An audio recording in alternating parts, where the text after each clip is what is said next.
The wait is finally over. Hello and welcome to the North American Finals for Season 1 of the Air Force Gaming League. My name is Albert Halloran Haley III, and it's my pleasure to bring you an interview with the person that started it all, the founder of the Air Force Gaming League, Ali Poppin. Ali, how you doing today? Oh, I'm doing great. How are you doing, Albert? Oh, I am doing amazingly well, man. I've been so very much looking forward to this. A couple of weeks ago, we had the EU and APAC regions Oh, have that was their awesome. finals, and we're now right, and now we're here today for North America. I wanted to chat with you a little bit and give some of the viewers an opportunity to learn more about you. So, could you tell us about how you got into gaming and what led you to founding the Air Force Gaming League? Yeah, definitely. So that fell. But back in middle school, I played a whole lot of Halo 2. I grinded that game like nobody's business, and I got up to the point. I think I was like, I can't find my account, so you can't really, I can't prove it, but I was like top 25 in the world. And my Okay. my parents would not let me join a MLG team. I had a few hit me up, and they made me go outside and do all that. But over the years, I went to college, played some Call of Duty Modern Warfare 2. Me and my roommate, we decided to prestige our character instead of going on a group date. And Let's we go. were you know super nerds back freshman year, and then graduated, went up to North Dakota at my first station as a missileer, or a intercontinental ballistic missile operator up there. And my wife and I, Uh-huh. we spent 6 years up in Minot, North Dakota, about 30 minutes from Canada. And we got super into our work, and then uh, the grind of work, as well as the temperature and the isolation, having to be stuck inside before COVID, just because it was like negative 70 out. We really went to video games, and instead of it becoming a positive experience, it became like a escape. So once we realized, like, and came to, we're like, oh man, we're escaping from life, not getting involved in even each other. We decided to build out our own community, and I started playing Destiny 2 and Destiny with some coworkers, and did late night raids and all that, and then realized that, hey, like, there's a big thing when it comes to community um, with gaming. I would say gaming community is one of the biggest tenets behind it. So we moved to California, and I started streaming on Twitch. Tried that all out. Helped my online church build out their Twitch presence, and then I saw, like, oh hey, the Air Force doesn't have anything. I see the Army out here doing some recruiting efforts. Why don't we just give it a try? And one thing led to another, and then we're here today, about a year and a half later, or 2 years, almost 2 years later. I'd say it's been a resounding success so far, and it sounds to me like gaming has been a huge part of your entire life. Like gaming from middle school, having to be a part of that coming of age, so to speak. It's always been an integral part of your life. Speaking or seeing an interview over on airforcegaming.com with some of the players, a common theme Mm. is the players that have made it here to the finals and across the community. They are not just forming bonds as a team, but I've seen the term lifelong friendship come up a lot in Mm. how some players have talked about their time in Air Force Gaming League. How does it make you feel to have an idea, make it reality, and see the kind of impact that it's having on players? Well, that's absolutely incredible. I mean, I can say the same thing for me too. My fellow teammates that are behind the scenes, working the program and building out essentially the other things that we're doing aside from AFGL. And I didn't meet these people in person.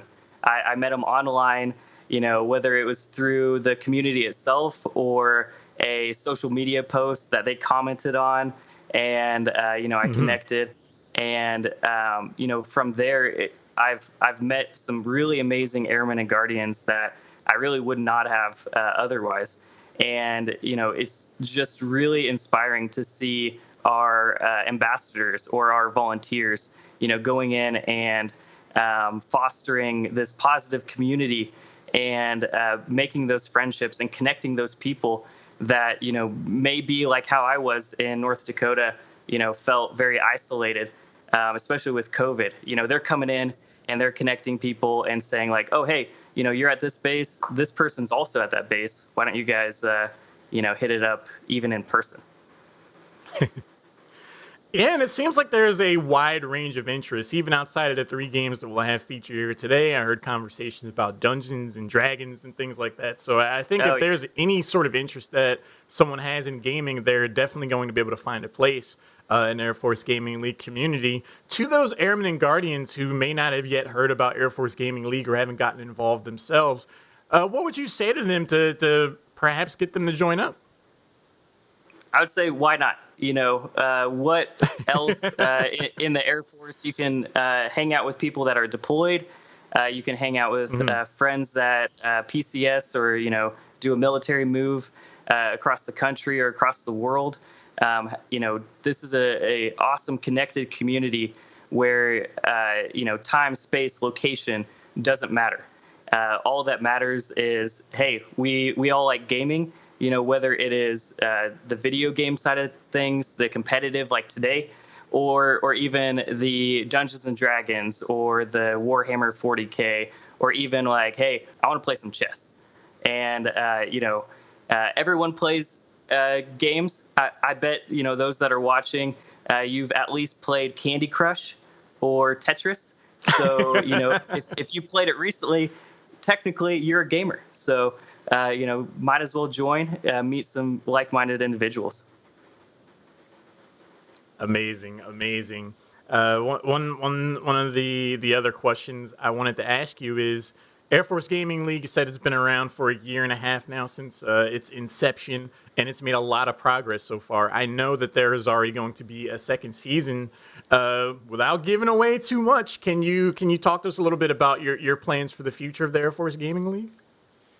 Oh, definitely. So huge things happening with the winners today. So the winners today, there's going to be a postseason.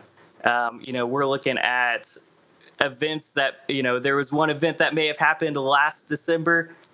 We're going to be fielding teams. There's other events we're doing with USO, and it's really exciting. We're going to get people in person and selecting our like professional team, out of each region. And just that itself, is going to move on into the summer series. And summer series, we're going to keep doing some top plays. We're going to do some Wingman Wednesday, upgrade that a bit, and do some really, really cool things that we're going to test and experiment with over the summer. And then leading into season 2. And season 2, you thought season 1 was awesome with, just about 1,000 teams. Get ready for season 2. They're going to be different games than season 1, because what we're going to do is each season the winners are going to roll into the following or the remainder of the year and be our representatives for the Department of the Air Force in their region. So if we have a professional team say, hey, we'd love to have your team come play, in whatever event, we can provide, that opportunity to the teams that win today. With esports being such an incredible component to competitive gaming, that's an amazing incentive and opportunity to show up here and show out. You mentioned that there was 1,000 teams in the first season, and after all of that, it comes down to just 6 across 3 games. What would you say to the teams that have made it here to the finals in terms of wishing them luck? Oh, this is huge. Today they're making history. And the winners of today, will go on to do really great things and be those ambassadors, big A ambassadors for the Department of the Air Force, whether they're Guardian or Airman. And it's super exciting as we transition to, really, I even did a post earlier today on LinkedIn, and, I was like, okay, hey, this is today concludes, phase 1 of the Air Force Gaming cinematic universe, and phase 2, starts post today. The cinematic universe. I love it. I love it. It sounds like things are just getting started here for Air Force Gaming League. Thank you so much for taking some time to shed some light and add some context to what Air Force Gaming League is all about. Ali Poppin, you've done an amazing job. You've changed the lives of Airmen and Guardian, and hats off to you, man. Plenty of respect. Thank you. Hey, thank you so much. Real excited to be watching today, and good luck to all the teams. Thank you very much, Ali Poppin. And I think we're going to jump in to the first match of the day. Before we get into that, though, you want to head over to airforcegaming.com. If you are an airman or guardian in the Air Force or Space Force and you have an interest in gaming, there is a home for you over at airforcegaming.com. And even though we're just featuring 3 games here today, as Ali Poppin had said, there is a wide range of games that players involved in the AFGL community get involved in. Dungeons and Dragons, you want to throw some dice? Go for it. Anything that you have an interest in, you want to head over there and check it out. Let's jump into our first match, and I will not be doing the casting. I'm going to introduce you to our commentators. We have JT Turbo, Ms. Obey. Guys, I know you've been looking forward to this. We'll start off with you first, Ms. Obey. How are you doing? I'm doing good. Doing good today. I'm glad to hear. JT, how's it going? Awesome, man. Super excited to get these matches underway, see what these guys are capable of. I had the pleasure of working with you guys a couple of weeks ago over the EU and APAC regions, and I was so blown away by the level of competition that we saw in Call of Duty in particular. Here in North America, the format was a little different. It was a weeks-long season. We had a huge bracket for the playoffs. How high do you feel the stakes are, especially knowing what are some of the incentives down the line are? JT, I'll ask you. Yeah, these guys know how big of a deal this is. They've worked throughout this entire season, taking on a wide range of competition, because I think something a lot of people don't understand is some of these guys in the tournament aren't really, don't really have a competitive background, more doing it for fun. The teams we are seeing today are not those teams. These guys did not come to, hang out and have a good time. These guys came to win, and we are going to see the results of the effort that they've been putting in today. I think everyone watching at home is going to be blown away by the level of competition that they'll see. Let's take a look at the schedule. We're starting off here with Call of Duty. That is not all the action that we're going to have. After our grand finals here for Call of Duty, we'll move over to Rocket League, and that'll be Tinker's Most Talented versus the Desert Desperados, and then we'll round out things with League of Legends Task Force Flash versus the Shaving Waivers. It's going to be a really interesting match. I'm excited to talk about those teams later on. Buff Boys and Synergy, that's who we got up now. And we're going to be starting off with something of a bang, to say the very least. Our teams, like you said, JT, they are no slouches. They have earned their way here. But they have some encouragement. I do believe we got some supporters here. Looking to give a shout out to Buff Boys in particular first. I think we'll hear what they have to say.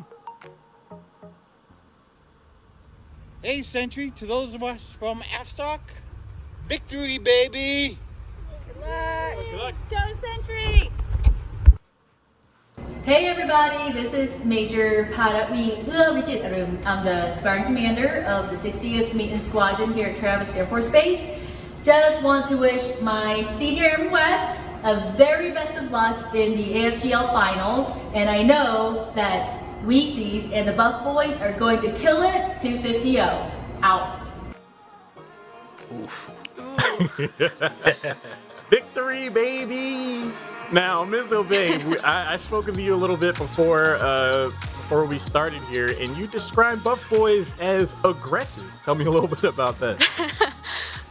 So I know firsthand, they can be very aggressive. I have played in some of the past tournaments myself, and they will push and they will ruin your day. Whatever plans you have, like whatever plans I had, it was just thrown out the window. It's like, okay, they're gonna do something completely different that's gonna throw me off my game.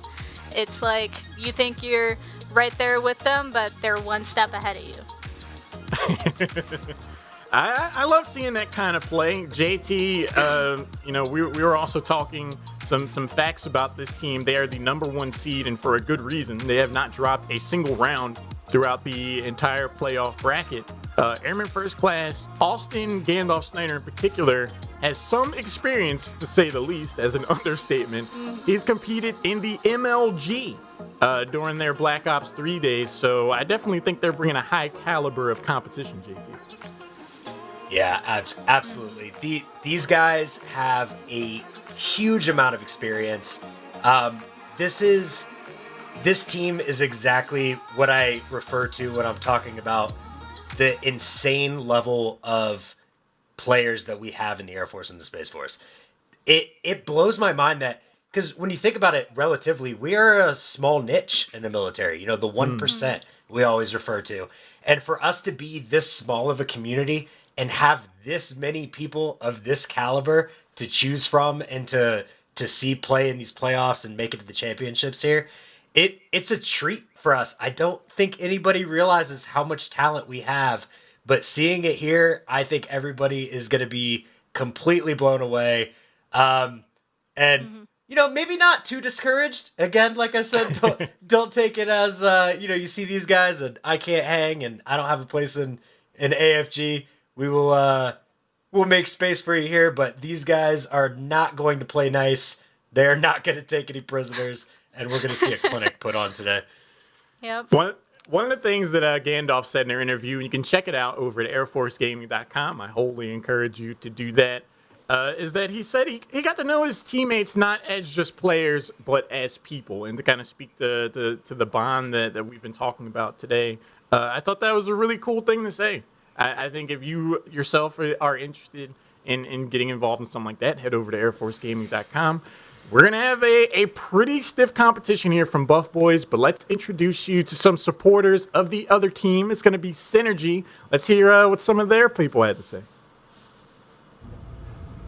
Hello, we're part of the 96th Maintenance Squadron, and we'd like to wish our teammate David Escalante, him and his team, the best luck in this tournament. From your friends and family at the Eglin Female, we hope you do well. We upped our standards, so up yours. Go female! Woo! We're here from the 509th Munitions Squadron, excited to celebrate Tanner Denera making it to the Air Force Gaming League. Spartans! Ready for war! Woo! I love that. Ready for what? I love seeing that support from everyone. This is a really big deal to these players. Synergy is a team that has definitely earned their place. It is not easy to make it all the way to the finals here. We've been talking about the high level play overall. Ms. Obey, tell us a little bit about Synergy here. So Synergy, I've also played against a couple of their players. A few of them are a little more slow paced. They usually have like 1 or 2 anchors, but the rest of them will also rush you and ruin your day. I went against both of these teams, and I have to say both of them are way higher than my caliber, and they both will definitely fight for this win right here. Both teams are really good. JT, Synergy certainly capable of having something of an upset here for those that are familiar with how strong the Buff Boys are. Could you tell us a little bit about their strengths, Synergy in particular, and what they'll need to do to have a favorable outcome here in the finals? So, Synergy, they're going to have to throw some surprises at Buff Boys here. They are going to have to really think about, like, cutting them off, trying to take routes that people don't normally take. So it also really depends on the map that they're playing on. So some people will go straight down the middle and they will get shot right off, and they gotta just account for that. It's just gonna be really hard to try to catch Buff Boys off guard, but I know Synergy, some of their players can do it. I think feel they're like certainly they up. can. I think they can too. I think they're certainly up to the challenge. JT, do you agree with that? What else do you think they'll need to do to be able to really take the fight to the Buff Boys? It's when you're playing at this level that these two teams are going to be playing at, gunplay isn't as important because these guys are so perfect that what's really going to come into play is the strategy, the communication, the placement on the map. That is where we're going to see a team come ahead. So if the way that these guys shoot, whoever sees who first, they're dead. These guys don't miss. They're not going to make bad plays as far as the gunplay is concerned. So here we're really looking for who has the better strategies, who has the better teamwork, who's done more prep, and that's where we're going to see the difference between the two teams. Yeah, We I are think, going. Oh, go ahead. Sorry.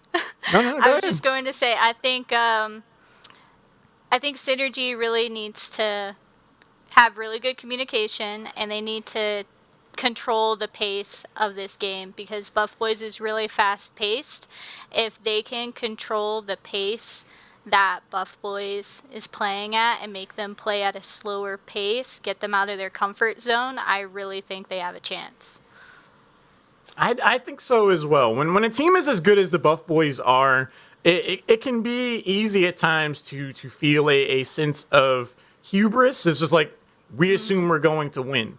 And I really think that if Synergy comes out of the gate swinging and kind of say like, hey, no, like respect what we're doing here, we could see some rattled cages potentially here. Buff Boys, though, MLG experience, they're definitely going to be able to respond under pressure. But I think we should just jump into it. I'm so excited to get into this first match of the day. JT Turbo, Ms. Obey, I pass it off to you. Let's get into the first match. It's going to be the Buff Boys taking on Synergy. Awesome. All right. Let's do it. So the map drafts have already been done. Just to kind of remind everybody of the format here, there was no losers bracket. This was a single elimination playoff bracket. Neither one of these teams dropped a map in the playoffs to get here. So they are starting at a 0-0. There's no map advantage. We're going to start off first on the map Checkmate on Hardpoint. And then the second game will be S&D Express. Third game, Control on Garrison. So if at that third game it is 3-0, that team that has 3 wins will be the victors. If there is some back and forth, we have 1 or 2 games, we'll continue on from that point and go on to other maps. But we're going to start out fast-paced here on the respawn mode on Hardpoint, and we're really going to see the high-level gunplay here, fast-paced, and see who can take control of these maps. Yeah, it's Checkmate. Personally, I don't like Checkmate. Yeah, it's such a small map. It's such a small map. There are a lot of sniper spots on Checkmate, and with such a fast respawn rate, it's gonna be probably a lot of shooting right off spawn. Yeah, honestly. it's gonna be very chaotic because these guys are still laser beams clear across the map. So yep, it's they gonna will be snipe chaos. you with. They would like snipe you with a pistol if they Yep. could. They would. All right. So we are starting out here, and these guys are ready to go. I am so excited for this. All right, so we've got first spawn coming up here mid-plane. Let's see how they take this. Buff Boys running in, grouped together into the Trying plane. to shoot right through the wall right there. Yeah, we are contested already. Pulls out the pistol. Oh, I'm telling you, those pistols. Yeah, these guys are disrespectful. All right, so Buff Boys take a dominant presence on the point We to got start Nick off. trying to come around the side right here. Yep, he already Going gets right one into their pick. spawn. Yep, he just got picked off. Trying to defend that door right there, jumped out.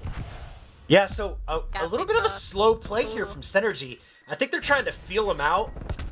As these guys flank to try to get him off, they're actually able to swoop in and take the point. There's only 20 seconds left on it, though. Yeah.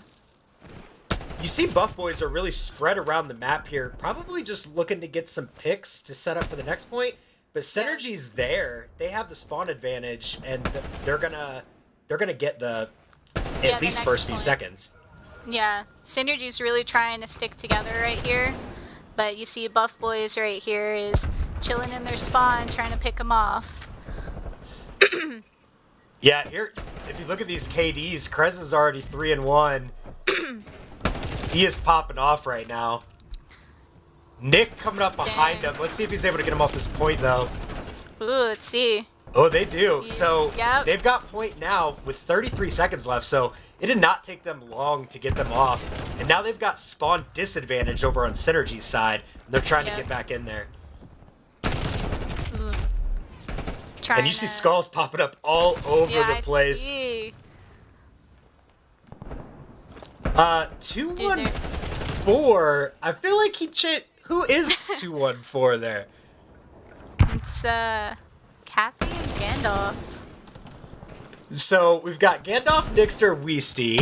Is that Young A that's running the name 214? Yeah, that's Young A right there. Young A is popping off right Yeah, here. he is. 9-4. This guy is just cleaning the map up. It is 60-25, the advantage of the Buff Boys, and Synergy is just dropping like flies right now. Yeah, let's see if they can because regroup. they're trying to stay together. They're trying to stay together, and unfortunately, Buff Boys, when they pick one off, they pick the other one off. Yeah, these guys don't miss. So you line them up, and they're just gonna knock them down. Yeah, unfortunately, Synergy's trying to stay on that point underplaying. You see, Young A there was trying to come up from behind and got picked off. Yeah, looking at these KDs, look at that 13-5. This is absolutely ridiculous here. Who? So Gandalf, he can run it. We got So Buff if Boys you on the look hard at- point right now.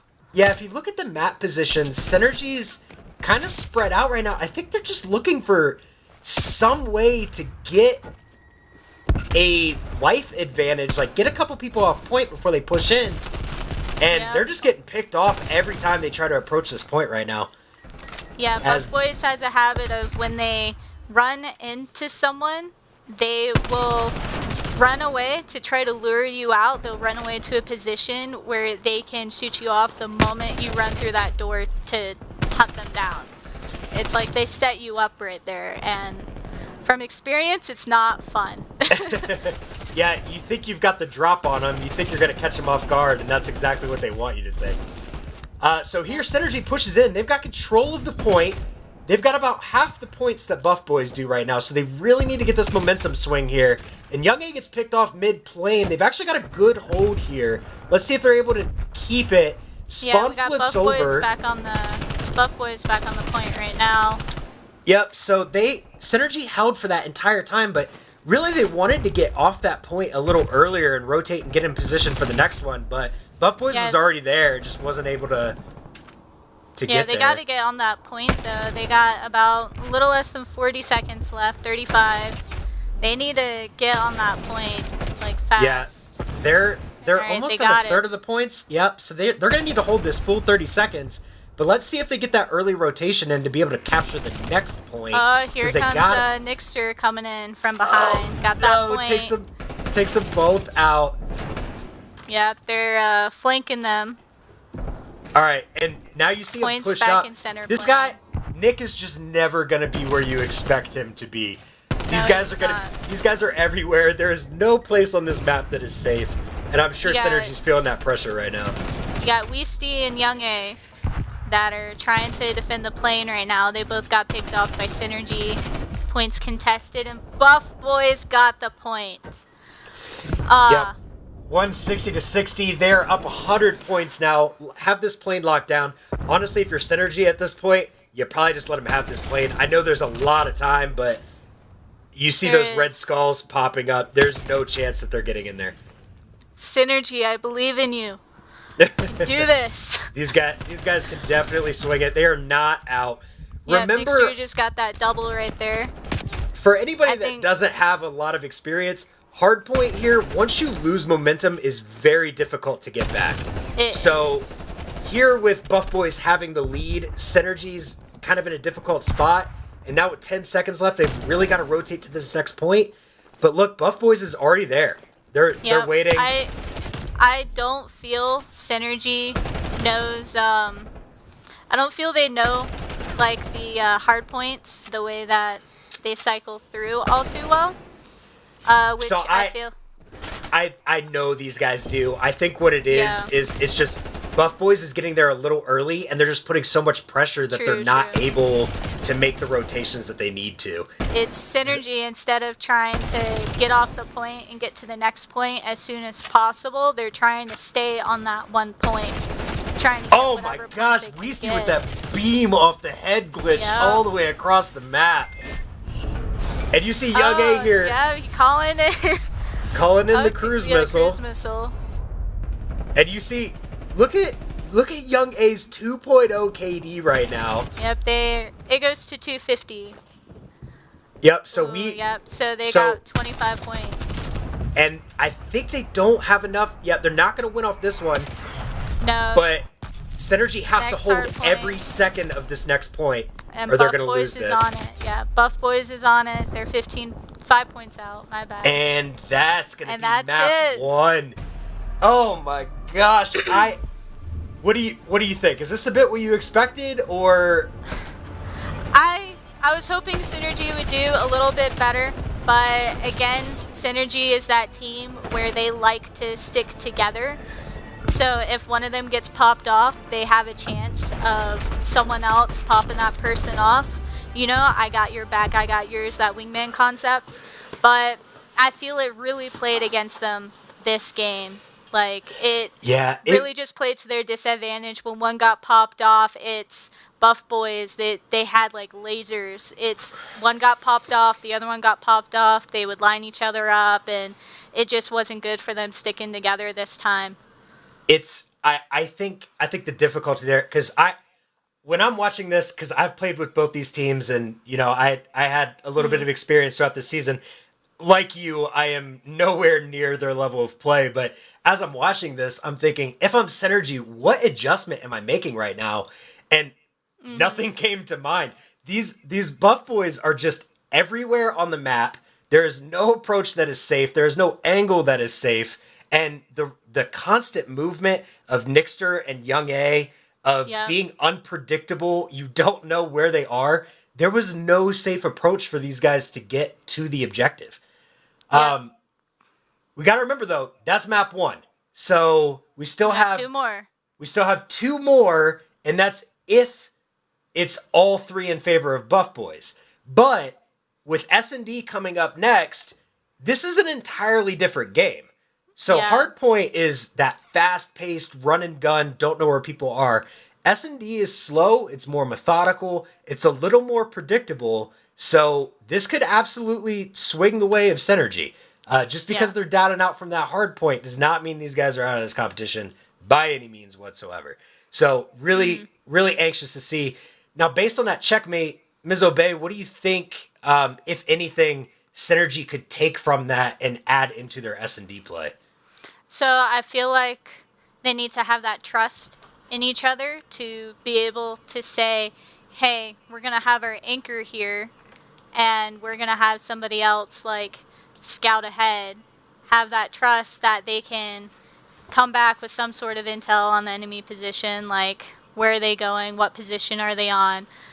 Trust them enough not to die. Synergy is more slow-paced than Buff Boys is, so I think if Synergy plays this right, Buff Boys, their run and gun play style, rushing, will probably play against them this match if Synergy plays it right. If they don't try to get too antsy and push that position out, I feel they can really control Search and Destroy here. I feel like that last game, just them trying to stick together, their slower pace. They had control in the beginning.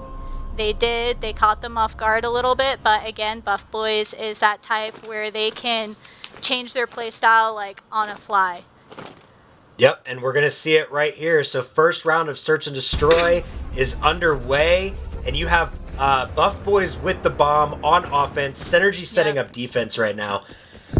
If you look, Buff Boys is all rushing A, and it looks like Synergy's set up on a B defense here, but they're coming up in the middle. Like, I think they're right next to each other. They didn't see each other, though. We have Krez right here. He was trying to play Anchor in the back. They're all in. We got 2 of Synergy in the middle train. Oh, Gandalf got one right there. Back. Ooh. Oh, he got him. So Gandalf gets picked off from behind. These guys flanked him on defense. That was a very aggressive move from Synergy, but it gave him an advantage right there, and they get another pick. Oh my gosh, it was a 4v1. Synergy is going in. Synergy is coming in clutch right now. Yep. So they got the bomb down, but that's going to be an easy defuse. Everybody's dead. Oh my gosh, I do not think Buff Boys saw that coming at all. Yep, it's exactly like what I was saying. It was that trust right there to let their teammate go off and be able to handle things, you know? They did exactly the opposite of what we're like, all right, they're going to slow play this, let Buff Boys come to them. And I think Buff Boys thought the same thing. Like, all right, these guys are going to sit back, they're going to wait on us. But they did not. They were aggressive. They flanked Buff Boys around. is like, okay, we see what they're trying to do now. Yeah, I mean, I don't know if that's going to work twice. We'll have to see, right? But here they're on offense. Let's see what strategy they take, if they're going to be like as Buff aggressive. Boys is rushing down middle right now. We got Weesty over in the Arrivals. Oh my gosh! I didn't even see him! Where did that shot even come from? These guys are so fast. So, I believe it was Weesty. Weesty was over there in the Arrivals, and he was just waiting for one of them to come out of the departure. Yeah, so right now you've got Krez, last man standing on Synergy, looking to make a crazy play right here. But you've got a solid defensive posture here. He's going to try to come through departures right now. Ooh, Nixter got picked off. If you look down in the middle of the map, you see they're holding all the angles. Oh my gosh, he gets another one. Ooh. Oh, but he gets taken down. Dang, he took 2 with him though. He did, yeah. He put up a valiant fight. Look at this shot right here. Yep. I told you, Weesty was waiting in the Arrivals for someone. I told you. So fast. I saw him over there. He was just waiting. Yeah, you got better vision than I do. I don't even know how you respond to something like that. These guys are just absolutely insane. All right, let's see if Synergy can pull off this. Here trying to push A. He's gonna camp that. Oh my gosh, these trades are gonna happen real quick at B. So we are at 2v3 right now. All right, so we got Ralph trying to make it back to Krez right now. We have Nixter following both of them. Oh, he catches one in the back. Now it is just Krez alone again. Nixter's planning. He's trying to get those free points right here.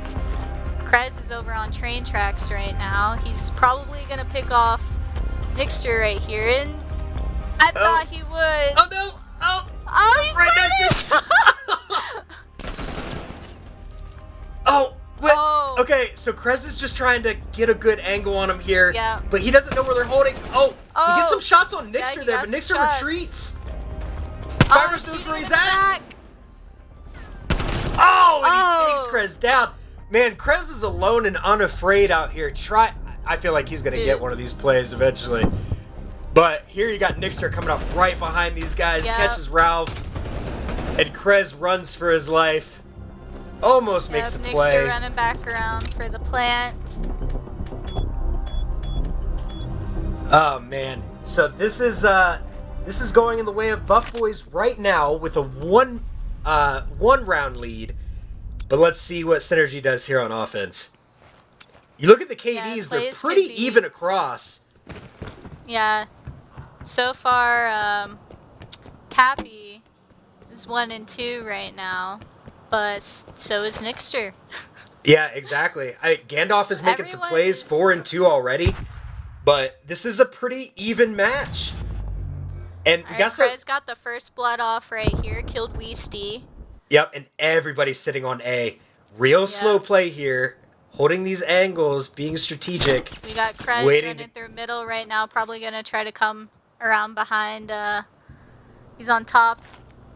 Oh, Gandalf's got a good sight line here. Does. Oh, and he slides out. Fibers is immediately waiting for him. Gets the pick behind.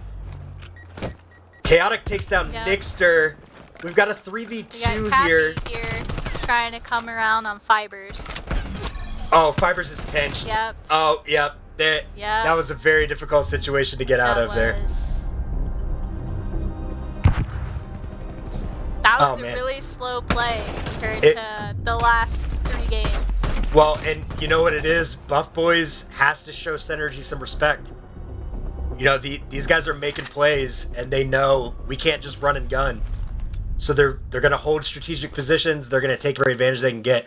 But Gandalf popping off right now at 6 and 2, which on Search and Destroy is not easy to do in only 4 rounds. No, it's not. The best I've done Search and Destroy is like 28 and 6. Oh wow! So, yeah, Search and Destroy. That's my game mode. That's my game mode. Well, this is Buff Boys game mode, and these guys love some S&D. I mean, both of these teams completely destroyed me in S&D. We got Cappy here trying to peek around on Gandalf. Oh, he got him! Gandalf was waiting, and Cappy still gets the kill, but that defuse timer is ticking down. Synergy needs to get in there. They've got 3 people watching it, though, from the back. Nixter, Westy. Nixie gets picked. Westy gets 1, though. Yep. Oh, Ralph gets picked by Weasty. Oh, no. And Buff Boys just furthering the divide here, 4 and 1. I feel that was very chaotic for Synergy. I feel they were freaking out because that was the last person, one of the last people, and I feel they were freaking out trying to just kill him, and they just kept running over there. Yeah, that bomb timer ticking down, and they just had 3 people just sitting there. They knew they had to come to him, and you get in a position like that against Buff Boys, and this could be really hard to take them off their defense. Here waiting at the arrivals again. Nixter, Fibers pushing forward. Fibers gets picked off. Weasty's still waiting. Picks one off. Throws a grenade in. We got Nixter on the bomb right now. Oh, Nixter just jumps around with that AK-74U, gets the quick kill. It's a 3v1 right now. 3v1. We got Krez, last man alive again. Oh, and he gets Nixter. Yep. I know and this guy's gonna pull it off one of these times. Gandalf, right above him. Krez is just waiting. He's got to catch somebody off guard to make it a 1v1. Yep. He doesn't have the bomb right now, so he's gonna have to either make his way around there. But Buff Boys is gonna play it slow. They're not gonna be reckless here. Gandalf and Weasty are waiting. We got. Don't know who that is. We got Weasty on the bottom. Gandalf was waiting on the stairs. Yep. Gandalf picks him off quickly with that Krig. 5v1. All right. What does Synergy need to do here? This is not going their way. It is not. I feel Krez here is that last man standing every single time. Yep. And I feel like they're trying to be aggressive, but Buff Boys just overpowers them in certain situations. I feel they do catch them off guard, but I feel like they play right into Buff Boys' plays a lot of the times, especially with how Weasty sits there and waits at the arrivals and picks them off. Yep, right there. He picks off Chaotic, center train. He just keeps moving his position around just enough to throw him off guard. Oh, they are all converging on A right now. Buff Boys gets the plant down, so Synergy's going to have to push up.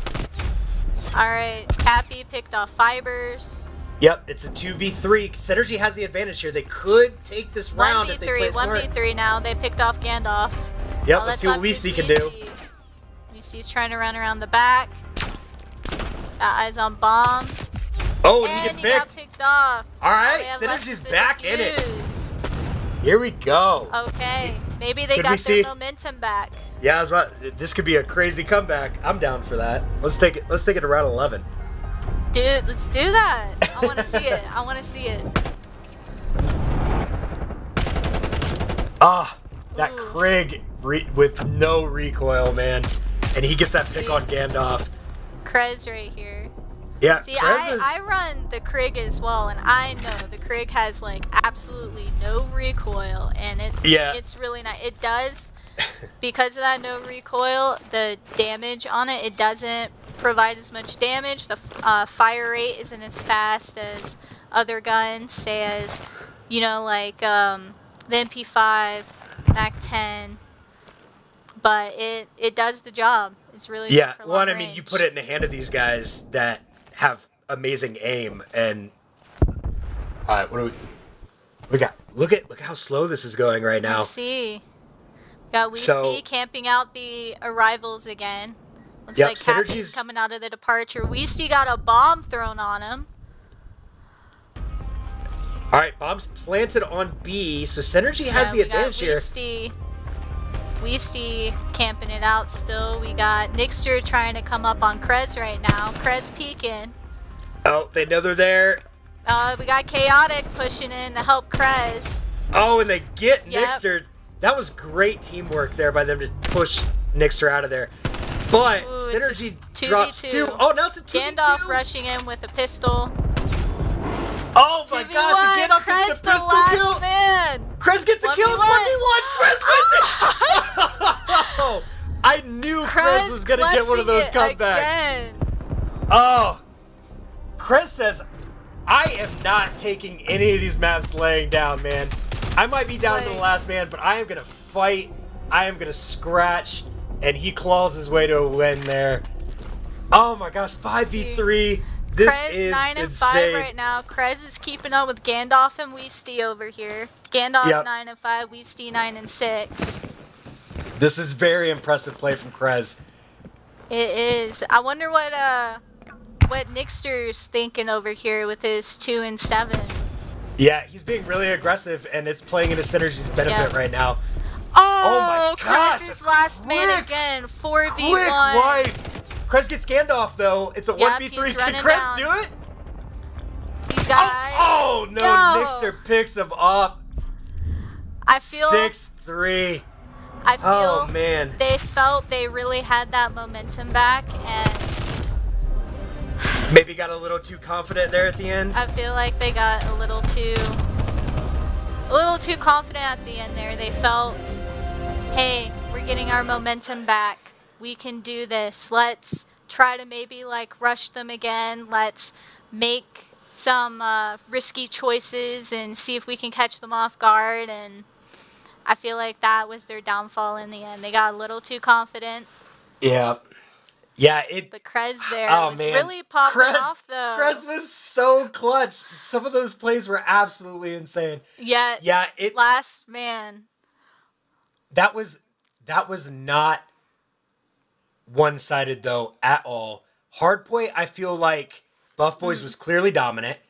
Search and Destroy, Buff Boys had a significant lead there, but then Synergy started bringing it back. I feel like Synergy's getting into the rhythm. It's a little too late. So they're down 2 maps now. We're going to the 3rd map, which is Control on Garrison. If Buff Boys takes this win, they are the North American champions. So Synergy has to come out and dominate this next map and they do turn this around so that they can continue on to the next round. Because if they don't show up right now, it's over. And that crown is going to go to Buff Boys. What do you think they're thinking here going into Control? What do they need to do? I feel like Young A is going to be the main threat for them here because this is a respawn mode to start out. But what are your thoughts? So, my thoughts, whenever I would be in a tournament and we are down 2 matches and it's the last one of, if we win this, we can stay in and play another round, or we lose this and we're out. And my mind is kind of all over the place. Like, okay, what can we do to make this comeback? Like, is there anything that we can do to catch them off guard? Like, thinking about running through the different control points in my head, just trying to figure out what I can do to just hold the flow of the game. And I hope they're not freaking out right now, because that's what I do, and it just throws my game off. And it's really easy to get tilted at this point. it is. Hopefully they're remaining positive. Hopefully they're keeping their cool, because Synergy is a good team, and they showed some very good gunplay throughout this. They've showed some good strategy in these search and destroy matches.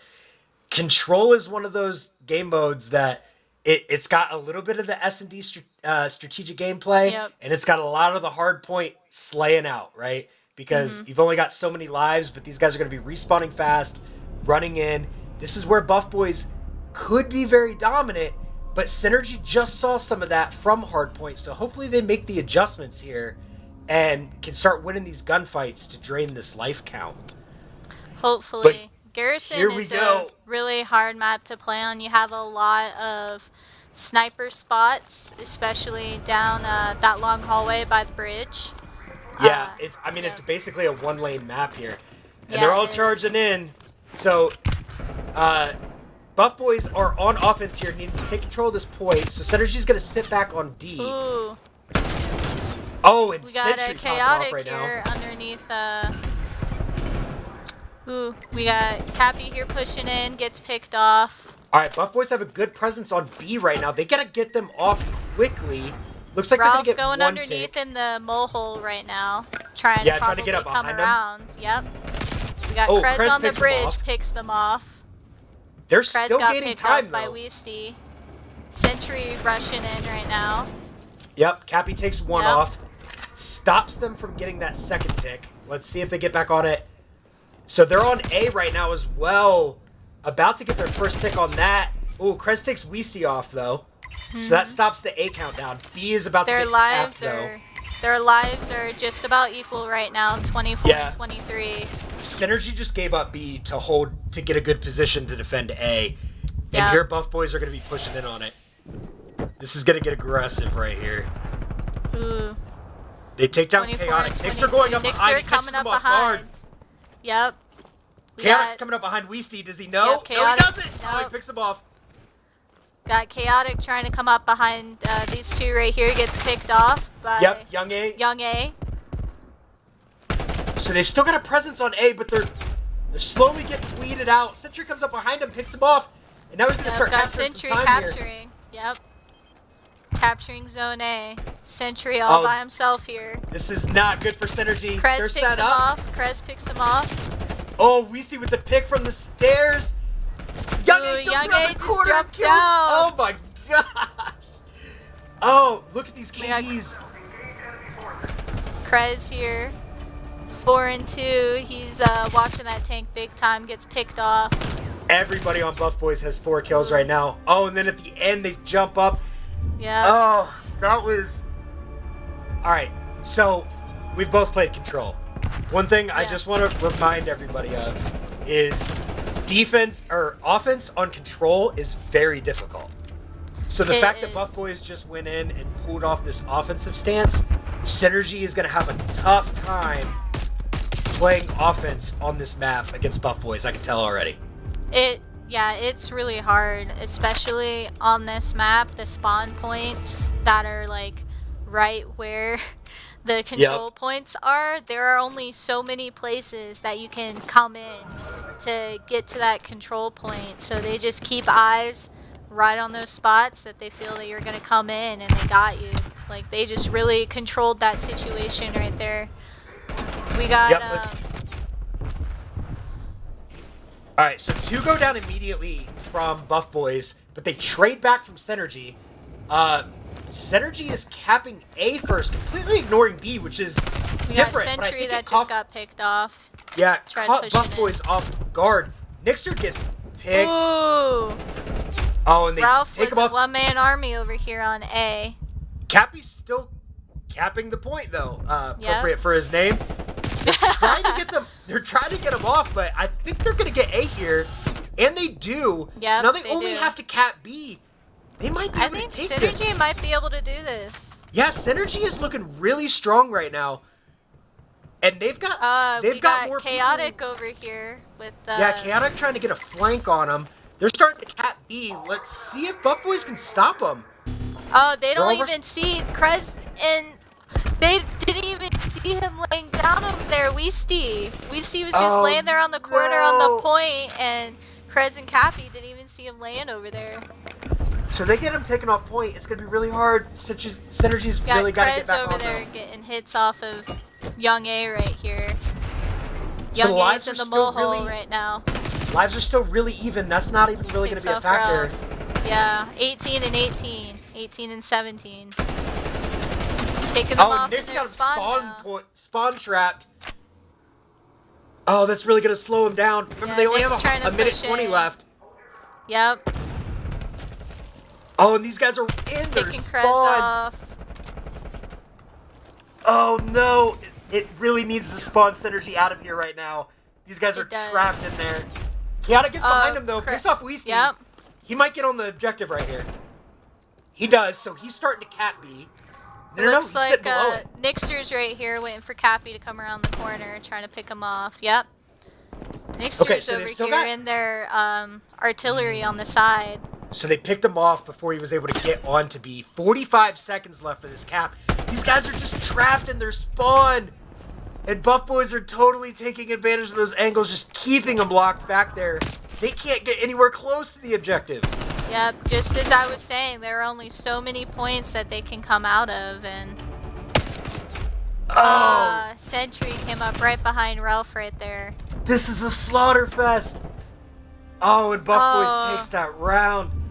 Oh, that was one of the They were hardest doing things about so this map. good, and I then know. they got spawn trapped, and Yup. it's so hard when you get spawn trapped to get Yeah. out of that and get your team set up with a better spawn point. It is so difficult. Yeah, when you have a team like Buff Boys who just have that aim on lock and they are just zeroed in on your head the second you spawn, there is no way you're getting out of that. So take Alright. a look at these KDs right here.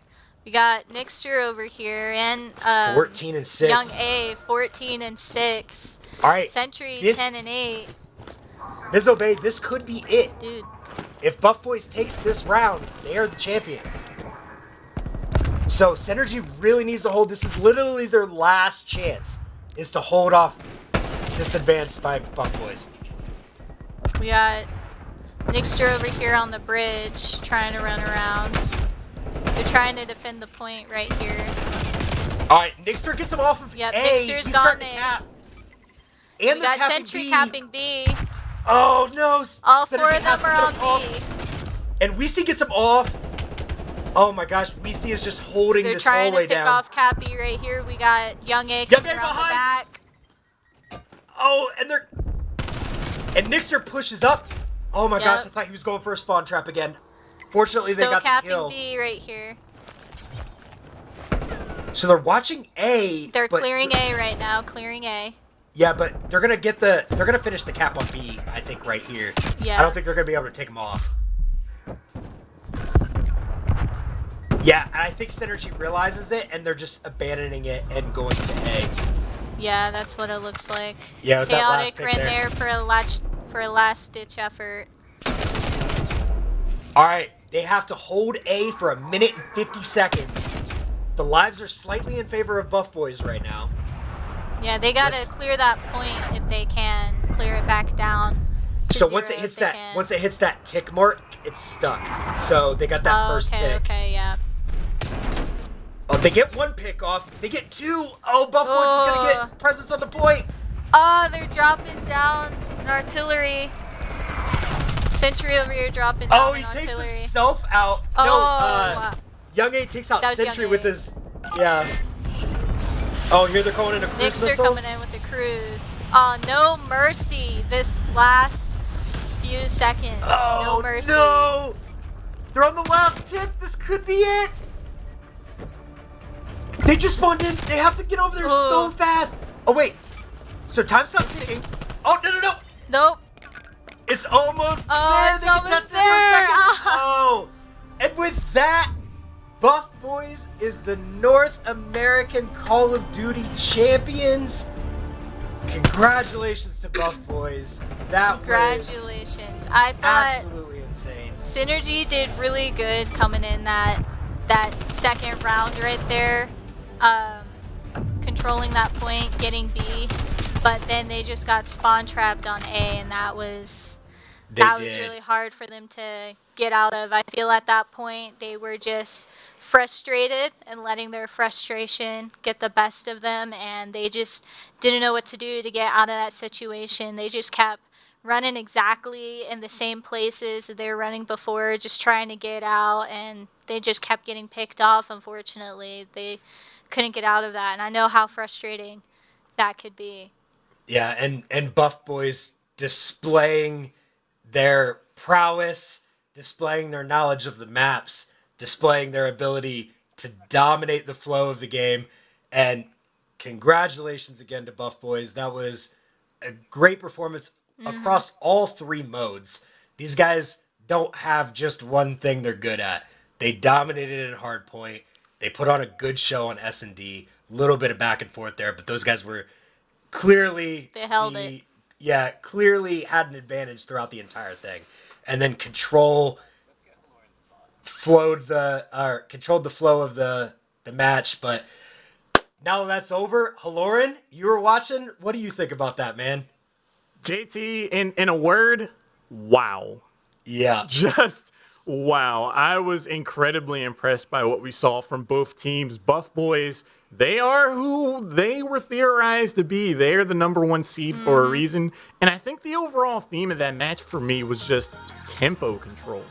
I just think right out of the gate, we saw the positives and negatives of just not understanding the overall speed and pace of what's going on. The rotations over to hardpoint, Buff Boys did an incredible job of knowing when they needed to control one point for how long and when they needed to move on to the next. And Synergy, it seemed like by the time they saw what was happening, Buff Boys was just already in a position to capitalize on that.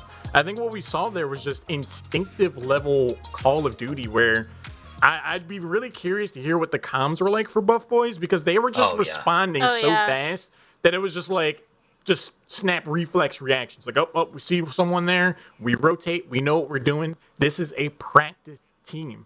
But even though it's a 3-0, I do think that there's something of an asterisk there, because Synergy did do an incredible job, I feel. They showed moments of just true brilliance. In game number 2 in particular, Krez clutching out to get that third round. I was popping off watching that round. And I just feel like that's a team that if they had more experience, or if they get more experience in the upcoming season, we could see them come back and take a stronger fight to Buff Boys. They just need to play at that speed and get more experience playing at that level. JT, was there a moment in particular over the course of that match that stuck out for you?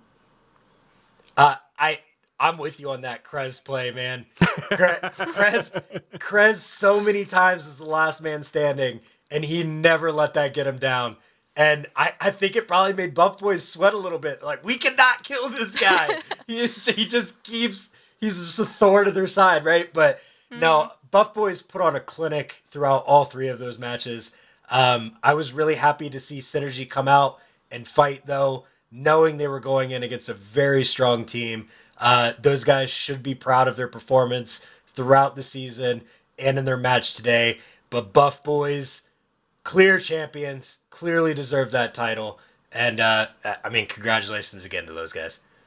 Synergy, however, did play with absolute heart. And Mizobe, one of the things that you said going into the match is that you kind of wanted to see Synergy go for something of an unorthodox pace. And I think they did exactly that at the beginning of game number 2. That round where you expect them to be a bit more timid, perhaps a bit more passive after the results of game number 1. They took the fight right to Buff Boys, to their surprise, I feel. And I thought I was really impressed with that. Was there a moment throughout the match that stuck out for you? So absolutely, that first match really stuck out to me, how they did really bring the fight to Buff Boys right there. They were like, all right, they expect us to make a slow play, to try to stick back, try to pick them off or whatever, stick together, and they really brought it to them. They really had that communication there, that trust, going around the map, picking them off, coming from behind, and I feel that was really different from the way that Synergy plays. And then I have to stick with you guys on Krez, that one-man army there, clutching it. I think he clutched it like 2 rounds, and that Krez, he really clutched it up. He said, absolutely not, I'm not going down without a fight. I'm going to try to dig us out of this, you know. And I feel really if they had better communication, if they did more of the unorthodox play that they weren't expecting, controlling the pace of that game, I have absolutely no doubt that they would have won. Like, Synergy is a really good team, but I feel after that first win right there in that second match, they just got a little too confident, a little too comfortable, like, okay, we got this. Instead of trying to stay on alert, stay on their toes, they got a little too comfortable, and we're like, we got this, we can do this, which is okay, but still keep your guard up, you know? I do. Synergy played with heart, and Krez looked like an action hero sometimes. I was like, am I watching Die Hard here? Like, what the heck is going on? After all that, though, Buff Boys are going to be able to be our North American Finals champions with a 3-0 victory over Synergy. A hearty congratulations to both teams, and a huge nod to Buff Boys for such an amazing performance. With what Ollie Poppin had said at the beginning of the broadcast today, with what is in store for the future for some of our teams, I think the future is looking very bright for Buff Boys in particular. But that will round things out here for Call of Duty. JT Turbo, Mizzle Bay, you guys did an incredible job. Thank you very much. With that, we will take a short break. Oh, thank you. Yeah, seriously. With that, we'll take a short break. We're going to migrate over to Rocket League. We're going to take the action over to the pitch. Don't go anywhere. We've got more action after the break.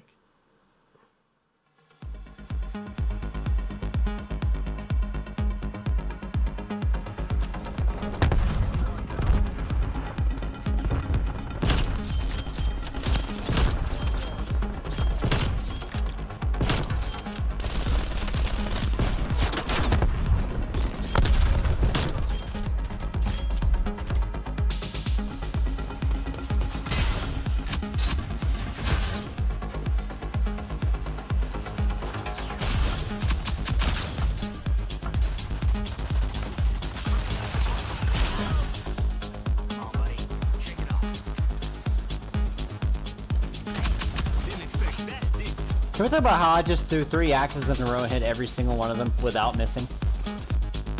Last player standing. You will not kill my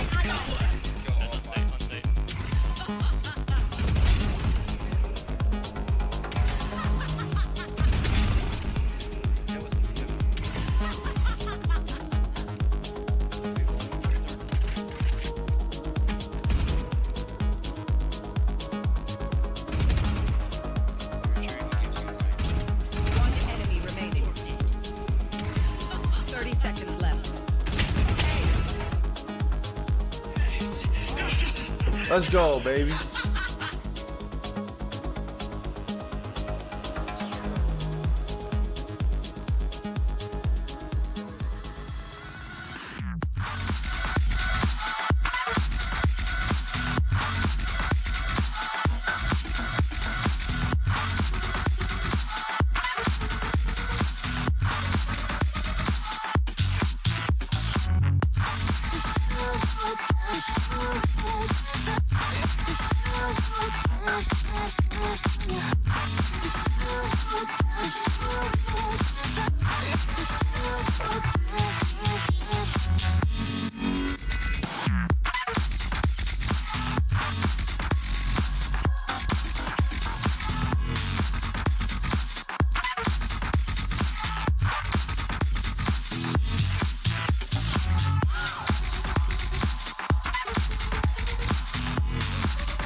Welcome back to the North America Finals for Season 1 of the Air Force Gaming League. I am your host, Albert DeLorean Haley III, and we have one match in the record books with Buff Boys taking a decisive 3-0 over their opponents in Synergy. We have more action lying ahead, though. We're about to jump into some Rocket League action. Taking a look at the schedule for today overall, though, it has been action-packed. Buff Boys, like I said, started off strong. They were the number 1 seed. We knew who they were for a reason. But let's take a look at the schedule for today, and we'll see what we got lined up ahead. I'm really excited about the current matchup because, like I said, it's something of a denied prophecy. Both of these teams have kind of knocked out higher seeds. We'll talk about that here in a little bit. After we have this matchup, we're going to finish things out with Task Force Flash taking on the Shaving Waivers of the League of Legends Grand Finals. But let's introduce our commentators here for Rocket League. We're going to have Catastrophe, Matt Roopster. Gentlemen, I had an amazing time chatting with you guys a couple of weeks ago for the EU and APAC finals. How you guys have to be excited for the matchup today. Oh yeah, Hal. Incredibly excited for this. We've been waiting for this high-level Rocket League for the past 2 weeks since we got a taste of it back at APAC and EU, and we are ready to go for this best-of-7 grand finals. Mac, how you feeling about the match, man? Yeah, I'm really excited for it. Excited to compare and contrast NA versus the EU PACAF that we saw a couple weeks ago and kind of see the differences, see if the level of play is higher or lower. Yeah, ready to get into it. You guys are excited, we're excited, and also we have some supporters of our teams excited. Let's hear what some of the supporters for Tinker's Most Talented had to say.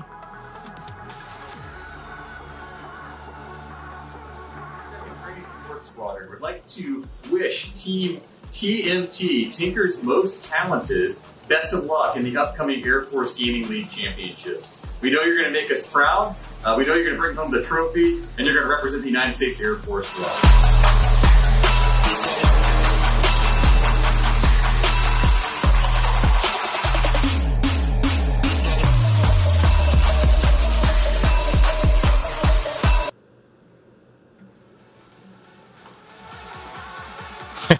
I love the flex there at the end. Tinker's most talented. Like I said, this is something of a battle of the denied prophecies. Tinker's most talented comes in at the 5th seed going into the playoff bracket, and they managed to knock out the number 1 seed previously here in the finals. Airman Caleb Belek, or it's just Caleb backwards. I just noticed that just now. Estes has been playing competitively for 5 years, so making it this far in a tournament cannot be anything new to them.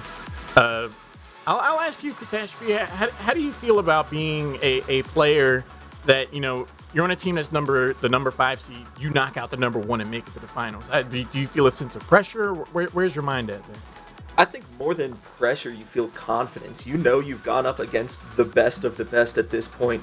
And coming into it, they only dropped 1 game in the regular season. So Tinker's Most Talented is coming in confident. They're ready to go and ready to face whoever comes their way.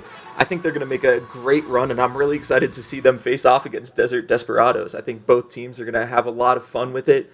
But yeah, Tinker's Most Talented coming in, beating that 1 seed. They have a little bit of a chip on their shoulder being that lower seed too, being the 5 seed. And I think they're going to come out hot, ready to go, and confident to play. You said that they've gone up against the best of the best, but the Desert Desperados might have a thing or two to say about that, as do their supporters. Let's take a listen to what they had to say to cheer on their team for the finals here. On behalf of the 145th Maintenance Squadron and the North Carolina Air National Guard, we wish Staff Sergeant Zach Fitch and the Desert Desperados good luck.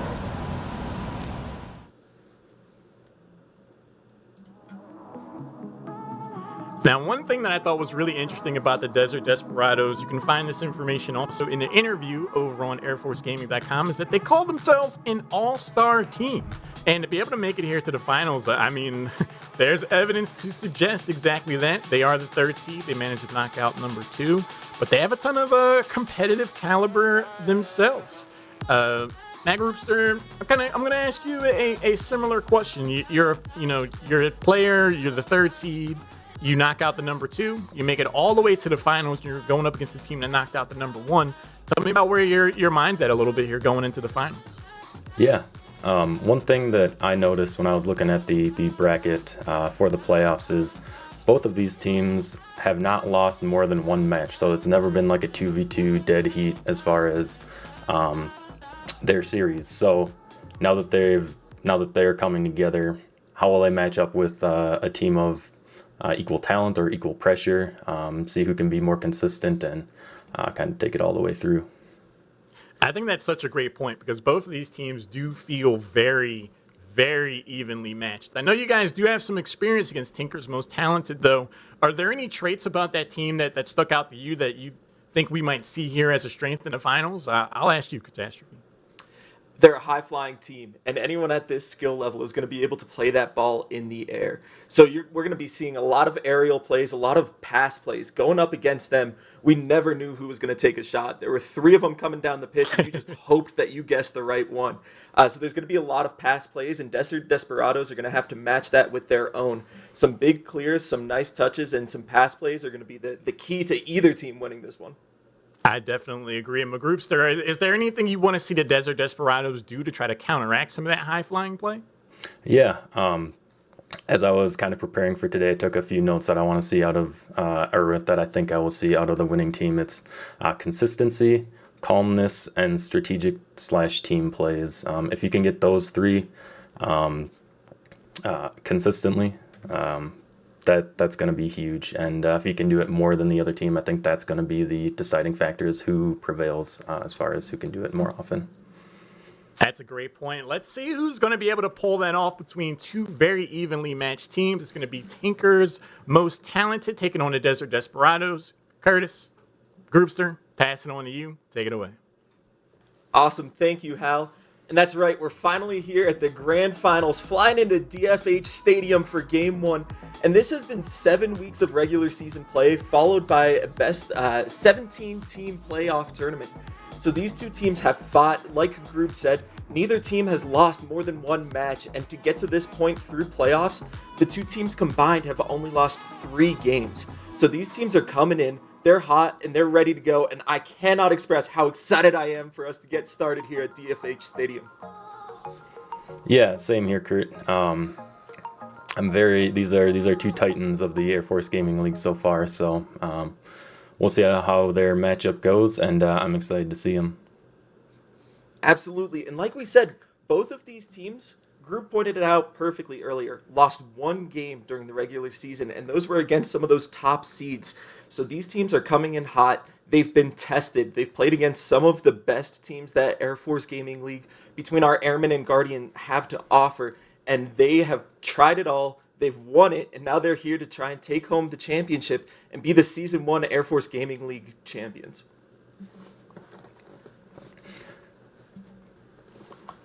Yeah, absolutely. No, go ahead. No, you were good. We are getting ready. Both of these teams are getting all set up. And again, I cannot express how excited I am for this. The high-flying action. And here we are starting in the game 1 of this best-of-7 grand final. Tinker's Most Talented playing it off their backboard here. And that's T-Narg picking it up and taking it down that left side. Both teams are just going to try and get a feel out for each other. But it looks like the pressure is going to be on Desert Desperados right here at the start. Yeah, we'll see. I know that last series in the PACAF and EU, the first match we saw had a total of 6 goals within the first minute and 45 seconds. So we'll see. So far, it seems like both these teams are a little bit more calm, a little bit more collected, and I'm excited to see how they do. As John clears that one away, it's going to be TLNT picking that one up off the sidewall. Ooh, and T-Narg is going to get demoed there by Donnie. They have a man down as he tries to respawn, and that's going to be a shot opportunity taken away by T-Narg, and they can't follow it up as Spooky Janitor is going to try and clear this one away down into the orange half of the pitch. Yeah, really good defense by T-Narg there. Ooh, close shot there as well. With those ones that dribble down in front of the net, it's really hard to predict where they're going to be, so he was in the right spot at the right time. And it looks like already these teams are trying to get big clears and get it to a guy that's ready to get that redirect going. A little bit of cherry picking going on as Donnie and TLNT get a big 50, and that's in the middle of the field for Spooky Janitor to pick up, who has no boost, gets challenged, and that's going back into the blue half. T-Narg again picking it up off the sidewall. But every time we've switched to a Tinker's player, they've had no or little boost. So that's going to be something huge if Desert Desperado can keep that boost control. Yeah, absolutely. Boost management is a huge thing if you're using it just to get from point A to point B and not using it strategically as far as getting to the ball or trying to get to other players. If you're just unconsciously using it, that happens a lot actually. That could be a huge factor. T-Narg now taking it down the left side. There were a few nice attempts from Desert Desperados there as Donnie is up and puts a shot on goal taken away by Spooky Janitor. But just over 2 minutes into this game, and we still have no goals scored. Quite the turnaround from both PACAF and EU, which we saw 2 weeks ago. Yeah, I'm seeing a lot of consistency. I'm seeing a lot of teams playing to their strengths. And that's a really good chance by John. Those are the ones you need to capitalize on when it's in front of their net, and Tinker doesn't have a defender. You gotta capitalize on those. And again, Desert Desperados are taking a lot of that pressure and putting it on Tinkers right now. Tinker needs to get a big clear here as a shot comes in from Smiggle, puts it in the top corner, and Desert Desperados take a 1-0 lead just 2.5 minutes into the game. Yeah, that was a really good shot. That's a really good pass to Smiggle, and I'm glad to see someone has scored so far 2.5 minutes in. 2:21 remaining here in Game 1. Again, this is a best-of-7 grand final. And Desert Desperados have that 1-0 lead. It'll be interesting to see whether or not they keep up the pressure or if they start playing more of a defensive game. Yeah, and I saw a little bit of a double commit out of there by Tinker on the defense there. That double commits at this stage are killer. They're almost always counter offense, and you almost always get scored on them. So that's something that Tinker's gonna have to watch out for. TLNT now tries to center it. Donnie's taking it away. Spooky Janitor putting that down, and there's no one in goal. What an angle off of the corner. Spooky Janitor ties it up with 1:49 remaining in Game 1. Yeah, that angle is insane, and like I was saying before, they double committed by Desert Desperados there, and yeah, I'm really impressed with that shot. And now at 1:47 remaining, Tinker's Most Talented tied it up, and they have the momentum right now. We'll see if they can continue on with it. Spooky Janitor challenges that one in the corner. What a pinch. Donnie picks it up now, dribbling it through the air for this clear. Getting met at midfield by T-Narg. TLNT picking it up in the corner, trying to get a big clear. Yeah, really good defense by T-Narg there. Those air dribbles, ooh, good bump. Those air dribbles, you cannot let them go all the way across the field. If you're not up to defend right away, they can easily get a little bit, if they have a little bit of boost, they can easily pop it over you and result in a goal. Spooky Janitor now takes that one off the side while TLNT clears it down the field. Oh, good clear attempt by Spooky Janitor there. Big 50 by Spooky Janitor to try and clear it away, but Smiggle is already up in the air. Otherwise, that's an open net, but no one is there to capitalize from Desert Desperados. Spooky Janitor trying to pick it up out of the corner, and Tinker's Most Talented just getting peppered with shots at this point. Yeah, absolutely. It's I'm actually really excited to see the collective gameplay from both these teams. Oh, and a good shot there. Nice, good shot by T-Narg there. They just caught Desert Desperados in a. Oh, actually, that was a bad pass in the corner there by Desert Desperados. And a huge demo. The defender had no opportunity to follow up on it, and that puts Tinkers up 2-1 with just 33 seconds remaining in Game 1. Big kickoff here. Smiggle is trying to meet up to it, but isn't able to get it, and that's a shot! TLNT just puts it off the post. As John now dribbles it down the field, passes in the midfield, and a beautiful shot from Donnie ties it up 2-2 with 22 seconds remaining. What a play. That was an excellent pass by John there back to Donnie for the shot over T-Narg. And now, again, Game 1. We didn't have a single overtime in the EU or PACAF, if I remember correctly. We might be seeing our first OT right here in Game 1. Yeah, absolutely. I would love to see it go to OT. So that's a big clear. John tries to dribble it down the field, gets caught by Spooky Janitor, who's up with it. That's 2 Desert Desperados up. Can T-Narg get the shot? No, cleared away by Smiggle. And it looks like, oh, no, it looks like we'll be going into our first overtime match here. 2-2, Game 1, Grand Finals for North America Air Force Gaming League. I cannot believe we're already starting with an overtime, but I wouldn't want it any other way as Spooky Janitor gets destroyed by John on that clear. Big 50, that ball is right in front of Desert Desperados' net, but a good touch by Smiggle puts it to midfield. Yeah, really good touch by Smiggle there. You have to get up on those in front of your net. As TLNT scores up in the air from the Spooky Janitor touch, Spooky Janitor puts it off the backboard and TLNT puts it in the back of the net to take Game 1. Yeah, it's an unfortunate miss by John. That puts your third guy back in a really awkward position. They kind of have to defend the entire net against an open shot from a team of that caliber. It's always going to be a tall order. And that's it. Game 1 has been taken as Tinker's Most Talented takes it, and they are going to get ready for game number 2. But quite the difference from our EU and PACAF tournaments. We saw a lot of defense at the start of the match.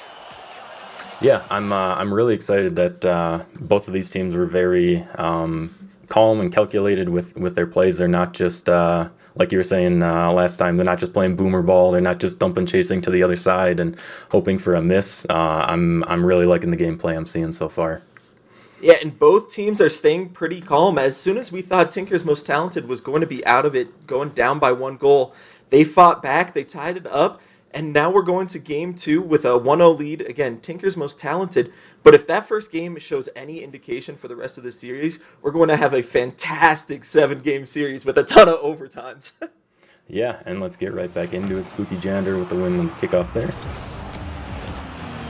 And here we are, game number 2. And that's a quick shot from T-Narg as it's turned away by John.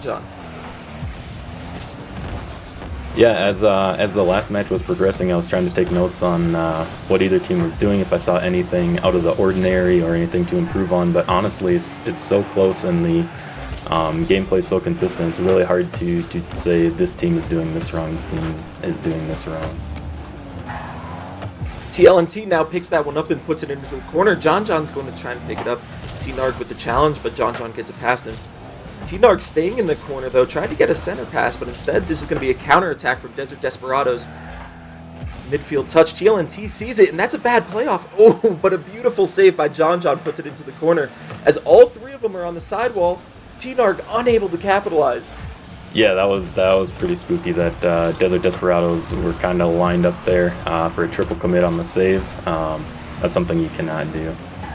And that ball is bouncing in front of net as John picks it up, and that's a good flip to put it past one, but TLNT reads it beautifully.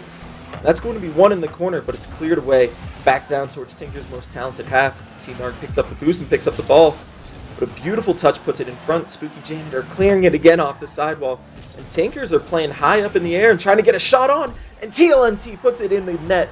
1-0, 3:37 remaining, game 2. Yeah, that is a tough one to save on Desert Desperados because the way the shot is, it could almost be a pass to T-Nard or it could be a shot that's on net, so you kind of have to defend both angles, and again, that's a tall order. 1-0 now, 3:37 remaining in the game. Game 2, and Tinker's most talented appears to have all of the momentum coming off of that overtime win. John here, though, going for a demo, going for a ball, trying to touch something, but unable to get it as TLNT clears it down the sidewall. Yeah, and actually this game I've noticed, sorry to cut you off there, Kurt, I've noticed actually a few more kind of boomer clears just to relieve pressure in their half by Desert Desperados, and again, that'll result in a goal for Tinker's most talented. Speaking of boomer clear, TLNT knew that there was one behind him, one right on him, and one all the way back. Donnie can't get the touch, and TLNT puts it in. 2-0 with 3:08 remaining in game 2. Tinker's most talented, again, just looks like they have all of the momentum right now. Yeah, they really do. They're dominating. I don't want to say they're inside Desert Desperados' head, but I'm going to need to see some offensive pressure from Desert Desperados. They were doing really well. They had a couple really good passing plays last match, but I haven't seen that so far in this one. Spooky Janitor now misses the shot on, but TLNT puts it, off of the sidebar. A theme from PACAF, if you remember, group, was that the crossbar and sidebar stay undefeated, but Spooky Janitor avoids all of them and puts it in for a 3-0 lead with more than half of the game left. Oh no, Smiggle goes for the boost in the corner. Boost over ball all the time. That is more often than not the incorrect decision to go boost over ball. Obviously you need some to make the save there, but you got to make use of what you have, or just hope your double jump is high enough because he left an open net there for Tinker. And just like that, a kickoff goal from Desert Desperados cuts it back down to a 2-goal lead. John just picks it up and puts it where Spooky Janitor isn't. Yeah, let's see if Desert can build off that momentum off of that goal. Maybe they can get a kickoff to go their way. With 2:35 remaining now, Tinker's most talented again has that 2-goal lead. Desert Desperados are going to have to climb back, but that one goal might have lit a fire under them. Let's see as TLNT takes it down the field. Big 50 puts it into the corner. Yeah, good challenge by Donnie there. He was the last one back, and he needed to make a touch on that to get his teammates a little time to get back. That Spooky Janitor, big 50 as that goes into the corner and bounces down. That's right in front of Desert Desperados' net as Smiggle gets the touch and puts it downfield. T-Narg tries to pick it up. Spooky Janitor is going to clear that one away. TLNT not there to pick it up, though, as Smiggle tries to put a shot on, but a missed bump means TLNT saves that one pretty easily. Yeah, that could have been a really good pass. I think his teammate was just a little bit far out, but those are the kind of the plays I need to be seeing more out of Desert Desperados. Spooky Janitor now misses the touch, and there's no one in net for Tinkers as Desert Desperados unable to take advantage. That ball's in the corner. Huge demo from John as Smiggle tries to put it in center, but TLNT seems to be in that goal every time there's a shot or pass opportunity to clear it away. Yeah, I kind of felt like that hit in the corner by Desert Desperados was kind of just giving the ball away to Tinker for an easy clear. If he would have taken a little more time and played it a little more, that's a really good chance for TNLT.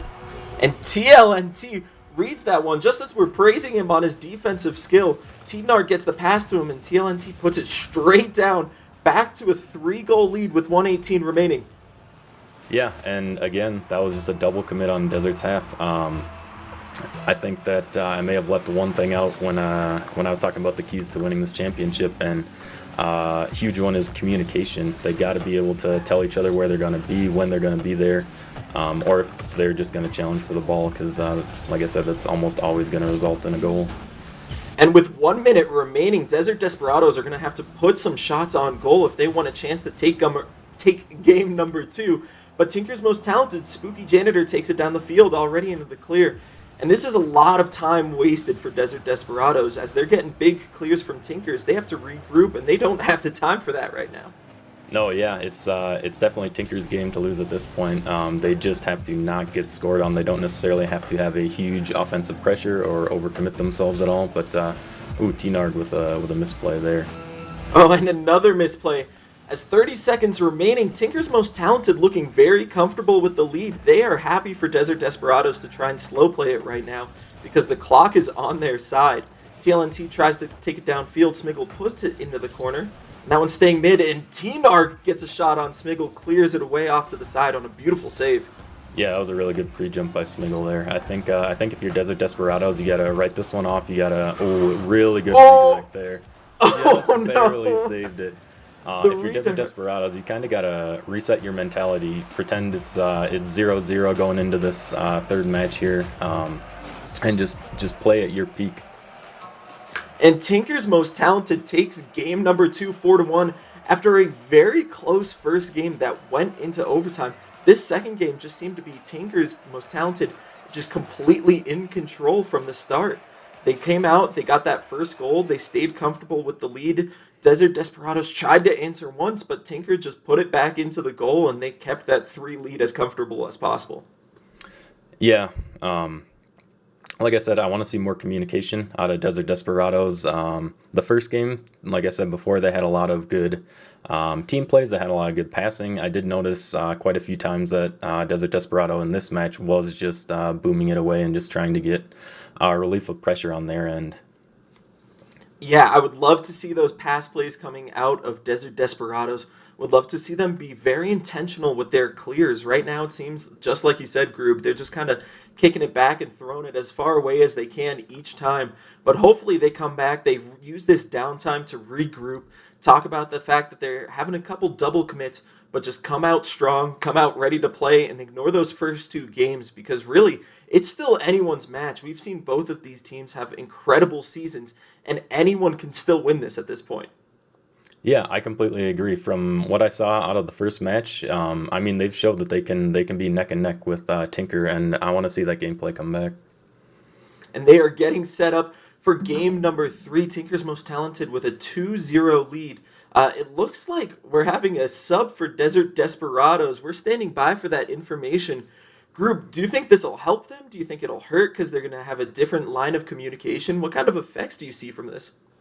Yeah, so I don't necessarily see this as a bad thing. They've practiced all season, and I'm assuming they've rotated people in and out as they've practiced. So they should be comfortable with any team composition at this point. And I do think that based on that last match, something needed to change. And if they deem that it needed to be one of the players swapped out, or if one player kind of volunteered and said, "Hey, I'm not feeling it. I'm not 100% today," that's absolutely the right play.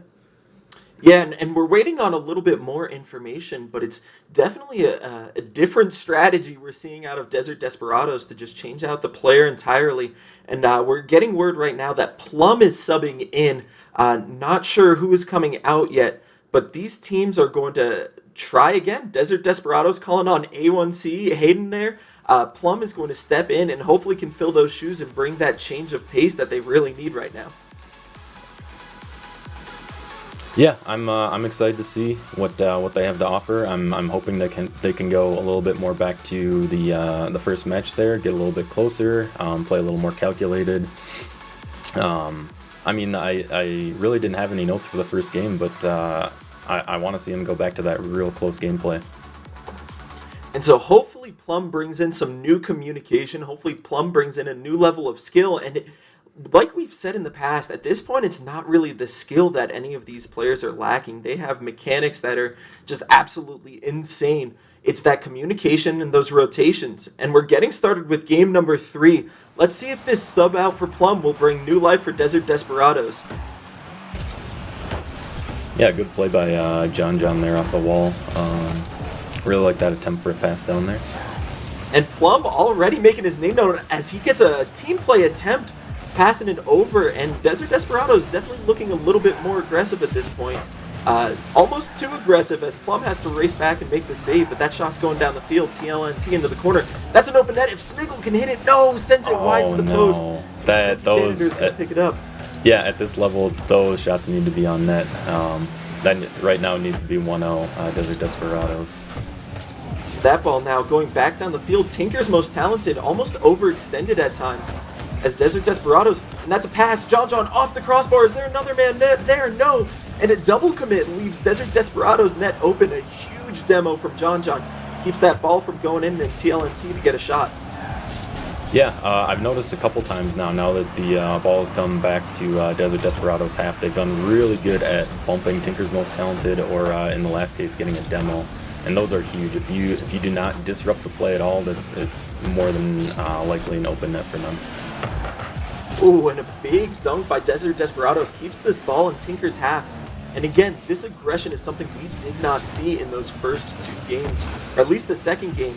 Plum is bringing new life to this team and putting that ball into the Tinker half as much as they can. And that's a shot on, and who else but Plum there for the save, as another one comes in and Plum stops it again. Yeah, really liking the defense here. It seems like they're a lot more in sync with each other. No one scored a goal yet, almost 2 minutes into the match, so I think that so far the substitute out has been playing in Desert Desperados' favor. And TLNT doesn't quite get the touch. That's going to go high from Spooky Janitor. Touched over the sidewall by Plum. Plum, again, just coming in, making all the noise he can. Gets a big dunk on TLNT as they're up for it there. John's going to try and get a shot, and it's pinched off to the side. Desert Desperados, I cannot say enough, have put just new aggression into this game 3.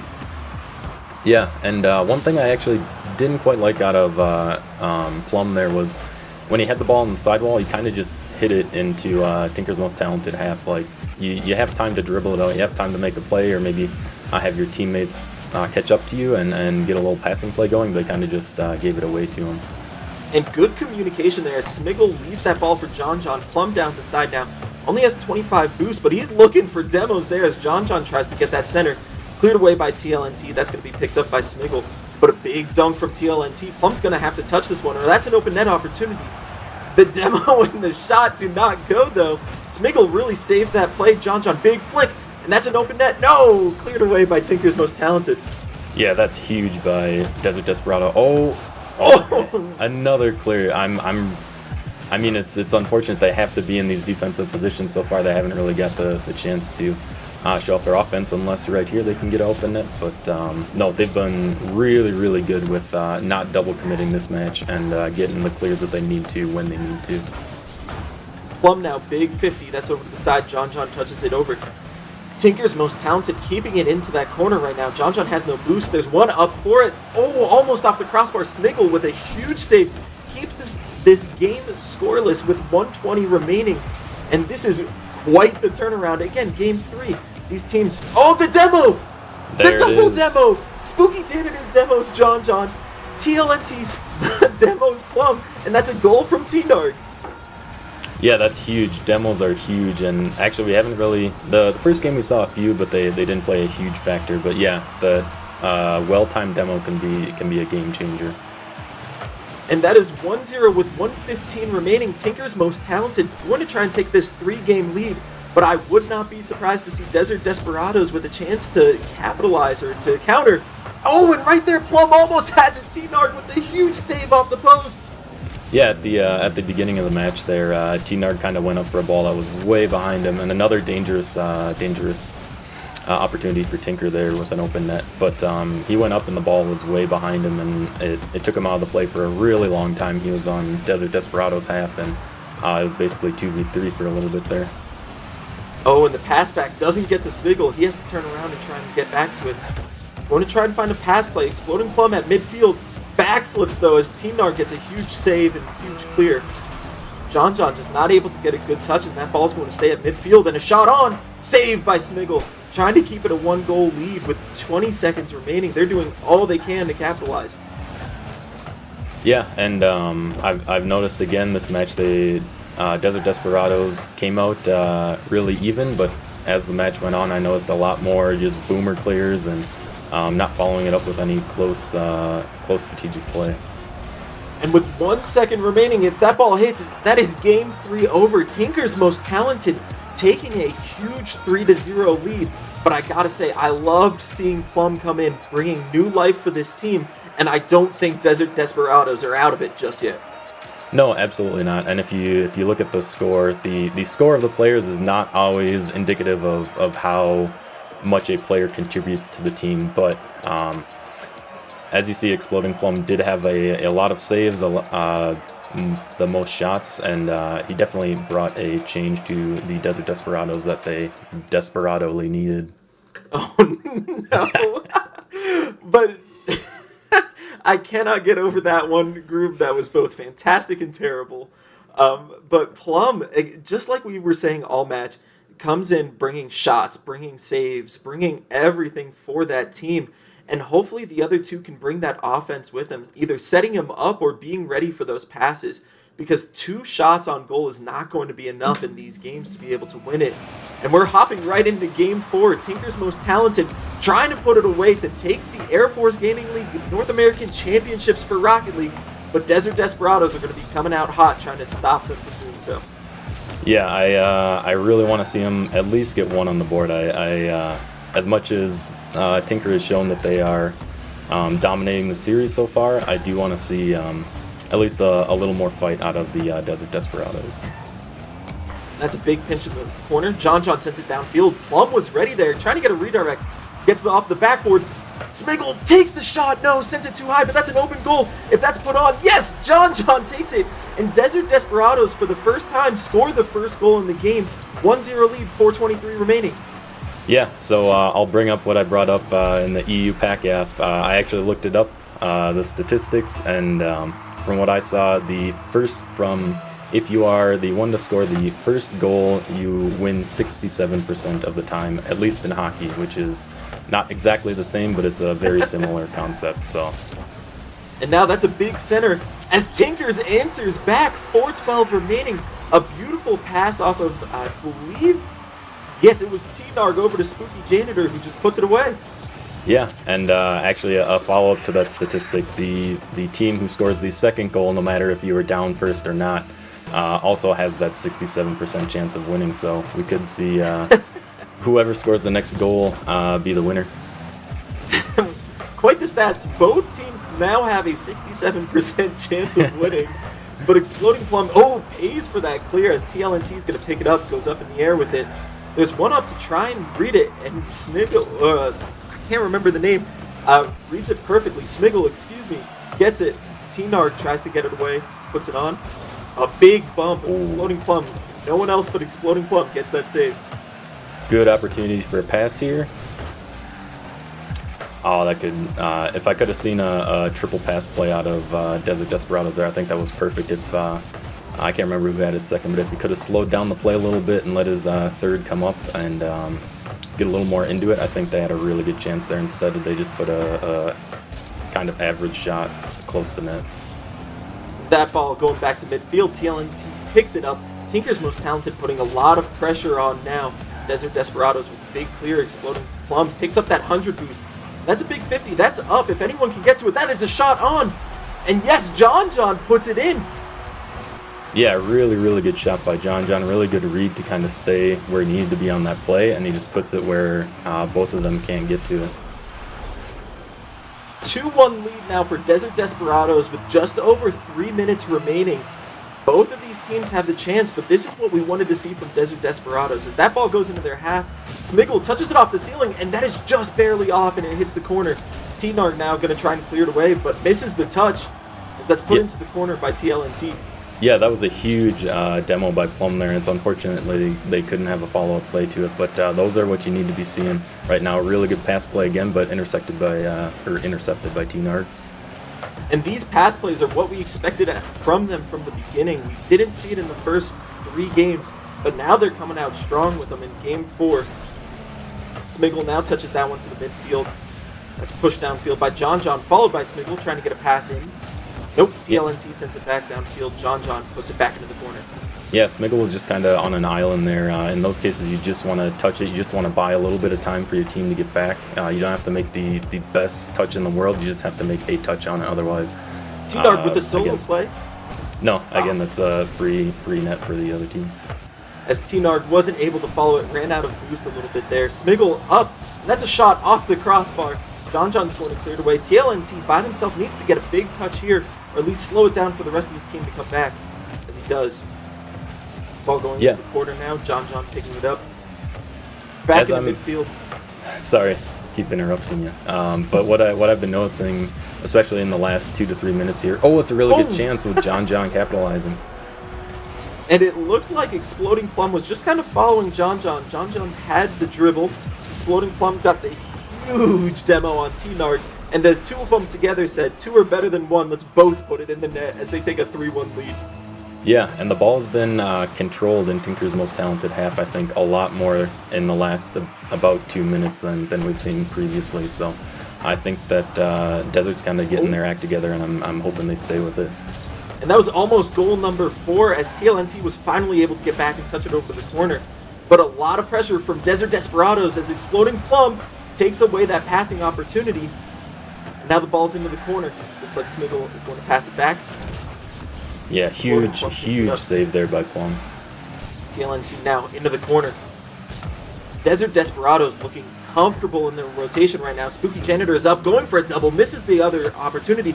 T-Nard follows it up, cuts that lead back down to 1 with just under a minute remaining. Yeah, at this point it is definitely still anyone's game. I hope that Desert didn't get too complacent getting the 2-goal lead. That's a really dangerous spot to be in.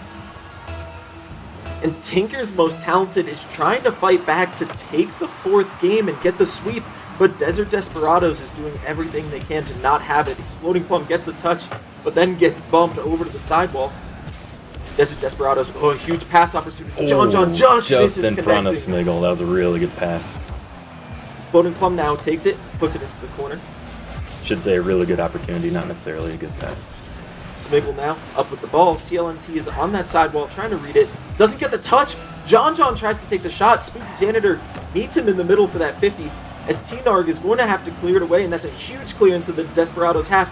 TLNT puts the shot on. Oh no! Just wide. Smiggle I could not see from Smiggle's point of view if that was on net or not. That was I'm glad that he knew where he was in relation to the field, because I was pretty nervous for him. Ball going into the corner. 10 seconds for Tinker's Most Talented to tie it up. Exploding Plum sends it downfield, though. This is going to eat up a lot of the clock. It's going to have to be a 0-second miracle now for Tinker's Most Talented. As that ball is up, T-Narg touches it off the corner. Spooky Janitor tries to keep it up. TLNT keeps it up as well. This ball is not dropping. It seems like all 3 Desert were playing defensively as it finally touches down. And Desert Desperados takes one off of Tinker's Most Talented to bring it back to a 3-1 game lead for Tinkers. Yeah, I'm really happy to see that Desert fought back, got the W, so now we can go to at least a closer series here. And just like we talked about in the last game, John John coming in with 5 shots and 3 goals. Plum didn't even get a shot there. Plum was playing defense the entire time.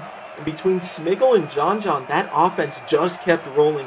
And didn't even realize it during the game, but John John ended it with the hat trick. And that's huge for their confidence. Hopefully John John and Smiggle will continue to play that offensive pressure and keep going at Tinker's Most Talented. Yeah, and like you were saying before, hoping that Plum would make that difference in that match, at least according to the stats.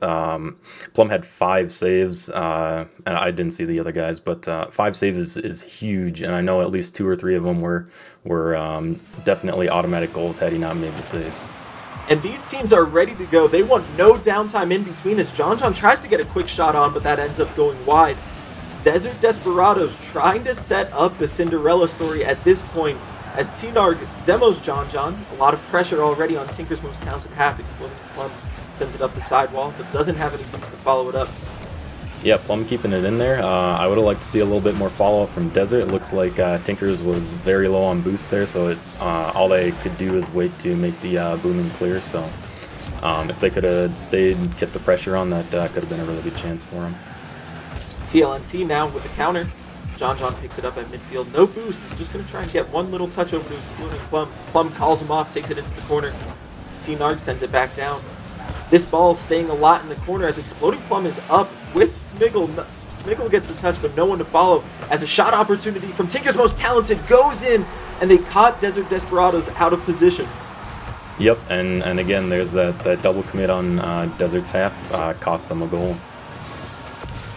The double commit, and then John just playing a little bit too close to that sidewall, end up giving Tinker's Most Talented the lead, and they're going to try and hold on to this for another 4 minutes and 5 seconds. But Desert Desperados are going to fire back as much as they can. As that Smiggle over on the sidewall puts it into the corner. There's no one in as he pinches it off of the wall and misses the net entirely. A huge missed opportunity for Desert Desperados. Yeah, if he takes just a little bit more time to be a little more calm and get that shot on, that could have been a game changer. John now off the sidewall. Big 50 as that's still up in the air. Plum is up there. Puts the shot on off the crossbar. No follow-up. John, again, off the ceiling there. Smiggle is going to try and get up. And that is 2 Tinker's Most Talented players going up for that ball. Oh, Smiggle with the whip there in the middle of the air. Not sure why he was quite up for that one. The clear wouldn't have gotten to his teammates or anything. So Plum has a good chance for a pass here, but gets defended there by Spooky. Spooky Janitor played that one as patiently as possible and made sure that no one was going to come in and shoot it on him. As that's a triple commit from Desert Desperados. Luckily, Plum followed the ball there and is able to get more of a clear away. Big 50 right in front of net. John going to try and dunk TLNT.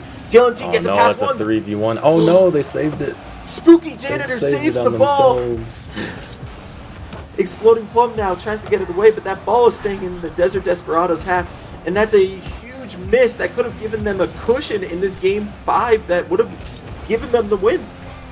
Yeah, absolutely. That was a pretty good win there on the side with that 50, getting it back into Tinker's half there. That ball in the corner now. TLNT tries to get the clear, and Plum is keeping up the pressure. A double demo from John as that goal is open if they can put it on. But the players respawn just in time. Plum now the pass and a huge touch. A double commit nonetheless, though. TLNT gets it away. Yeah, it was a really good opportunity for him. That was, that was another double commit. Unfortunately, Desert wasn't able to do anything with it.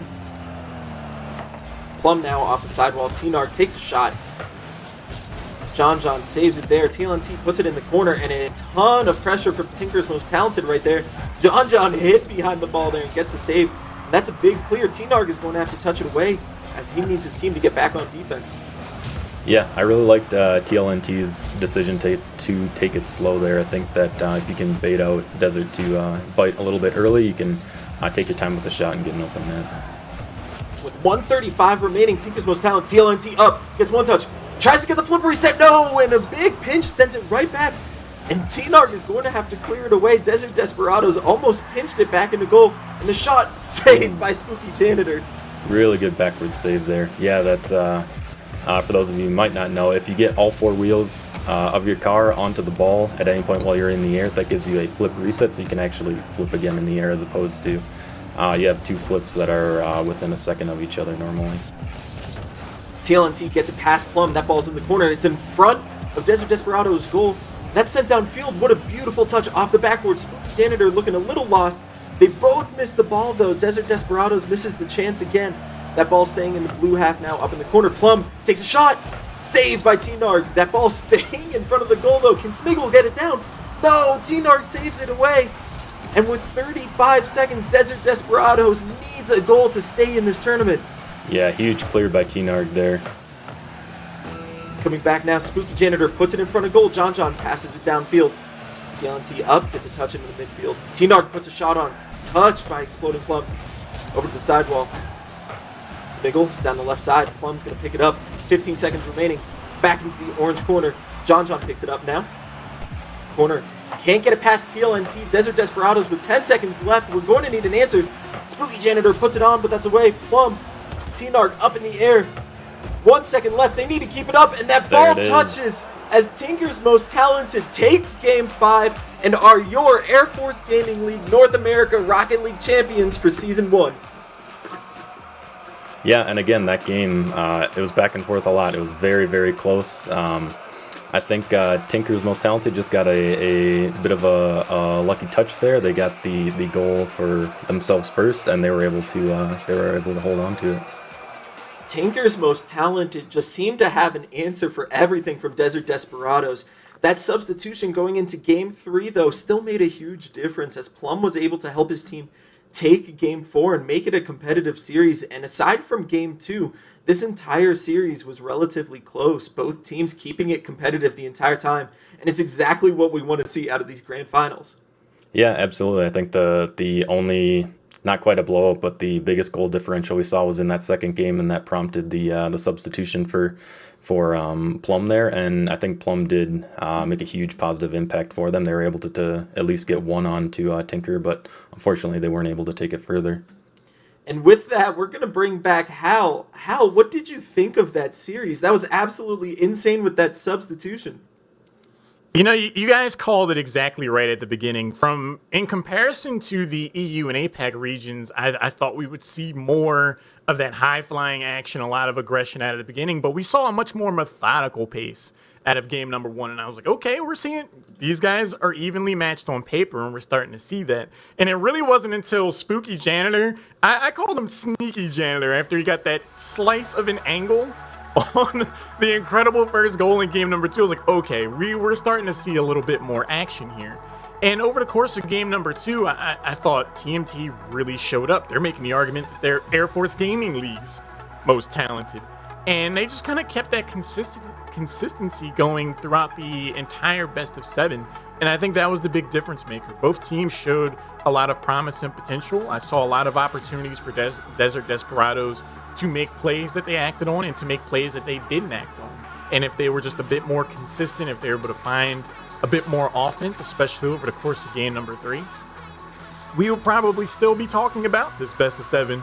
But I have to point out, T-Nard, I've seen a lot of Rocket League action in my day. T-Nard got the most grimy demo I've ever seen in my life in game number 3. It was like out of a jump scare out of a horror movie where it was just, all right, the defenders perfectly placed the defender, and then they're just gone. And I was like, okay, I think that was a huge turning point for me, but also a huge turning point for the Desert Desperados overall was game number 4. Zach, I'll ask you first. What do you think was some of the things that they did differently in game number 4 to really start to bring the series back? Yeah, so the substitution for Plum and his, I won't say took over the game, but he was definitely one of the save and scoring chance leaders for them going throughout that match. So that was the difference that they needed. And unfortunately, they did make too many mistakes, and Tinker just didn't make those mistakes. So that's how they were able to squeeze it out against them. Consistency.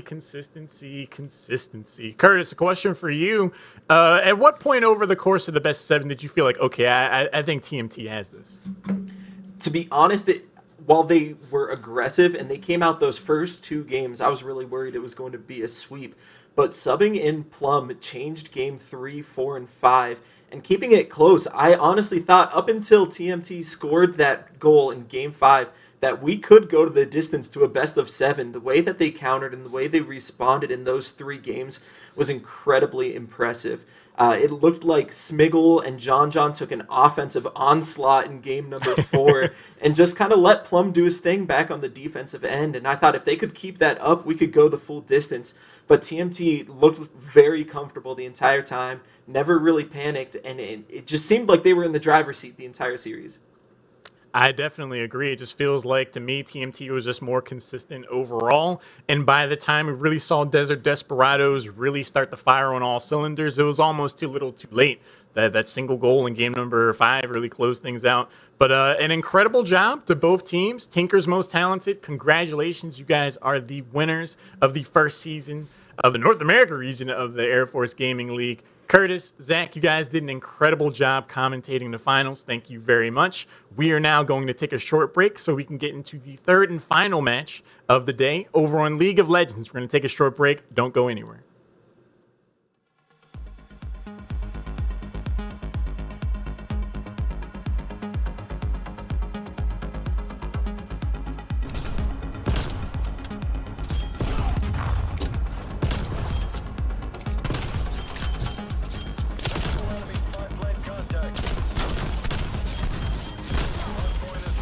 Wow, Fonzie. Make the the Soviet Union proud.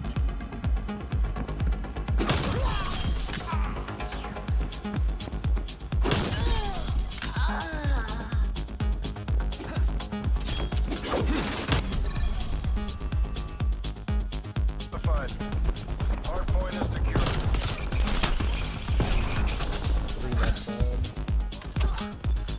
Don't peek it. Don't peek the door. He's just staring at it. I got a trophy system up. Oh my god. Nailed it. He's in that fucking. Okay, you got him.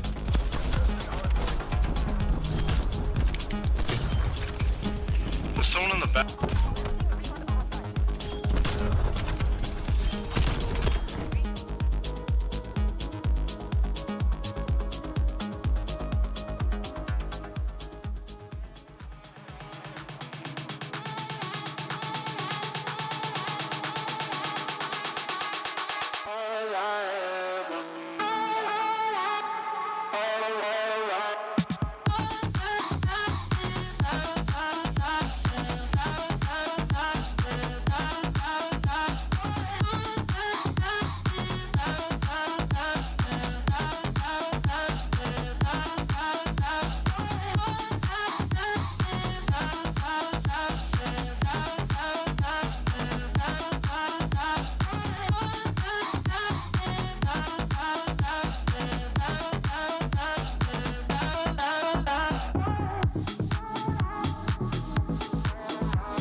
Welcome back to the North America Finals of the Season 1 Air Force Gaming League, where active members of the Airmen and Guardians have been participating across the globe, across 3 separate games. If you want to get involved yourself, head over to airforcegaming.com. Whatever game you're interested in, there is a home for you. If you throw dice, whatever you want to do, play board games. Head over there, jump into the community, and get involved. We have had 2 incredible matches so far in Call of Duty and Rocket League, and we're going to round things out with a bang over here at League of Legends. I will not be doing this alone, though. Joining me on the desk, we're going to have Sated Vampire. Kevin, Sated, we saw a lot of action over the course of EU and APAC. You got to be excited of what we're going to see here in North America. Yeah. Thanks for having us, Halloran. My name's Kevin. I actually am a bit of a guest to the casting desk. One of our other casters had a bit of a technical difficulty. So hello everyone. Joining me today is Sated Vampire, and we're really excited for the games. Yeah, super excited to be here. Excited to be back, and with Kevin subbing in for Satan. Looking forward to it. We have had some incredible matches so far today. I'm sure this third one is going to be just as. Let's take a look at the schedule. We started things off with a sharp 3-0 from Buff Boys over in Call of Duty. They put on quite the performance. After that, we just saw Tinker's Most Talented defeat the Desert Desperados over there in Rocket League. And now we're going to go to League of Legends Task Force Flash versus the Shaving Waivers. Task Force Flash in particular, it was funny. I was looking at the team name. I'm like, why would they name themselves that? I'm like, I guess they just want their opponents to be constantly running away and forcing out their use of Flash. They have a lot of supporters on their end. Let's take a listen to what they had to say to see how they want to hype up the team. Michael Dutton from the 963rd Strike Squadron, League of Legends.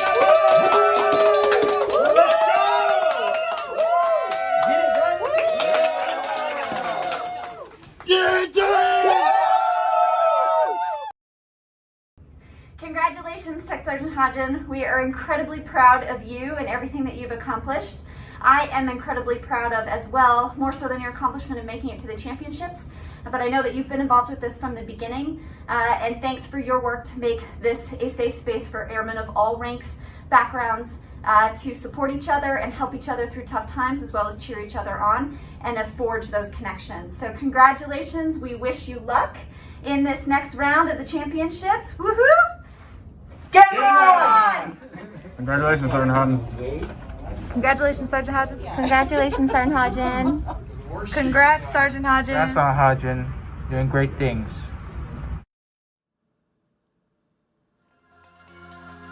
It's so incredible to see that kind of support here for Task Force Flash. Kevin, Sated, here's a little bit of background about this team. Task Force Flash was engineered from the beginning for success. They started out in late 2019 and had 30 to 40 members try out to make the main squad. At the end of that, only 7 actually got onto the team. No way. And they, and they have been steamrolling pretty much ever since. They worked really hard to find the best possible roster, and it shows. They are the #1 seed for a reason. And also, Staff Sergeant Jake Delta Williams took on the role of being a coach and moved themselves to the sub role to really make sure that their team is honed in on everything that they needed to do. You can find out this information over on airforcegaming.com for the full interview. But this is a team that just they've had a competitive mindset from the very beginning. Say it when you hear about a team like this, what are your thoughts? Are you concerned for the opponent? Do you think they're just super well practiced? How do you feel about this team? Well, first, I'm a little jealous. I wish a little jealous of Arizona and all their league players, but that's incredible. I think it says a lot about what they bring to the table and how much they've been cultivating this team over this amount of time. It's pretty crazy. Kevin, when you hear this kind of history about a team, what do you want them to see? What do you want to see for yourself here in the finals? Yeah, I think it just goes to show how much a really good support staff and really good processes around a team matter. I think we all know that professional League of Legends teams have a pretty expansive team of, coaches and, even like therapists, psychologists, general managers, analysts. And anytime that an amateur team puts in that effort to make sure that their team is set up for success, I think it definitely pays off. Not just from a technical perspective, but for the players themselves. They just feel a little bit more loved, a little bit more pressure to play maybe. So yeah, I'm really excited to see some really coordinated plays, some really well-drafted team comps, just because, these guys have had to really pull it together and rise up from that 40. There's a lot of pressure that goes into something like that, but their opponents are no slouches either. Over on the other side, the Shaving Waivers, they have a ton of support as well. Let's hear what what their supporters had to say. Good afternoon, teammates. This is Major Lance Bramble, DO for 26 Knots out here, Seminole Country. Today, we'd like to give a special shout out to Team The Shaving Waivers, being led by Sergeant Kesham and Chairman Rushat. Good luck this weekend against Task Force Flash. Sentinels! Always on! Always ready! Staff Sergeant Shires, Staff Sergeant Steele, and A1C Chaz Mawala, and the Shaving Waivers. Woo! Yeah! Let's get it! Get this! Go win, team! Boom! Roy Jenkins. The mic drop. I love the mic drop at the end there. Absolutely incredible stuff. Now, Shaving Waivers, they are the number 3 seed, and they are no slouch by any means. The way they came together is very different from their opponents. They've been playing for about 2 years themselves, but they are just a set of 5 players who have kept that roster the entire time. They also have a lot of competitive experience. They've played in their local leagues and done well. So they definitely know how to play the video game. They kind of have a lighthearted approach to how they play. They like to go for interesting draft picks as well. So I think we're going to see a team that's playing with a lot more heart here. When you have time to really form those deep bonds, Saded, you kind of can sometimes outplay your opponent just by being able to coordinate as a team, right? Yeah, I think so. I think playing with a dedicated group of people, like friends, for such a long time really helps a lot in the kind of innate communication aspect of playing League of Legends. Because a lot of the time, there are all these tools and tricks and tips that the League of Legends client allows you to use to help your teammates out, let them know what's going on across the map, etc.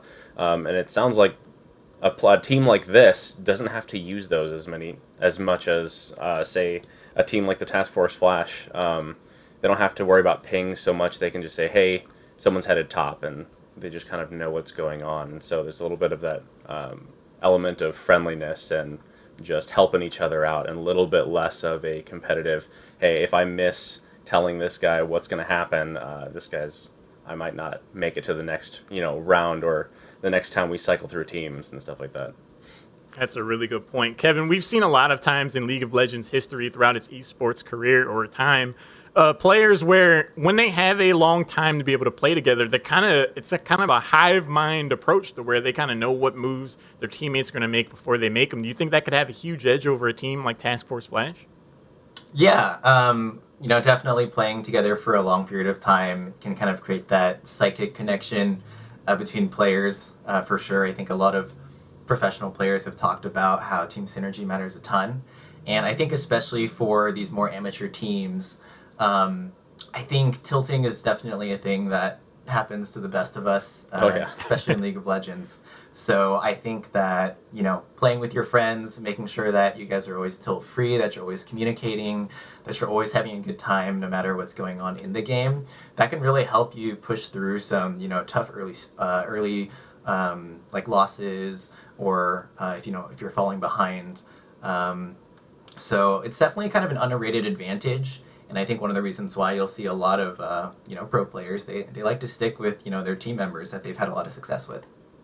Absolutely. It's going to be really interesting to watch these two play in particular, because over the course of the bracket here through the playoffs, it's been a best of one. And in my opinion, that favors a team that's really good just mechanically, because it's like you show up, you just outplay your opponent over the course of that one game, and you move on. But here where it's a series, I do think the advantage could go over to a team that does have that longevity, that does have that long history together, and they can make adjustments over the course of the series. If game one goes a certain way, they can shake things up and move things around for game number 2. So I'm excited to jump into it. It's going to be the Mechanical Titans of Team Force Flash taking on the longtime bond of Shave Waivers. Gentlemen, take it away. Thank you. Awesome. Well, we are going to be getting into the draft soon, most likely. Seda, do you have any predictions? Should we toss our predictions up for the audience right now?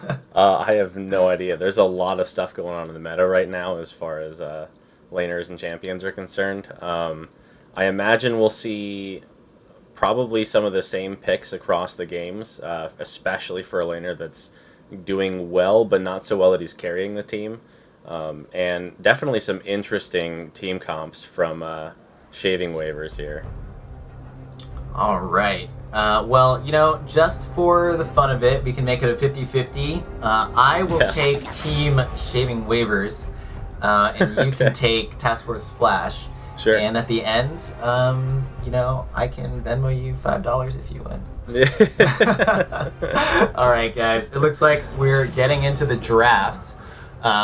We have Cho and Nocturne banned out pretty much right away. I think Nocturne's been a pretty oppressive pick lately, with kind of like the tanky Stride Breaker build.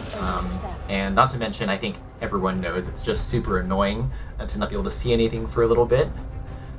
Cho actually a little bit of a less common ban, I think, but is also definitely pretty deadly if you have a way to set up for his rupture. For sure, and he gets so big. Morgana's a pretty solid ban pick, I think. She can do a lot, especially with her recent buff in the jungle. She did just get debuffed a little bit in the jungle, but she still has a really strong, healthy clear, and as a support, really great too. Yeah, Jungle Morgana is super annoying. The bind lasts for 3 seconds at max level, so if you get hit by it, you're really not going anywhere. It's basically a free kill, and so I think we've been seeing a lot of that lately. On the other side, Rel, Kindred, and Gnar. I think Gnar and Rel are two really strong initiators. Kindred a little bit less common, and we have the first picks coming out. So Volibear for Al Calzone. Really good early dive champion, super tanky, good duelist in lane. Great top lane pick. Oh yeah. Then we got Wukong and Udyr. Udyr's a great jungler. He's been a great jungler for a little while now. Just a super strong pick. Also, pretty good early. Yeah, definitely. Udyr has a super duper fast clear. They did recently nerf some of the super high speed items, like Turbo Chem Tank and Dead Man's Plate, but I think he's still super strong. Falls off a little late game, I think. Lilia and Lucian coming out for the other side. Lucian can be played pretty much in any lane. Really strong duelist, very strong all-in at all periods of the game. Definitely a very mechanical champion. And Lilia also a pretty strong kind of alternative initiator. If she lands the sleep on anyone with her bowling ball, that's pretty much a free pick. Or obviously in the middle of a team fight, if she gets a clean sweep, that's also a lot of CC for the team. Yeah. So we got a Vladimir pick and then an Ashe ban. Ashe has been really great. She always has. She definitely scales up more and more mid and late game, as long as she can keep her CS up. So it's a pretty solid ban, I think. I definitely don't love going up against Ashe in the bot lane. I haven't seen a whole lot of Vladimir lately. Maybe it's just my lack of playing, but what do you think about Vladimir? Vladimir definitely kind of a excuse me. Definitely a little bit more of a less meta pick. I haven't seen him much lately. Scales really well into the late game with his passive, but I think struggles a little bit early game. Maybe they're banking on, if Vladimir is going top lane, being able to just kind of farm safely against Volibear.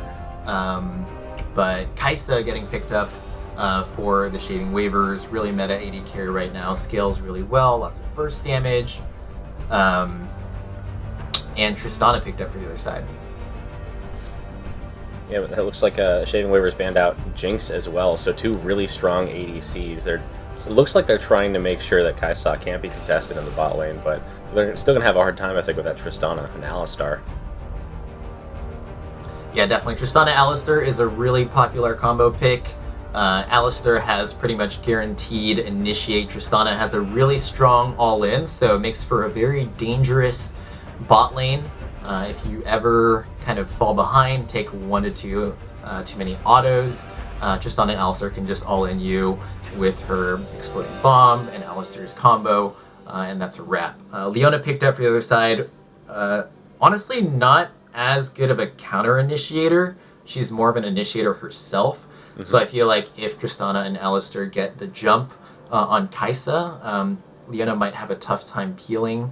But I think pretty balanced team comps all the way around. If if I could say that one of the drafts is a little bit better, I'd say Task Force Flash maybe has a little bit more of a meta draft, whereas the Shaving Waivers looks like they're pulling out some, maybe a couple for fun champions like the Vladimir. But honestly, I think League of Legends ends up being kind of a comfort pick game most of the time, especially when you're just starting out in amateur play. So maybe, maybe he has, 1,000 games on Vladimir and just wants to, flex on stream. Yeah, and you end up learning that the hard way as well when you start getting into League of Legends and you're like, okay, well, I want to play this lane. Who's the best champion for this lane? So you pick an S tier champion and you see what you're up against, and it turns out they're a C tier champion. You're like, oh, I got this in the bag. Little do you know that they're a ranged champion, you're a melee. So they kind of hard counterpicked you, and even though the champion's not great, they just end up outplaying you because they know what they're doing with the champion. It's not so much about which champion actually works. It's about what you can do with them, how comfortable you are with them, and your team composition, picking up the weaknesses and exemplifying the strengths of your team. Definitely. Yeah, I think everyone before has met like a random what's a one trick champion, like a Yasuo one trick who theoretically should be questionable in competitive play, but the guy just has 2,000 games on Yasuo, knows everything about him, and you counterpick him with like Renekton or something, and then you still just get roasted because this guy's put against 500 Renekton counterpicks, and that's just a wrap. So honestly, I think just getting comfortable with the champions that you love to play and min-maxing them as much as you can really take you pretty far in League of Legends. Yeah, and I think especially with a team like the Shaving Waivers, who are just a team of 5, I imagine they swap roles a lot of the time. So for that example, a Yasuo and a Renekton, say someone wants to do something cheesy and play Yasuo in the mid lane, which totally is uncommon, but then someone counterpicks with a Renekton. Yasuo just goes, okay, well, ADC, I'll trade lanes with you. You play a mid lane champion, I'll just play Yasuo in the bot lane, which is apparently viable, as I learned pretty recently. So our Yasuo carried that game for us. Yeah, lane swapping is pretty common nowadays. I think, if one lane's winning really hard, takes a turret, they can swap with a lane that's maybe falling a little bit behind. We'll probably get to see a couple during the series that's coming up, but I think we are probably going to be getting into the game soon. I'm really excited. I'm thinking that this is going to be a pretty fiery game series. We have the Super Practice team, and we have a team that probably has a ton of tricks up their sleeve, so I'm expecting some funny cheese, some great team combos, and hopefully a very close series. Yeah, I'm really interested to see what they do at the start of the game. Last 2 weeks ago at the APAC and EU, we saw a lot of one team just going a 5-man stack into the enemy jungle, just trying to look for a couple picks, and the other team refusing to play that game and just standing out at the 5 points, getting vision, seeing that happening, and just leaving the area. Yeah, definitely. Definitely for the APAC and EU championships, I think there were less teams in the bracket. So I think, there's just a higher percentage chance for a bit of a skill disparity when you get to the finals. But for North America, we had a ton of teams, I think over 100. Oh, yeah. And so, by the time you get to the grand finals, you have to expect that for each of these teams, they've had to fight through so many other teams and come out ahead. So at the end of the day, I think it always ends up being kind of a close match. But these teams may have never seen each other on the bracket before. So, sometimes one team just hard counters another team, and we're going to find out today if that's the case. Yeah, and they were playing single elimination, so every game up until now has just been one game against an enemy team, and whoever comes out on top moves on to the next one. I don't know if they had a loser bracket or not. It doesn't sound like they did. So everyone who's gotten to this point has just played one game and won. Oh, looks like we are on the Rift. So AFGL Season 1 North America Championships Task Flash Force versus Team The Shaving Waivers starts right now. Get hype, Twitch chat. Shaving Waivers getting a bit of an aggressive ward there, but no jungle action so far. No, nothing crazy. Looks like we're going to have Benga in the mid lane with Vladimir versus Lucian. That actually sounds like a really hard matchup. I think Lucian's going to walk all over Vlad. The trades are just not going to be favorable. I think he's going to have to play pretty far back. Yeah, definitely for the start. Lucian's going to probably be a bully, but that opens up him up to being ganked by the Shaving Waver Udyr info.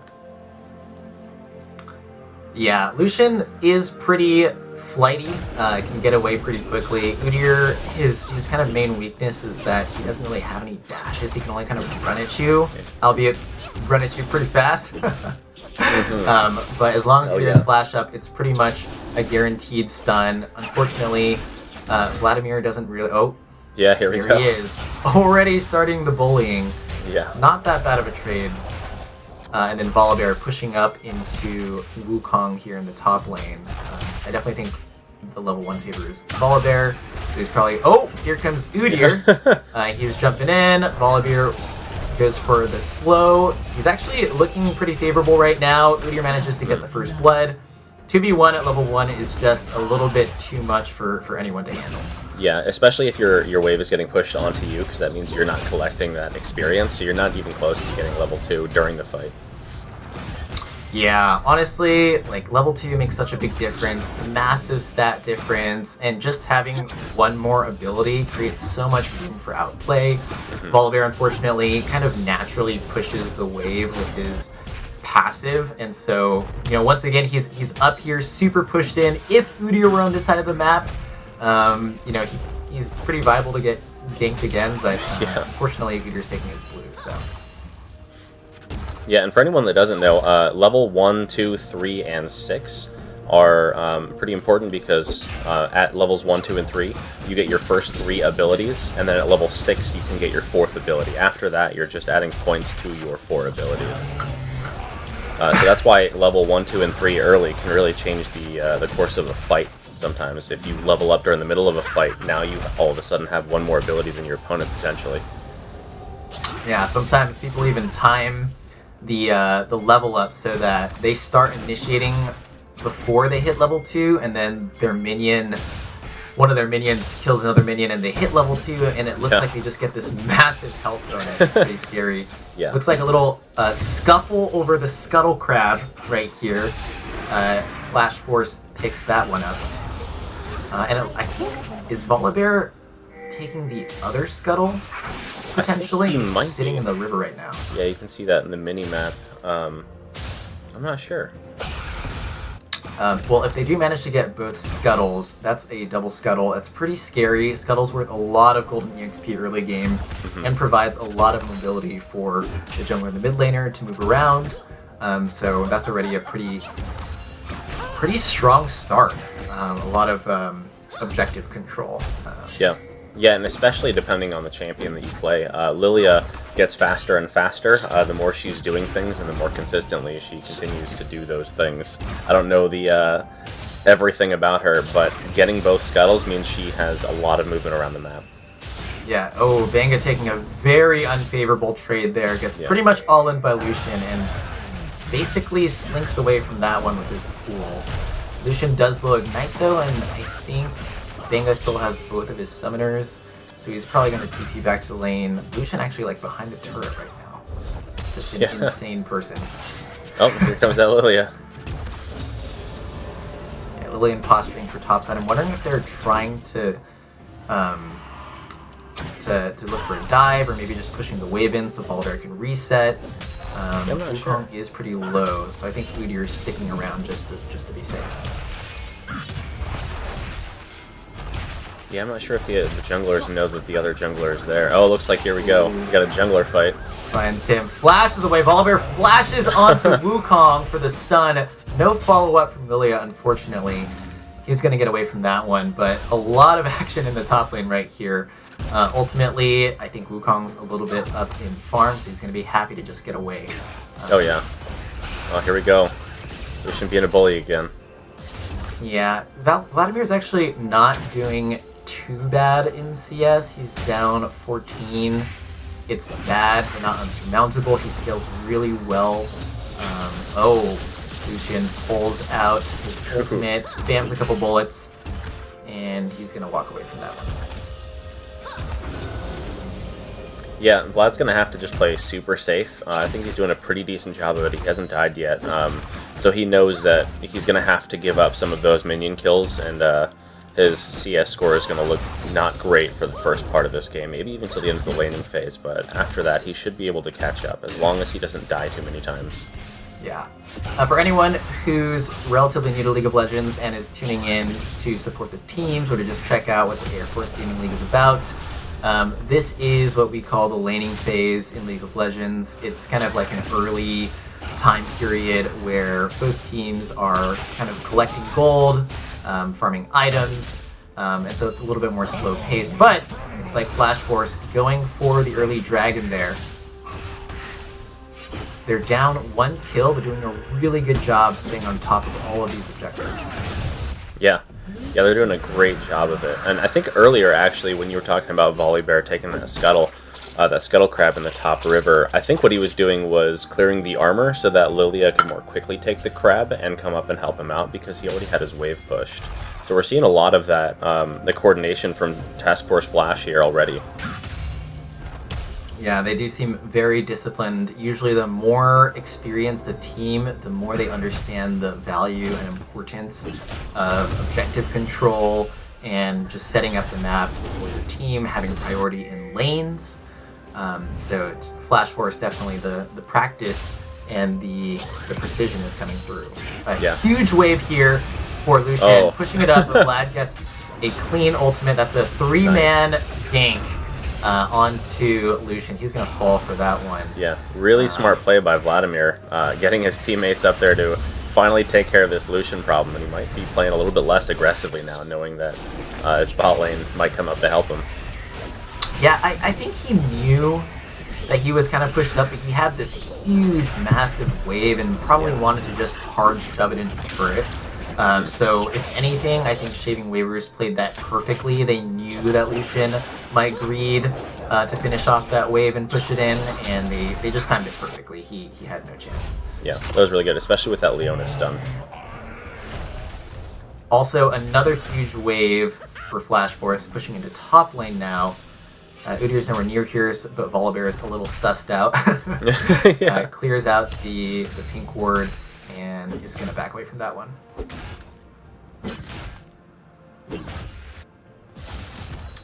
Taking a look at the CS, pretty even in top lane, slight lead for Wukong. Lucian obviously in the lead. Lilia, though, her clear has been super fast, 68 versus 40. Udyr's been doing a lot of work with the ganks, but Lilia doing a really good job. Just kind of staying up to date. Oh, here we go. There's that sleep. Okay. Really clean, just a series of chain crowd control onto Wukong. Takes him out, and that's going to be a huge wave that he's missing. Really good coordination from Lilia there.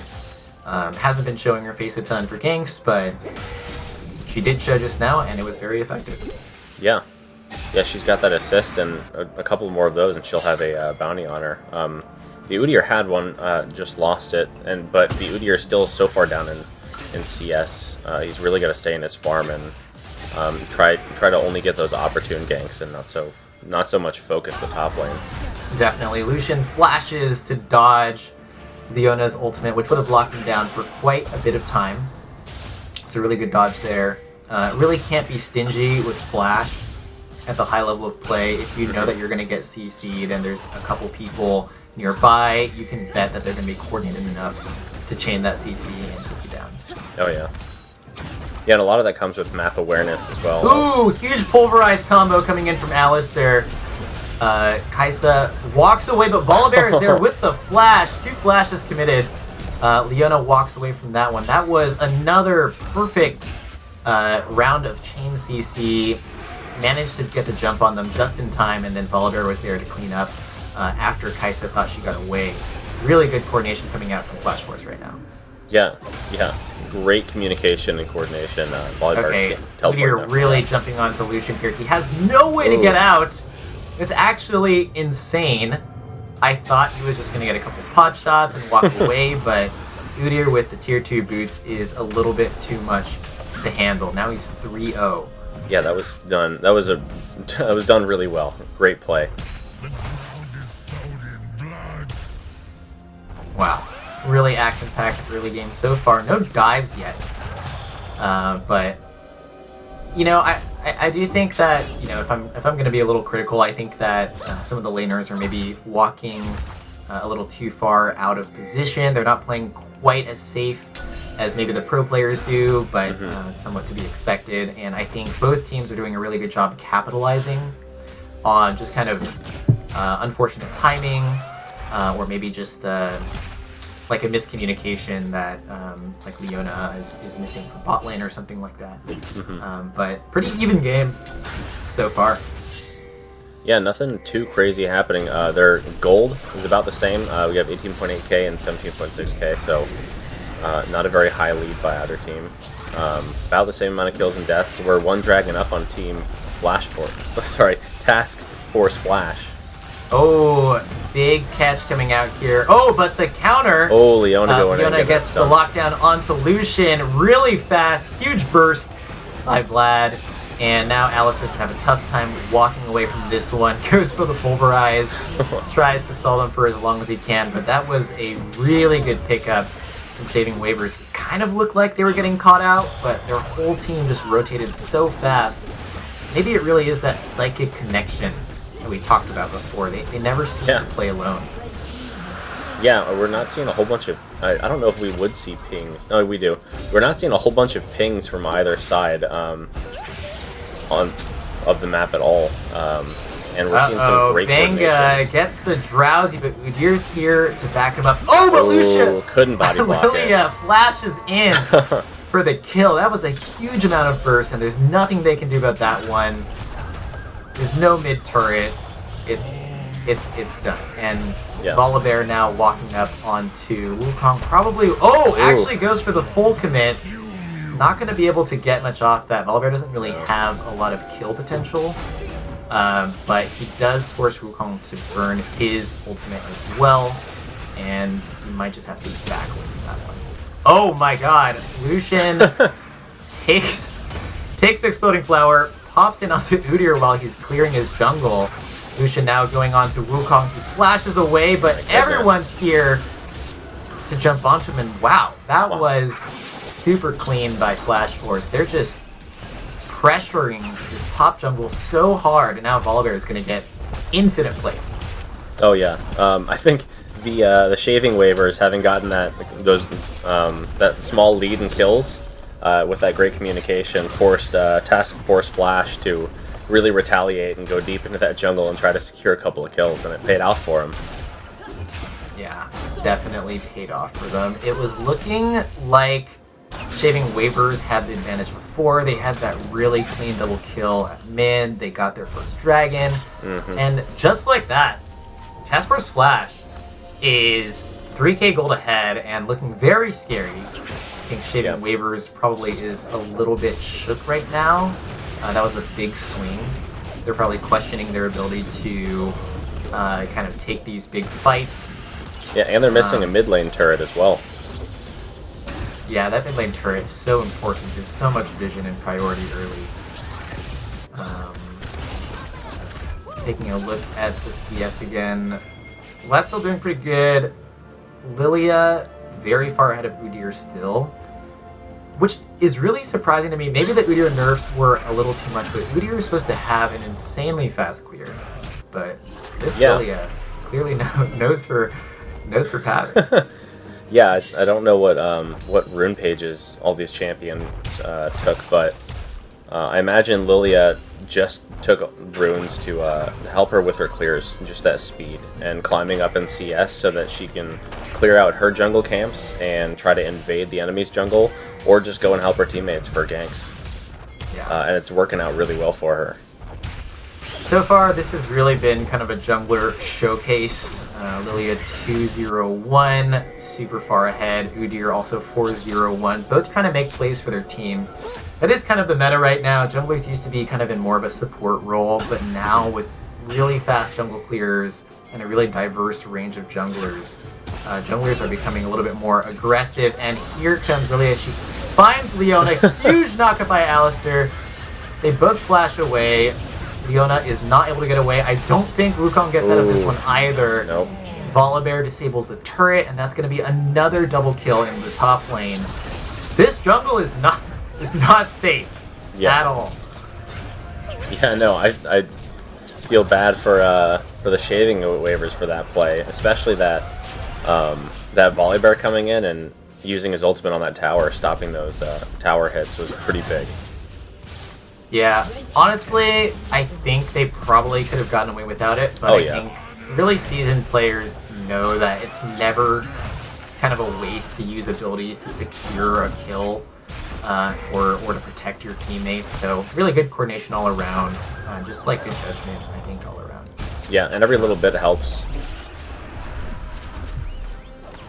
Rift Herald picked up by Flash Force. For those of you who don't know, that's a big jungle minion. If you kill it, you get to summon a version of it that walks down a lane and slams into turrets for a bajillion damage. Yeah. So really good early game for securing early turret advantages, and also very effective for diving, because that minion will tank the first couple turret shots. Yeah. This could be a fight here, maybe. Oh, I think so. Leona goes for the root, doesn't get it. Lucian dashes away just in time. Lucian so slippery. Yeah. Yeah, they definitely didn't want to attack into that Alistar. He's so tanky, and he would just shove them all back. It looks like both teams are kind of posturing around Dragon right now. This will probably be the first full-on 5v5 team fight of the game. Flash Force getting started on Dragon. Really good positioning by them. They're doing it so fast. Shaving Waver's not sure whether to go in or not. Dragon's already dead, but they catch Volibear a little bit. Huge three-man pulverized by Alistair. Wukong gets into the back line, but Udyr falls early with the bounty, and Wukong almost able to convert onto Tristana. Not quite. Leona super low. Now Kai says to flash away, gets pulverized again. Vlad slinking away, flashes. That was so clean. And that's a 4 for 0. That Lilia bowling ball. Good Lilia players, they just know all the recall spots. Yeah. They really do. Yeah, they really know where the enemy player is most likely to recall, and just why not? Just lob a bowling ball over there and see what happens. Still, massive team fight for Flash Force. They are now a whopping 7k gold ahead at 19 minutes. I am never one to call a game early, but by most standards, that would be considered a very unsurmountable lead. That said, we did call out before that Kaisa and Vlad are both really strong late game scaling champions, and so they definitely can come back. They just need to keep their vision up, maybe farm a little bit, and maybe avoid the full-on engages for a little bit. They look like they wanted to find Lucian there, but he knows. Yeah, I think they really need to just play safe and try to pick off people when they find them, but yeah, like you said, avoid those full-on team fights unless there's something really important. As we get into the third dragon for Task Force Flash, I think that's when it's going to start picking up and become more important. So if they can farm up and try to get ahead by then, and try not to lose too much and feed the enemy team, I think they'll be doing all right. Yeah. It's not going to be easy, though. Definitely not going to be easy. Yeah, Task Force Flash has 3 turrets now. So the Shaving Waivers are going to be pushed way far up on their map. Not going to be able to farm as much either. Definitely. Taking a quick look at itemization, it looks like Lucian just finished his Manamune. That's a big damage spike. Lilia going for the Liandry's Burn build. Ooh, that was close. And actually has a 16-stack Mejai's Soul Stealer. For anyone who doesn't know, that's an item that gives you more damage the more people you kill. but you lose a lot of it every time you die, so it's kind of a feast or famine kind of item, and Lilia definitely not missing the opportunity to capitalize on her early 5-0 lead. Yeah, it's a really good item to have, but you really have to know what you're doing with your champion and know when to get out of fights if you're going to buy that item, because losing stacks is a really big hit to your momentum, and you have to stay away and come back later. Uh-oh, looks like Lucian's gonna get pretty much the entire Relentless Pursuit onto Leona. Rift Herald takes that turret out, and they are running for their lives right now. Oh yeah. Just barely out of reach. Yeah, this is the second Rift Herald for Task Force Flash. And they actually managed to ram it into the inhibitor turret before it dies, so that's huge damage onto the turret, and a lot of value from that turret. Yeah, Task Force Flash, 2 dragons up, 8k gold lead, 5 kill lead, 4 turrets taken to Team Shaving Waivers 0, and they've gotten both Rift Heralds. It's going to be pretty hard for the Shaving Waivers to come back from this. They just really have to play safe, try to coordinate, and figure out what they need to do. Definitely. I think keeping their vision up is super important so they don't get jumped on in the jungle again, but that time they kind of just walked up mid lane. So I'm kind of at a loss as to, you know, if you know that they're coming, you know that they're grouped, and your team is fully prepared and you still can't do much about it, then, you know, for a team it's kind of like, well, what options do we have left? I think, like, they do have kind of that wombo combo potential if they get, you know, the Leona ultimate, the Wukong ultimate, into the Vlad ultimate, and just kind of, you know, get the perfect scenario. But I think they're going to need a perfect scenario to win any of these team fights. And I think this dragon for sure goes to Flash Force. Shaving Waivers, if they try to fight for this, it's just going to be a GG. And I think Task Force Flash knows that. Yeah. Yeah, I was just about to say I think they should. I think the Shaving Waivers should take Baron while.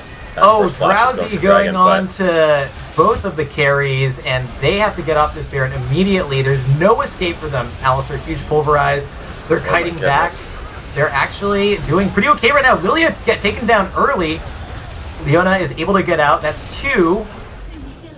That actually went really, really well for Shaving Waivers. I think they're going to pick up Volibear here. Oh my god! The huge damage from Volibear. Looks like he's done for, and just gets the very, very bursty double kill. Yeah.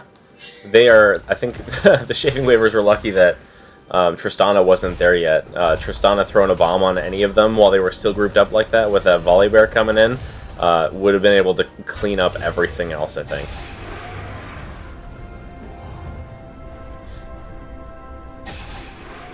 So that was a great play by Shaving Waivers to getting out of there. But unfortunately they had to leave and weren't able to take that Baron. And it looks like the Task Force Flash got their 3rd dragon. So what does Infernal Dragon or Infernal Drake mean for Task Force Flash here? Yeah, so Infernal Soul's going to give them extra burst damage, their first ability or attack. With the Infernal Soul is going to do some extra damage. I think it's AoE a little bit. So kind of a great soul, honestly, especially when you're in the lead. It's just going to allow you to burst through their team a little bit faster. And burst damage is honestly so important. If you're able to take someone out before they can really use their abilities and get value out of their items, it's just so much value. So I think one of the more sought after. Oh my god! Huge flash pulverize, just barely misses. Really great flash. Vlad gets caught out here. Is he going to get the Drowsy? No, manages to get away with his Rocket Bell. Now Leona is kind of caught out of position and kind of has to get down. Not much you can do there. I think she was maybe trying to flank. But yeah, I think she knew she was tanky enough she could draw the enemy team away, and hopefully her team would be able to come back and try to pick off a player or two, but it didn't seem to work out that way. That is maybe the fastest Baron of all time by Task Force Flash. They picked that one up, and that's just going to kind of snowball them to victory, I think. Still just an 8k gold lead, but now with Baron buff and 3 dragons, it's looking very difficult. Baron buff is going to make it really hard for Shaving Waivers to turtle in their base. So we're going to see how well they can defend. Honestly, they've been having kind of more luck with the either hard engages or counter engages so far. Maybe they try to catch them out, but I think if they sit in their base and kind of let the Baron buff do its work, it's just going to be a slow and steady death. Yeah. Yeah, they definitely need to start picking off some of those, I'm just going to call them TFF because their name is kind of a tongue twister. It really is. I've been mixing it up all game. So I think they really need to play safe here, like I've been saying the entire time, but especially now while the TFF has a Baron buff. You can see that on the champions. The champions are what actually give the buffs to their minions, so if they can kill a champion, that champion won't have that buff anymore. Ooh, huge initiate.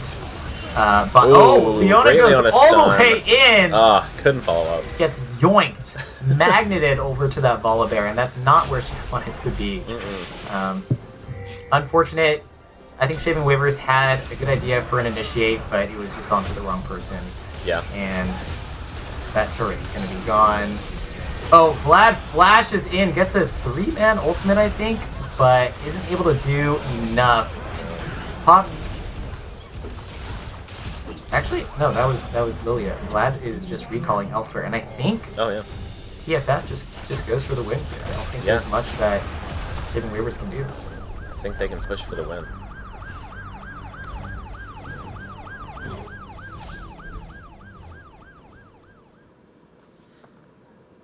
Wow. So we didn't see quite up till the end. It looks like they FF'd or forfeited because they knew the game was lost there. That was crazy. What did you think about that last push? Yeah, I think, it was kind of inevitable. The push was going to happen. They were going to group up. They probably just got some new items. And I think that Shaving Waivers also knew that if they couldn't find the right engage before the Baron buff push happened, it was done for them. So they really tried to go for that last initiate. Unfortunately, it was onto Volibear, and he is mega tanky. Oh, yeah. And also Leona got just magicked away and flew to her death. So I think they had the right idea, but by then it was a little too little too late. Yeah, playing champions like Leona, where you throw an ability out there at range, and if it connects to an enemy champion, you kind of get shot to them. I've played quite a few of those, and sometimes you see an opportunity and you reach for it, and then they move away further into their group of players, and you realize, oh, I really hope this doesn't connect, because if it does, I'm just going to die and my team won't be able to save me. Yeah. I immediately regret this decision, and then it happens. Sometimes a play like that, especially this far into the game where your respawn time is so long, can really make or break really the rest of the game, as we saw there. Yeah, most definitely. Really exciting first game. I think it was looking really close for most of the early game. The Udyr was doing a ton of work. I got to give props to that. Both teams' junglers doing an amazing job. But ultimately, Task Force Flash. Task Force Flash. Pulls that one out. I think their discipline really paid off there. They were very practiced throughout the game. Perfect objective control.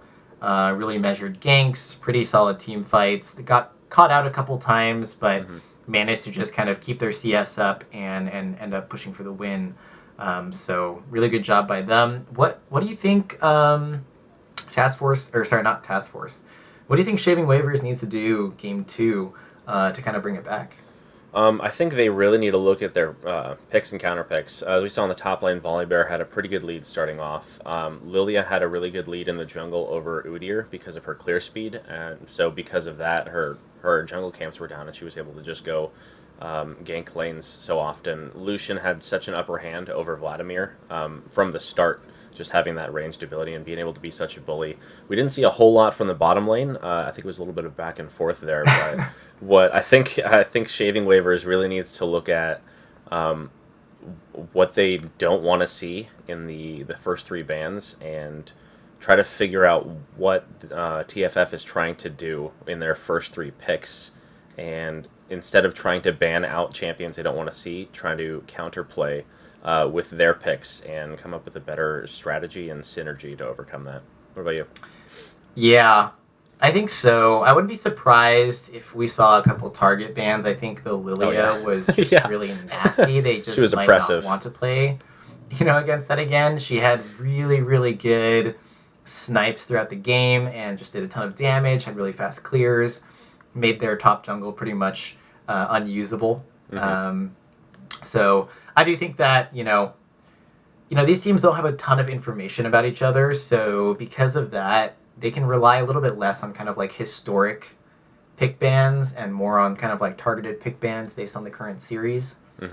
And yeah, no, you're right. The bot laners didn't really have much impact, but that's kind of the meme.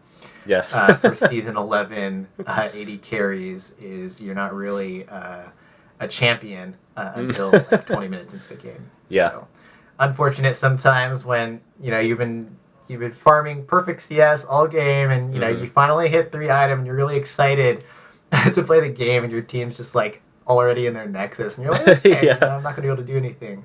This game. Yeah, especially as a support as well. Iona was doing a really good job trying to get away from her ADC so that the ADC can pick up that solo experience from all those minions in the bot lane, but I just don't think she was able to do enough with the other lanes who were already losing. Yeah. I think one thing that might be worth calling out for all of our viewers is I believe this is a best of 7 series. Is that right, Sated? I thought it was a best of 5. I could be wrong though. I'm wrong often. Yeah, you're right. It is a best of 5. Sorry, best of 7 would be really long. So that means, be here all night. It's first to 3. So right now, Task Force Flash has a 1-0 advantage. If they win 2 more games, they will be crowned the AFGL Season 1 North America League of Legends champions. But we have a maximum of 5 games that can happen if it becomes a close series throughout, which I'm definitely hoping for. Yeah. For those of you who are just tuning in or who don't know, this is the official championship broadcast for the Air Force Gaming League. It's a really cool internal gaming program for airmen and guardians in the United States Air Force and Space Force. That happens twice a year. It's really new, and we're excited to finally be on Twitch to kind of show the world what the gamers in the Air Force and Space Force have to offer. Sated, what's your take on the whole Air Force gaming program so far? Have you been liking it? How's it been like for you? I've been liking it a lot. So I heard about it through the Air Force portal. So a lot of us are familiar with the Air Force portal. I don't know what the Space Force's portal looks like, but it's essentially one of the websites that we go to for a lot of our information. So it's a secure site. Anyone who's in the military and in the Department of Defense has some sort of website that is kind of a central hub for getting a lot of different information and using a lot of other sites. So I found out about it through the Air Force portal.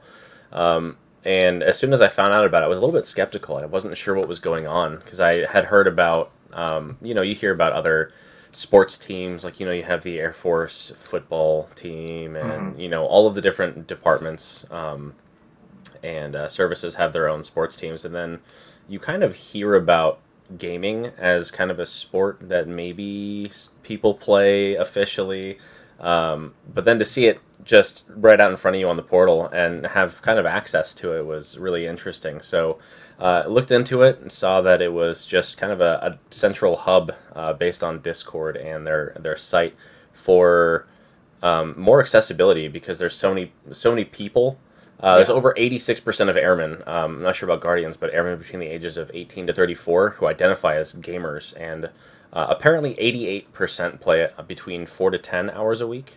So it's a much more accessible thing than sports are, and being able to play competitively because we can do it in the safety and comfort of our own homes, especially with how technology has progressed.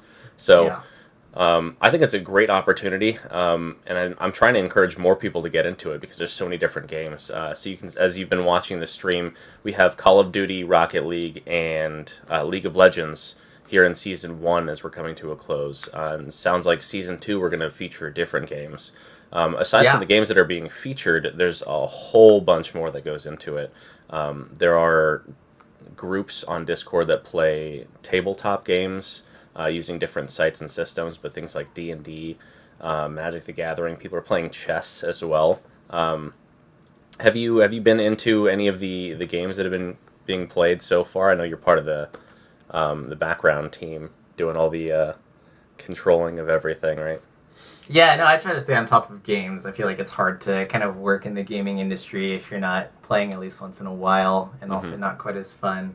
So I've been playing actually a lot of League of Legends lately, which is probably a good thing for this guest cast. Thank you to everyone who's watching for having us, and feel free to leave us any comments in the chat. Maybe we're mispronouncing something. Oh yeah. But yeah, League of Legends. It's a funny story with League of Legends. I've been playing it my whole life. I started playing in beta, transitioned over from Dota All-Stars, and played a ton. Season 1 and Season 2 actually made it to top 200 North America. Season 2, that was back before they had like the Challenger system. It was just ELO, basically.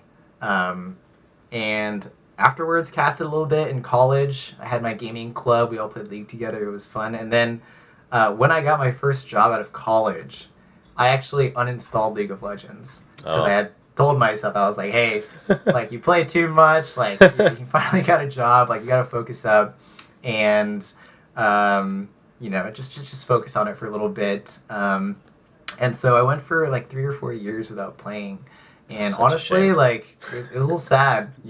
I was working really hard at my job, but like, I felt kind of sad, and recently, about 2 years ago, finally got convinced to reinstall it, and rather than avoiding it, just trying to find like a healthy work-life balance between playing games and also working. And honestly, I know a lot of people kind of give gaming a bad rep, but I think if you do anything for 12 hours a day, it's not going to be healthy.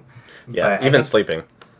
Even sleeping. That's probably one of the healthier alternatives. Yeah, probably. I feel like I get too little sleep nowadays. Yeah. But yeah, I think pushing yourself to find that really healthy work-life balance between your hobbies and your passions, like video games, but also your work is really important. Like, you can't really run away from it. Like, you don't have games, you're sad. If you only have work, you're sad. If you play too much games, you're sad. If you too much work, you're sad.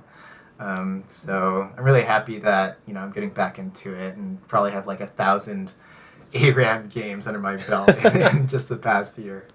Oh yeah, ARAM is such a great tool as well for trying to balance that work gaming schedule, because games that we're seeing now are played on the Summoner's Rift. So games can get kind of long. Games can get long in ARAM as well, but what ARAM is, for anyone that doesn't know, is what does it stand for? All random, all mid, right? Yeah. Yeah. So there's no jungle, there's no top lane, there's no bottom lane. It's just one singular lane, and you just get random champions and you fight. And so games go pretty quick. It's a great way to balance playing League of Legends and living your life. All right, looks like we are back in the draft. So for everyone who doesn't know, we are going to speed through this one a little bit. The teams opted to go through their picks and bans a little bit offline, and I think we're going to be able to get into the game pretty quickly. Thanks for waiting.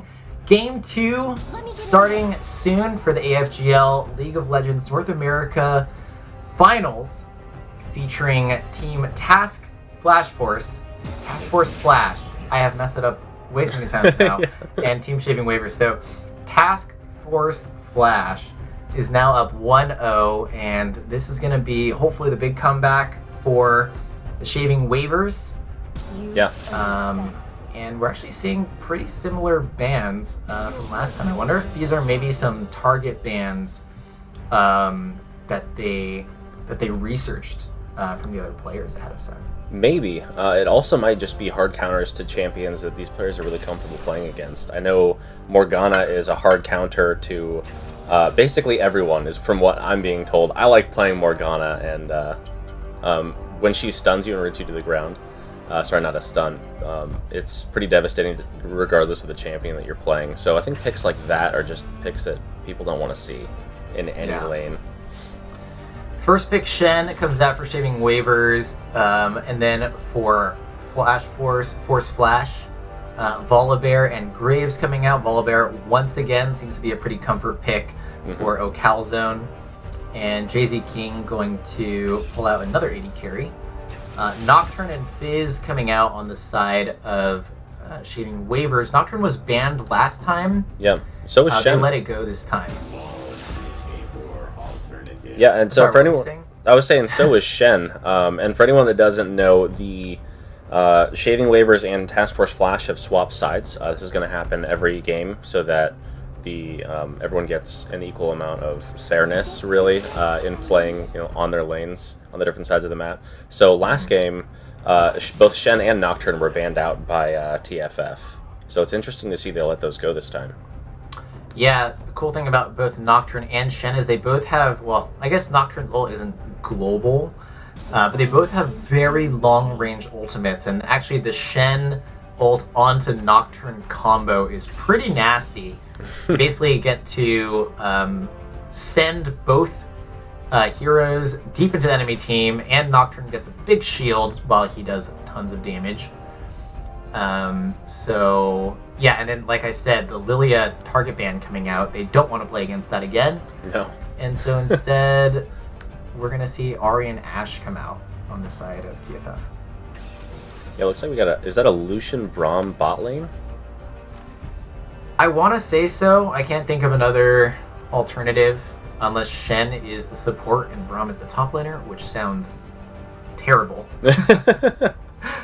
But I'm really liking this comp from Shaving Waivers. It's a very, very aggressive comp. Very, to the wall kind of comp. Fizz is all in, Nocturne's all in, Lucian's kind of all in, Shen's all in. Pretty much the only person who's not all in is Braum. Yeah. So I almost would have liked to see maybe like a Leona or like an Alistair or something. That'd have been really interesting. But maybe he's just there to make sure that the skill shots from Ahri and Ashe don't hit. It is pretty annoying to get Ashe arrowed out of nowhere. Oh, yeah. Yeah, so Ashe Alistar over for TFF. Last game we saw Alistar, but Ashe got banned out. What do you think the difference in lane is going to be with Ashe now there? Honestly, I haven't played against too many Ashes. I don't think it's a super popular pick. She is really annoying with her volleys, which means that if you can't kind of all in her, she can kind of be oppressive in lane. I think having Alistair is pretty good disengage. Not that I think Lucian Braum is a crazy kill threat, unless Braum manages to land his like very slow skill shots. That said, if Lucian and Braum do manage to get onto Ashe, she is a 80 carry with pretty much no escape tools aside from the slow in her volley, and she is pretty squishy. Yeah. So I think it's gonna be like Ashe and Alistair's game plan is gonna be like battle of attrition. Like you'll just slowly whittle them down. They don't really have heals. And then for Lucian and Braum, they're just going to try to look for the perfect initiate or use Braum's shield to just try to block as much poke damage from Ashe as they can. Yeah, I think Alistar was a really good pick for the support. It should help keep both Braum and Lucian away from Ashe because she is so squishy. Lucian even is a little bit more tanky, can take a little bit more than Ashe can. So that Alistar being able to shove those people back so that Ashe can both farm safely and kind of disengage from any bot lane fights or any ganks that come from the junglers. I think really smart move. Yeah, definitely. And I'm just thinking about a funny interaction now. I haven't seen this before, so I'm not positive, but I think Alistair's headbutt might just be a really good Braum counter because Braum's kind of main ability is he can put up this huge shield that will block projectiles, so it's all about positioning that shield in front of your teammates. So if Alistair manages to headbutt Braum away, he pretty much becomes useless in a team fight. Yeah. I'm not sure that'll happen because Alistairs mostly use their headbutt as just a setup for the pulverized combo, but I'm kind of hoping we see like a funny interaction where, you know, Ashe shoots her arrow and then Braum puts up his shield and then Alistair headbutts the Braum away and then the arrow hits Lucian and that would be a highlight clip and a half. Yeah, that'd be really funny to see. Hopefully Shaving Waivers can pull it out this time though. They what do you think about their bot lane team comp? I'm expecting, by the way, that we're going to see a little bit more in the bot lane this game. This last game we just didn't see that much because there was so much else going on in top and mid and jungle. Yeah, I think Lucian, Braum, honestly, it's such a rare combo in my opinion. Braum's passive, and I could be wrong on this, makes it so that if he tags someone with an auto attack or an ability, then if they get hit 3 more times, they'll get stunned. So it's kind of like a setup. I think allies can proc it. Sorry, Twitch chat. I know one of you is gonna yell at me for not knowing this. Yeah. Sorry, we don't know all 200 and some odd champions and their abilities and passives. But if Lucian can proc it, then it might actually be a really good combo because Lucian's passive is that after he uses an ability, his next attack shoots 2 bullets, which both count as attacks. Oh, yeah. So that means that he can proc Braum's stun really, really fast. So it could be a pretty dangerous combo. We'll see. I think, again, I called this out last game, but Lucian's a very, very aggressive champion, loves to all-in, has a really, really strong level 2, level 3. And I don't think Ashe's early game is very strong. No, so no, they not managed incredibly. to run them over. I think her best early game strategy is just to try to farm well and scale up into the late game. Looks like we have a 5-champ stat or 4-champ stack. I wonder what they're gonna do here.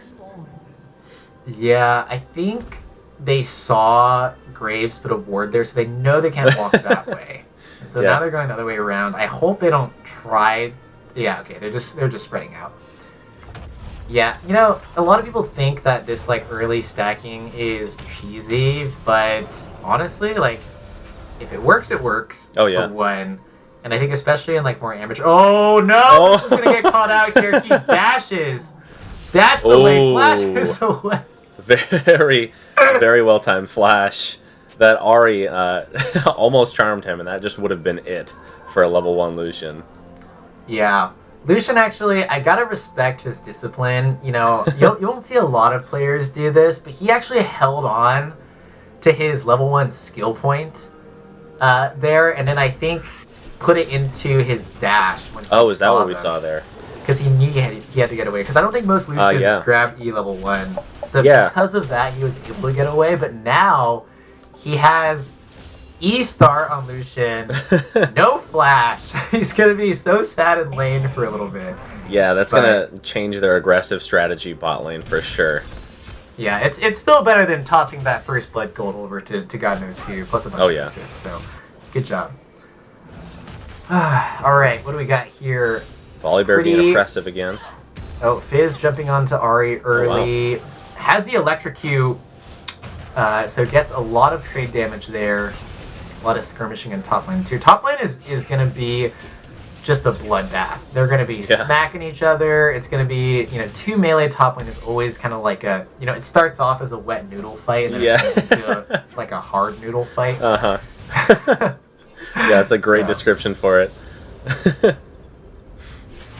Looks like Ashe and Alistair are pushing up a little bit. They have level 2 advantage. Lucian basically has no wave clear until he hits 2. He just hit 2. Oh, you can see in the minimap the Graves was counter jungling that Nocturne. Oh, he's posturing mid lane. Fizz is now kind of caught up, but Fizz is also the most slippery champion in the whole game. A lot of people hate him for it. So he flashes this. He's probably going to have his troll pull again soon. Oh, he doesn't! The cooldowns are too high. Wow. Graves picks up the first blood. That's so big. Graves is so scary when he gets ahead because he's also kind of like an all-in hero. If he gets in your face, he does so much damage. Oh yeah. Yeah, he very rarely pulls away from a fight when he starts dealing that damage to you. Yeah, the moment you turn your back as Graves, like you've already lost. Yeah, you kind of have to fight or just flash away. Or just spam ping assistance. Yeah, Graves is a really annoying jungler because if he gets even a little bit ahead and you run into him in your jungle, like, I don't know, it's like you really don't want to fight him because everyone in the back of their mind has like PTSD from getting one shot by a Graves at some point. And so you're just like, okay, you know what? I'm not dealing with that. So he actually gets away with so much counter jungling just because he's like a scary kid. Yeah, especially you have to play especially safe when you're going for your red buff and blue buff against a Graves, because if he's warding properly and he knows what he's doing, he knows. Oh, 2v2 here in the mid lane. I don't think this is going to work out great for Shaving Waivers. Nocturne gets flash charmed. Might get away. Oh, action in the bot lane as well. Okay, no kill in the mid lane. He managed to get away, but... Nice. Wow, a lot of action going on. Alistar's super low right now. Looks like they managed to get a successful initiate onto Alistar.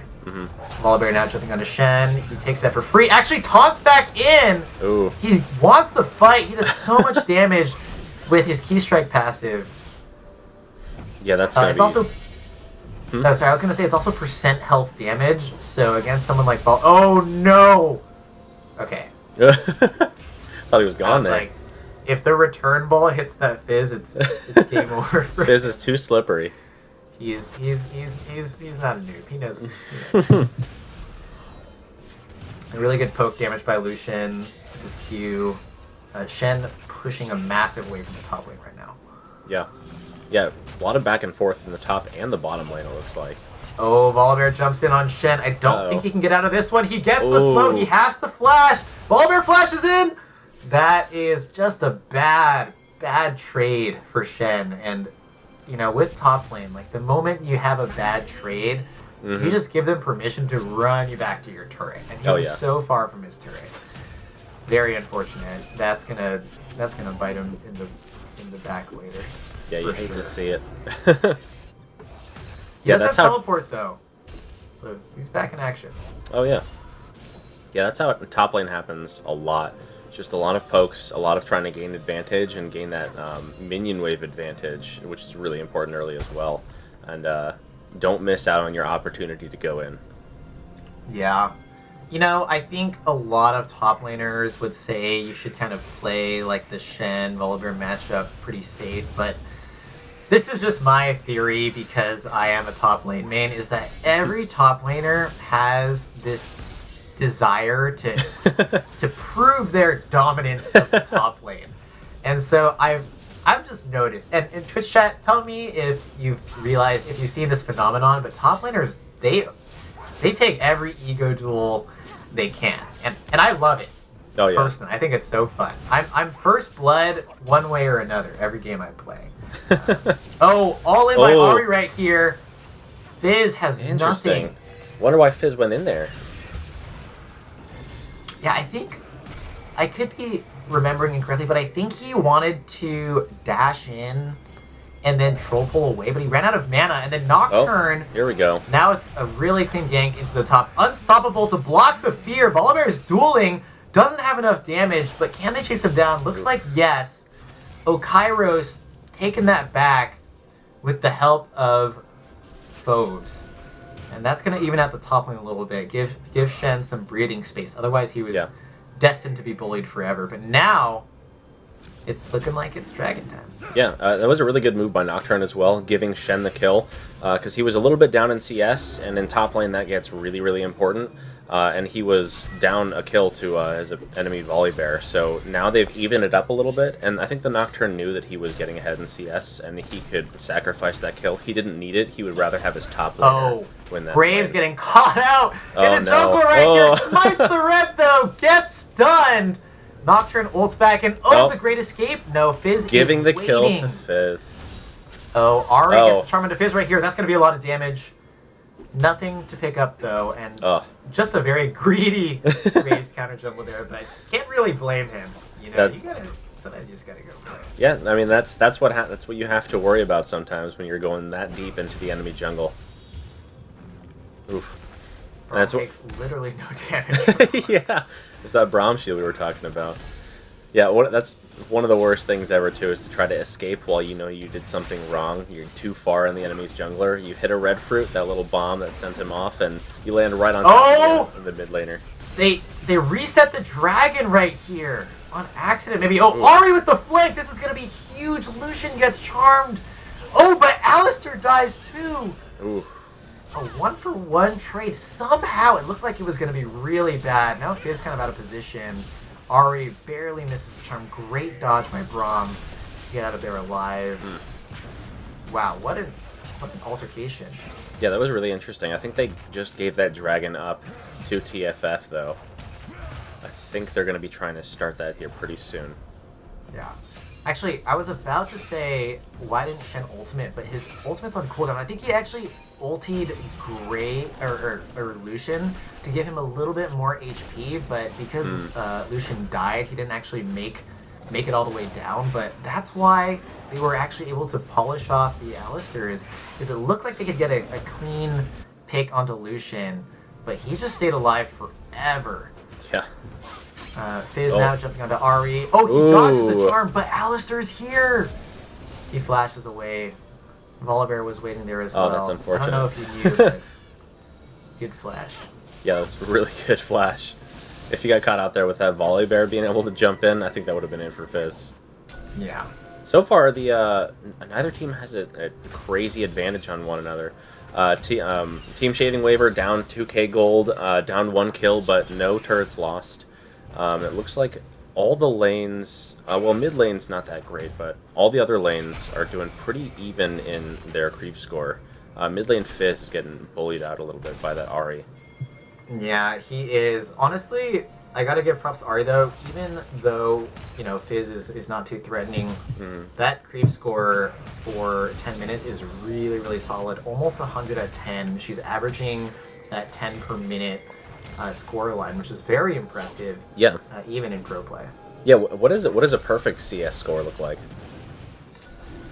I want to say that it's technically 12 per minute, but because the first couple minutes of the game, there's no creeps, I think it averages down to between like 10 to 11, depending on how long the game goes. So Ari with an almost perfect CS. And that's going to be really good for her. Yeah. Because normally I would say Fizz wins the lane at 6. But, I don't know, 40 CS is a lot of, you know, she can buy like a magic mantle, she can buy whatever she wants. She's going to go for the Dark Seal, though. That's the stacking AP item that you can turn into the Mejai's Soul Sealer later. So she has the confidence. She knows she's going to be impactful this game, and she's banking on it. Yeah, and she's starting off really well with 1 kill, 0 deaths, as opposed to the Fizz's 1 kill and 2 deaths. She's able to keep that score up from playing safe, even though she has that lane pushed up pretty far, being a bully to Fizz. She hasn't gotten ganked and died from it, which is really great for her, especially with that Mejai she's trying to build later. Yeah. Taking a look at items, you know, I would normally be expecting Fizz to also go for the Dark Seal because he has a lot of gank and row potential. Oh! Initiate! Nocturne jumps onto the back line, but backs off. It is getting chunked down by Graves. It's a 4v3, but it looks like they're kind of winning because Graves is just going untouched. Yeah, this is a and now slow fight. Ari coming into the back line. This is really bad. Nocturne has no place to go. Now Shen's kind of caught out. Braum might be able to get away with his shield, but Volibear is now here. That's 3 for 0 so far, and now they are likely to get dived if they stay here. I think Volibear still has his ultimate. No, he doesn't. But they're going to get probably all of these plates. The turrets early give more gold. You can see those kind of health indicators, and every time you take down one of those, that's a lot of gold for the team. So very, very rich Task Force Flash right now. Yeah, that was really good. Unfortunately, they couldn't get that turret down to 2 plates before that Rift Herald hit, because they would have just knocked down the turret and been able to score maybe 1 good hit on this next turret, but Rift Herald's gone now. Yeah, that would be optimal, but a little greedy. I think they're happy to probably walk away from that one with 3-0 and 5 plates. Yeah. But that fight was just so unfortunate. It looked like they had a good initiate. You know, they had the double ultimates from Nocturne and Shen that could turn anything into a +2 advantage. But Flash Force, I don't know if they just knew, but their whole team got down there really fast. Nocturne wasn't able to secure the kill on the Ashe because she was too close to the turret. Very unfortunate. Yeah, it looks like all of that strategizing and that coaching is really paying off for him here. Yeah. With a 4-kill lead, they've got 1 turret down because of that Rift Herald. They got the Rift Herald, and they sacrificed a dragon for it, but what I've heard a lot, and I'm starting to believe, is that getting that Rift Herald is much more important than getting either of those first 2 dragons in the game. Yeah, I think a lot of people swear by that just because heralds early usually lead to plates early, so it kind of compounds the effectiveness. Shen is going to walk to the slow here. No, he's not. He's smart. A lot of action in the midline. Fizz gets caught out. CC'd forever. Oh, but the troll pull. Ari gets the last hit. Alistair's so low, but he has his ultimate. Nocturne now jumping onto the Ashe. Free kill for him. No way Ashe is getting out of that one. Now, Flash Force is... or TFF is kind of stuck in this jungle. Alistair goes in for the hero play, doesn't get it. They're kind of backing off. They're really scared of this. Ari, she has vision, but can Lucian 1v1 her? Dodges the charm. Nice. Graves out of nowhere with the assist. Yeah, it was a smart play by Ari. Unfortunately, someone had to die for it, but Ari getting that kill is pretty big. So Yeah, Ari's got a honestly- 6-kill lead at 7 kills. It's that CS diff right now. Because of the CS, she had an extra Kindle gem. That's so much HP, so much CDR, and I think if she hadn't had that extra HP, Lucian would have easily bursted her down. I've never seen an Ahri this tanky at 15 minutes, but wow, she's still keeping that perfect score line, almost perfect CS line. She's 7-0-2. She's got 10 stacks on the Dark Seal. She just bought the Medjais. She said, all gas, no brakes. I'm taking this home. Honestly, okay, so for anyone who doesn't know, Medjais is often considered a troll buy because the base item Dark Seal, you still get stacks, but when you die, you don't lose that many. With Medjais, you basically lose like half or more of your stacks every time you die. So it's like the moment you decide to commit to the Medjais, you're basically saying I can never die again, or basically all this stacking was useless. But it does give... Oh no. Okay, Lucian knew. 3-2 fight Ashelton. Gets pulverized. That's there's no way he's getting under that one. Oh, Ari's here for the rotate. That wasn't good. It's looking very bad for shaving waivers. Yeah, I think you they felt could a little... tell too. Yeah. That Lucian knew he was in danger. He noped out of there. He tried to nope out so. Yeah. Yeah, they for anyone that doesn't know, most of the time, especially on a tanky support like Braum, no one's going to focus that player unless they're so far in the middle that it's just a free kill. They're going to go for the ADC or go for someone squishier. So just sidestepping Braum and going for Lucian meant that Lucian really had to get out of there, even though Braum was so close to the enemy. They weren't going to go for him. Oh no, Shen gets trumped for his turret. That's... looks like that. Oh, but Nocturne maybe with the pickup. Oh, he tried to flash afterwards, slightly too late. Saving those Mej stacks. Yeah, that would have been huge if he could pick it up. She's got a 700 gold bounty, but now he might get taken out. Braum here for the save, not enough. Now Braum is in danger, but now Fizz coming behind for the cleanup. He should be able to pick this up. Easy. 1,000 gold shutdown for Fizz. He leaves it at that. Lucian trying to defend against Graves right now. The fact that Graves is posturing... He dashed into the Graves, but it doesn't matter. Okay, I don't know about that dash. Yeah. It was very ambitious.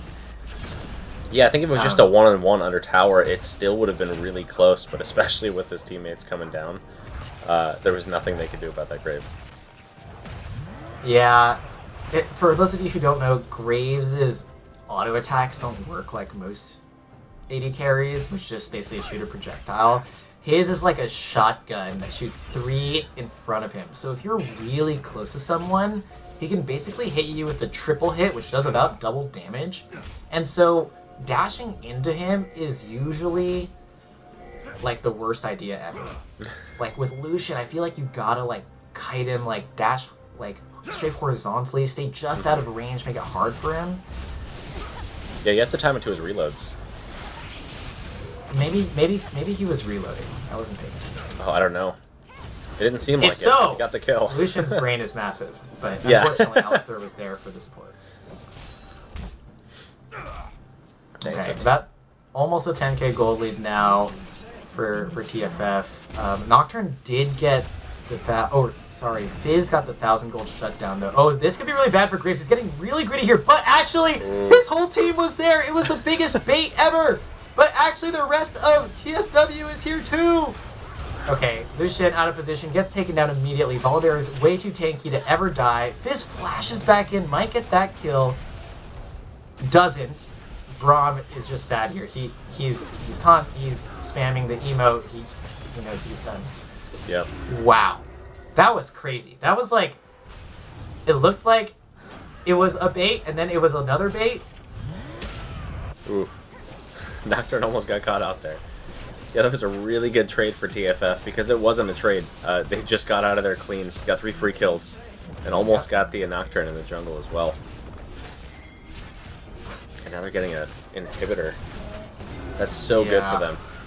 Oh no, Lucian CC'd for so long. Nocturne can't do anything here. Ari's so tanky. She's so tanky. Nocturne is supposed to be a one-shotter. Oh no, Alistair might get taken down here. Fizz probably gonna go in for it. Why not, right, at this point? And he's gonna die immediately. Ash. Whew. That Ash damage. Ash always feels like not a good AD carry until you start running away from her, and then she's like the best AD carry in the game. Oh yeah. Yeah. Yeah, when I can't remember what move that is, but that's when you saw, instead of a single arrow coming out of her bow, you just saw arrows flying out of the entirety of her bow, and she starts just chipping away every single little tiny health pip that you have, and you just know you're going to die. Yeah, on top of that, her attack's naturally slow, and Ash is usually tech into approach velocity, which is another mastery that makes it so that you move faster towards slowed or crowd controlled targets. So the moment she can walk towards you and you're trying to get away from her, like, you've already lost. Yeah. Yeah, and on top of that, she already has a slow in her kit, her E, that kind of cone of small arrows that gets fired out. When one of those hits you, which are hard to avoid sometimes, you're slowed, which means even if you're chasing her, and she slows you, she's able to, what we call, kite away from you, where she's shooting at you and running away at the same time, and eventually you just have to turn back. Yeah. Oh, it's not looking good. This is oh no, Ari with a hard initiate on the Shen. He's supposed to be tanky, but he drops like paper. And everyone on TFF is so tanky. From the side of Shaving Waivers, it looks like you're just shooting like Nerf darts into a giant wall of HP, and they just walk in. I think that's gonna be the game for sure. They can just walk it down mid. They might even catch us Nocturne here. Yeah, up 25. No, he backs away. 25 kills to 7, 46k gold to 32k gold, so 14k gold lead. 7 towers on the side of TFF and 0 for Shaving Waivers. I don't think they're gonna come back. I don't think they can hold them off with this. Pulverize again. Yep. Now they're just padding their KDA. What is Braum doing? Shen goes for Braum the didn't want to give up. They're having fun with it. They already know it's over. They might get the kill on a Graves. They get the kill on a Graves. That's gonna be it. That's a way to cap the game out. Dang. Game 2 going to TFF. Task Force Flash. Yeah, Task Force Flash. Wow. What did you think about that game as from our predictions of what was going to happen? You know, honestly, after game one, I was looking at just the way that the two teams played, and I was like, you know, Task Force, Flash, they're really disciplined. I think that the only way you can beat a disciplined team is to get a really strong early lead, because you know that, over a long period of time, like the macro game can sometimes be very overwhelming, and kind of like the longer the game plays out, the worse it could potentially go. But if you get that early lead, like League of Legends is a game where if you have enough of a gold lead, skill, like mechanical skill, stops mattering. Yeah, not as much. Like you can just steamroll people. So I think they wanted to get an early lead. They had a very aggressive team comp, like we said. They did okay early, but a couple bad initiates, a couple times getting caught out, and that early advantage kind of evaporated, especially with Lucian kind of losing a lot in that early invade and maybe a little bit of confidence as well. So afterwards, it was a slow and steady snowball to the finish. Yeah, and let's see what Kaloran has to say about it. Or sorry, Haloran, excuse me. Sorry about that, Haloran. No, you're good, man. I have a non-zero amount of things to say about what we've seen so far in this best of 5. I think it started off really interestingly. Doing some research on the teams, I knew that we would see some potentially off-meta picks. When I saw Vladimir get picked up in the draft, I'm like, okay, TSW, they're starting to play their game. This is how they want to approach it. And things started off really well for them in the laning phase. It just seemed like at about the 10, 15-minute mark, things really started to change over the course of game number 1. And going into game number 2, I think we saw the double-edged nature of adaptation. Going into the match, I was talking about how it was a best of 1 all the way up until the finals here, and how over the course of a series you have opportunities to make changes. The enemy can make changes too, and it just felt to me like Team Force Flash kind of figured out what TSW was trying to do and capitalized on it. And some of the 2-stage assaults that they had on their gank attempts, like disciplined is the word you guys were using. And I think that's exactly what we're going to see. However, TSW is going to get one more chance to turn things around in this best of 5. We're going to take a short break. When we get back, we'll jump into game number 3. Don't go anywhere. See you soon. See you guys then.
Where are you going, weirdo?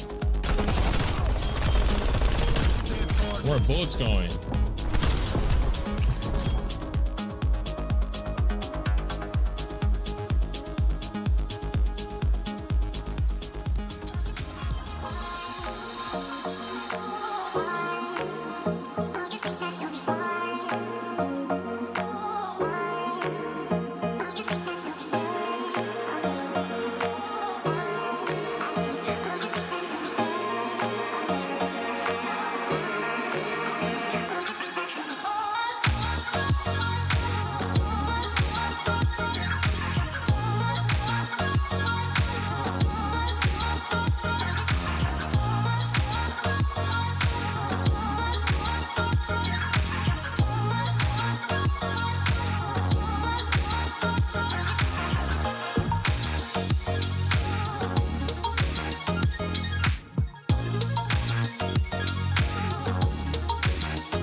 Welcome back to the Hey. Season 1 North America Finals of the Air Force Gaming League. I'm your host, Albert Lauren Haley III, Sated Vampire. Kevin, guys, we are going into game number 3 of this match. It has been insane so far. Sated, I'll ask you first. What do you think?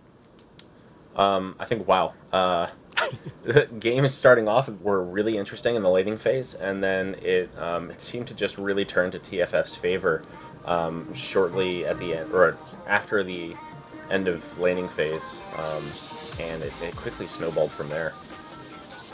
I think that's exactly what we saw. Keep in mind, it's Task Force Flash. Yeah. Apologies there. This is a team that that has been developed over the course of 2 years. They have a rotating roster. They had a huge tryout phase. They have a coach. They take League of Legends very seriously, and it shows. Going up against a team the caliber of that, Shaving Waivers definitely have their challenge and their work cut out for them going forward. But Kevin, I'll ask you first a question. Going into game number 3 of this best of 5, you got one opportunity to turn things around. Your TSW, what do you want to see done differently? Yeah, that's a really good question. Honestly, I kind of stand by what I said before. I think it's clear that TFF is super disciplined. They know how to play the macro game. They even have some star mechanical players. I feel like for Shaving Waivers to win these games, they have to secure an early lead for themselves. I feel like if they take the route of picking like super scaling composition and trying to play more passively, they'll end up getting run over anyways. So I think, I don't want them to lose their confidence. I want them to keep that aggressive playstyle in mind. They had some really good ganks early game and even first game and second game. I want them to keep that momentum up and try to find ways to snowball themselves before TFF can start snowballing and kind of throw them off their game a little bit. Yeah, that's what I think. Okay. Sated, I have an opinion about what we've seen so far. I ask you before we jump into the game. It seems to me like TSW is really good at playing the game, whereas TFF is really good at making plays. Yeah. TSW is a very competent team. They know what they're doing. They come up with solid compositions. They have a good strategy. It just seems like TFF are making plays on a more micro level. I remember one time over the course of game number 2, one person was chasing after, and it was a straight up bait scenario where you can see TSW was like, oh, this is our opportunity to get back in the game. We can get this kill. And then the player goes back into the bushes and the rest of the team just shows up and kind of cleans house. I think so long as TSW kind of, I don't want to say not trust what they're seeing, but just expect the unexpected, because those ganks can come out pretty fast. And I think if they're ready for that, I think we could see game number 4 and 5. How do you feel about that? Yeah, I'd agree with that. I would say TSW has a really good knowledge of their champions and playing the game, map awareness, and coordination and communication. But TFF seems to really be able to play the players well.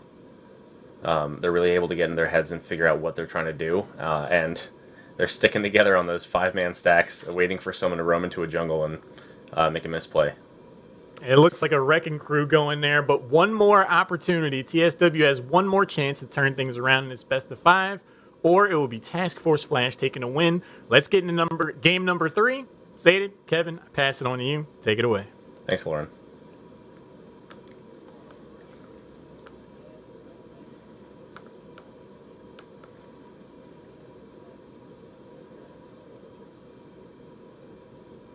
I was muted. I think that's I think during COVID, everyone has done that at least 40 times. Yeah. But I'm really excited to get back into it. We're going to be in Champion Select soon for Game 3. I think that it's been a pretty exciting series so far. Do you remember our bet from earlier? Who was cheering for who again? I don't remember agreeing to any bets, but but I think I was on the side of TFF. Okay, really, because I feel like I remember me being on the side of TFF, so it's funny that we both remember the same thing. No, I'm just kidding. I'm actually happy to be cheering both these teams on. I think everyone can agree, everyone in Twitch chat can agree that we love to see a close series. So I think everyone can try to send Shaving Waivers some energy right now. I think they could definitely use it, and let's hope that we have a super close, a super victorious Game 3 for Shaving Waivers, so that we can have a super close series. Yeah, definitely. Send some love for Team Shaving Waivers. I would love to see this go to Game 5, even though that would be a long session of League of Legends. But it looks like we see a Volley Bear ban and an Alistar ban over from Shaving Waivers, and I think it's very justified. Oh yeah.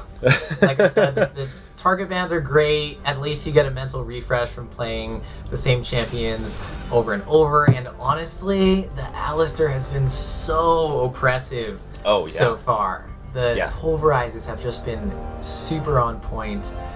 You love to see it. Yeah, so we got a Gnar and Kindred pick from Team Shaving Waivers. Those have both been banned previously, but with all these new bans, we're seeing some interesting stuff happen. Every previous game to this, the NA Championship has been a single game elimination. So kind of resetting that clock and playing against champions they haven't seen yet in these two previous games will be really interesting to see. Yeah. I think so, and I'm really excited to see the Gnar and the Kindred because they've been banned before, so I feel like there's probably like some history there. Like, we might just have like a super cracked Gnar and Kindred one-trick type player, and they're gonna pull out some wacky moves this game. So you love to see it. Yeah, I think for the other side, we have Lee Sin and Elise. I want to say that both Lee Sin and Elise are pretty flexible. They can be played in almost any lane. So no confirmation yet as to where they're going. Absolutely. Karma, too, is pretty flexible. She can be played support. She can be played mid. I've even seen her play jungle. And so, really, it's a complete toss-up between Karma, Elise, and Lee Sin, whether they're playing mid, support, or jungle, which is honestly kind of a lot of Yeah, I think we can see we can expect on Shaving Waivers side a Gnar top, a Kindred jungle, Echo mid, I think, probably a Kog'Maw ADC. What do you think about the Kog'Maw pick? He hasn't been a very great champion lately. Honestly, because he's been kind of unpopular, I feel like I don't even know much about kind of Kog'Maw's potential. What we do know is that Kog'Maw has historically been like a super high damage, glass cannon, kind of tank buster type champion, but can also be played AP to be kind of like a artillery, like a moving artillery. I doubt that's the case. Well, I mean, that might work really well with with Lulu's cage in the bot lane. Don't think Lulu has a cage. Or not her cage. What's the? Oh no, I'm thinking of someone polymorph. else. I'm thinking of Veigar. No. Oh, you're thinking of Veigar. Yeah. That would have been interesting. No, Lulu. So yeah, that's going to be really interesting in the bot lane. A Lulu and a Kog'Maw. Kog'Maw being not historically a very oppressive champion these last couple of seasons.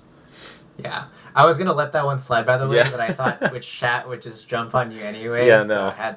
I had just all the Yordles, they do all the same things, anyways. they're all just terrible, evil, small little things. Unfortunately, no Teemo picks so far. Yeah, Unfortunately or fortunately. I've actually been playing a lot of TFT lately. Any TFT players in chat? Maybe.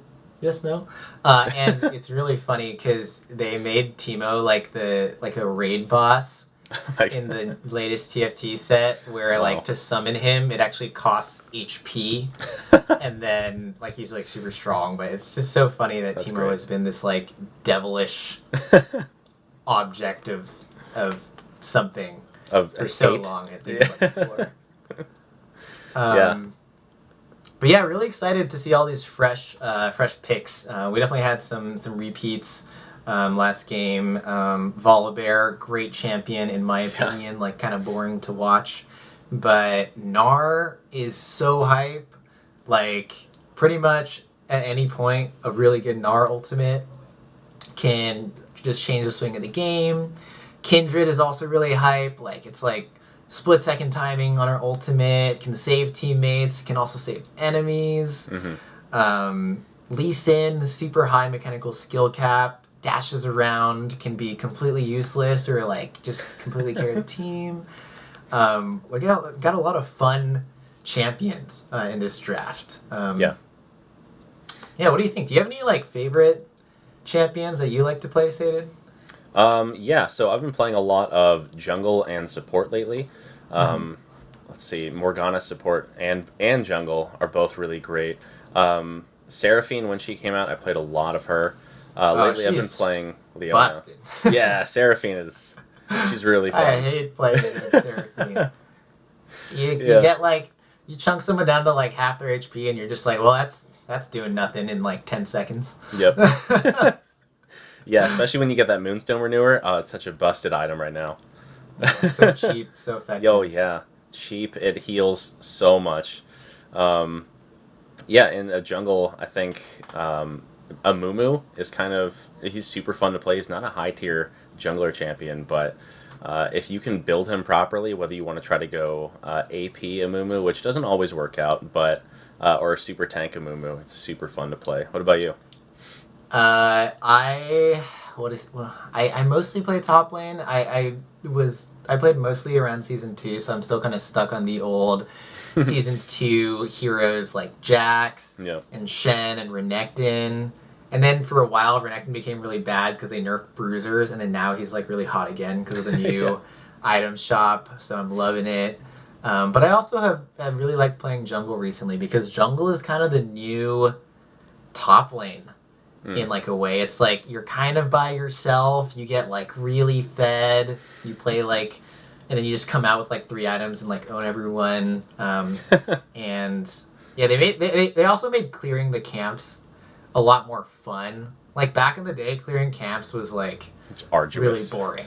Yeah, there's really like no strategy around it. Now there's like so many ways to not only like clear the camps and like optimize like your leashing and stuff, but like doing double camps, like jumping over the camp walls, like, you know, the Krugs, or there's a ton of strategy to like killing them all at the exact same time. Yeah, it's fun. But Welcome. Looks like we're getting back into the game.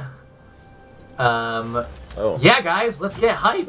It is game 3 of the Air Force Gaming League Season 1 Championships for League of Legends. TFF up 2. This is game point for them. Oh no! Okay. Early engage. A little scary. A little scary for Echo. Actually, I got confused for a second because that Echo skin kind of makes him look like Gwen. So I was like, really, Gwen? But wow, they had some crazy positioning there. They had the Karma like over the wall, like waiting for her too. Like, yeah, I'm not sure what's going on here.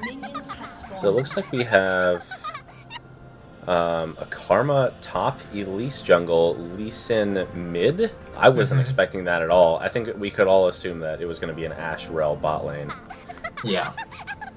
Yeah, the Lee Sin mid, I think, pretty effective against Echo. Echo is also melee, so Lee Sin doesn't get harassed at mid, and I think there's definitely a lot of room between both of them to outplay. I think Echo is a little bit more of an assassin type hero, so might end up not being able to do enough damage to Lee Sin if he even gets a little bit of bulk. Lee Sin getting an early trade onto Echo there, about even. Echo wasn't able to get the 3rd stack of his passive. But now Echo's kind of pulling back. Oh, lands the Q! That's a huge, huge lead now. Yeah. Echo has to play really far back. Yeah, before he hits level 3, Echo isn't going to be the most effective at trying to keep up in CS. As you can see, he's 6 to 1 CS and also getting good trades in. Yeah. It's tough too, because like, oh no. He has a huge wave coming in, he's not going to be able to CS that well. Engage on a Lulu by Rel, don't think that's going to be a kill, but definitely a good trade. Now, Ashe kind of has to decide whether or not he wants to retreat from the Kog'Maw and take damage, or try to trade it out. Oh, Calzone also pushing a huge wave into the turret. So all 3 lanes for TFF pushing into the turret. Maybe their strategy is like, well, only one of us can get ganked, so the other 2 are fine. Yeah. Let's see which lane the jungler focuses ganks on, and then everyone else will be free to play, right? Oh, Elise is counter jungling. Oh. She knows the rotation. She had a ward there. She's gonna jump in really here. Not good for Kindred. Infovest is so low. Amazing. Oh, flash! No. That's a kill. Beautiful. That's really unfortunate. Beautiful play like by Payday, or by TFF. Dang. Okay, we see the Lulu spamming her laugh down here in the bottom lane. Yeah. What's your analysis on the laugh spam? Sated. How effective is it? I mentioned earlier that Shaving Waver has great map awareness, great coordination, and they're just really great at playing League. But I think TFF is really good at playing against the TSW players.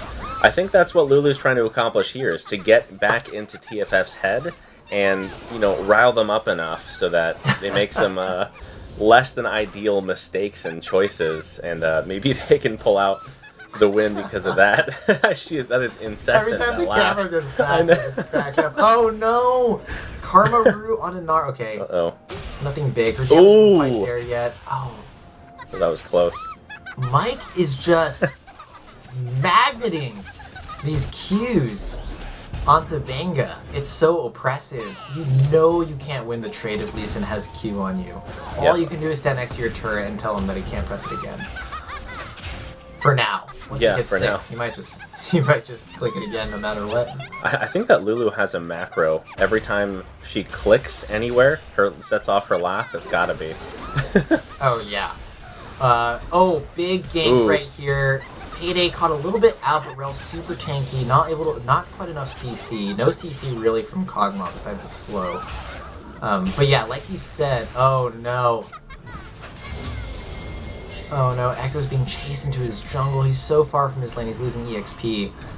But yeah, like you said, having a laugh on macro is like League of Legends 101. If you don't have laugh on macro, you're at a disadvantage already. Oh no! Bose gets caught out. Lulu takes a Q from him, and now Lulu's caught out, and that's so aggressive. Gnar's probably done here too, unless he manages to get Mega Gnar. Manages to get out. Rel now jumps onto Kog'Maw. Super caught out. Ooh. That's big. Yeah. That's the thing about setting a laugh on a macro as Lulu. Sometimes that just means you're going to get focused, even as a support. Yeah, I mean, when you do that, you're also kind of asking for it. But hey, as a support, if you can make the team focus you... Ooh. Oh, this could be big! No! He doesn't have enough damage. The shield is a huge bait. And now Echo is being chased down. He doesn't have any support from his top laner. Elise might just be able to run him down here. He flashes over. Uh-oh. Oh Chasing my King. goodness. He's in trouble. Oh no, the Kindred went for the hero play, but Lee Sin was there too. Or actually, maybe he was getting chased by Lee Sin. I don't know I think that might anymore. have been the case. Okay, 2 in the top lane. I think Gnar teleported in to make sure that Echo can get out safely. That's a good team player move. The recall doesn't get cancelled, but now Gnar's in prime position to get dived. Let's see if he can... He's trying to charge up his Mega Gnar. That's his only way out. I don't think... Oh, no. Oh, another teleport coming in. This could be big.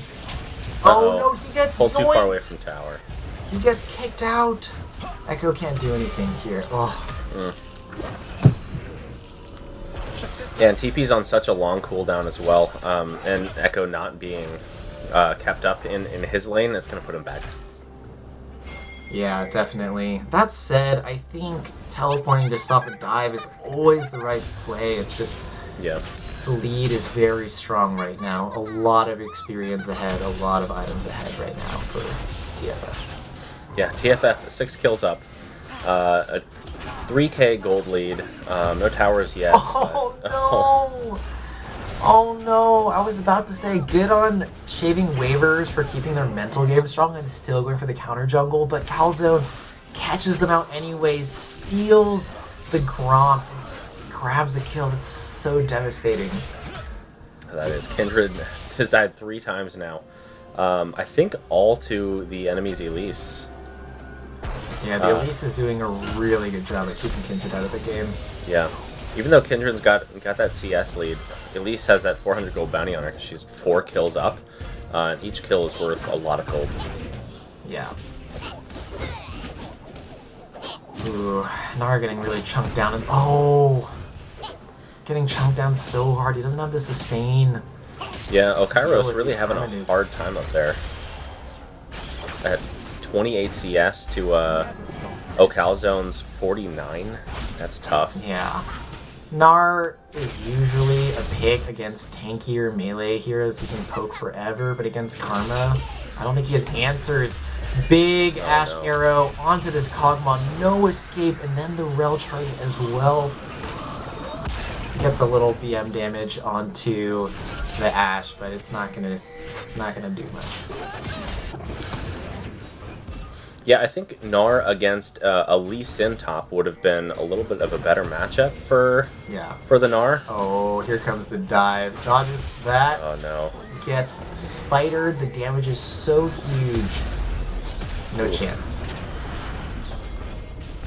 Diving someone like Gnar, who has pretty much no disables unless Mega Gnar is up, is just a very safe play most of the time. And now TFF is so deep in enemy's jungle. They're diving top. They're counter jungling bottom. So much is being denied for shaving waivers here. Cog gets caught out again. Lee Sin's low, but it's not enough. I think they might get their first kill of the game here. Nice. That's for sure. Actually, Cog picks it up with her passive. Bit of a consolation prize. Yeah. Oh no. Oh, the instant Lee Sin burst. The Q-E-R-Q combo. Yeah, what does that combo do exactly? Because he just kind of evaporated that other champion. Yeah, so the idea is that Lee Sin's Q, the second hit of it, does execution damage based on... Oh, that's a dead woo-woo. It does execution damage based on missing HP, so you land the first Q, and then you know you have 3 seconds before you hit the second Q. So you try to stack as much damage as possible, and then click Q again for maximum damage. And that's a godlike Elise at 10 minutes.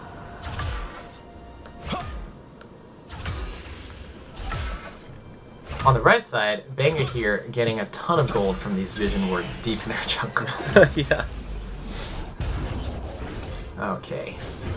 Yeah, it looks like Benga was able to catch up in CS. He's at 54 to Lee Sin's 58 now, and has only died 1 time. Luckily for him, I think he's going to be able to catch up here, and hopefully turn the tide of this fight. Yeah, CS looking okay, but you know, a lot of TFF is on their first mythic already. Most of TSW is on their first mythic component. The gold lead, 6k at 11 minutes. It's basically like playing a 7 versus 5 right now. But this gank onto Karma could be big. This Gnar has to be careful. She could burst him down again. Just barely misses the boomerang. Oh no. Is here for the save. And lands. Oh, that's a dead Karma too. It's so bad. Oh, Karma. Kindred uses her ultimate, gets out for another couple seconds, but Elise just finishes it off. Dang, that almost turned out really well. I think Gnar was too low to go in there. Oh my god. Yeah, they didn't have the information either. They didn't have that vision to know that Gnar could safely go and try to steal that kill. Yeah. Lee Sin went for the slow, high damage version of the insect, where you still flash behind him in an R, but you actually manage to squeeze in a Q first for optimal DPS. Hilarious.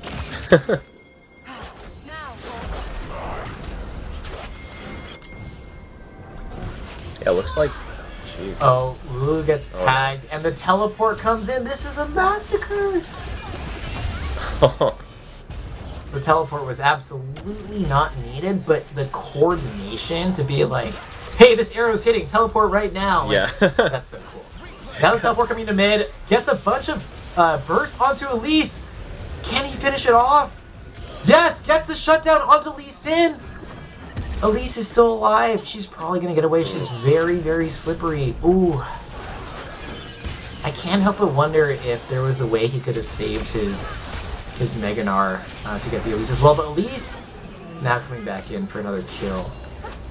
The shutdown gold on the Elise was just so high that I can't help but feel that going for the Lee Sin might not have been worth it. Yeah, at least went with the Majaya, and 25 stacks with 11 kills and 0 deaths.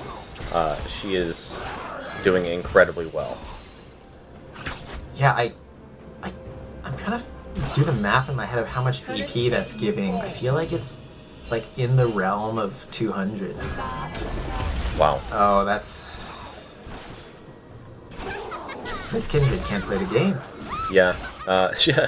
Elise, I would say Kindred has managed to keep up in CS, but I don't think she has. I think Elise has just stopped farming and is going for kills with that Majaya's. Oh, but the Cog plus Lulu combo, Ooh. pulling more for extra speed. Gets the kill on Ash! Let's go!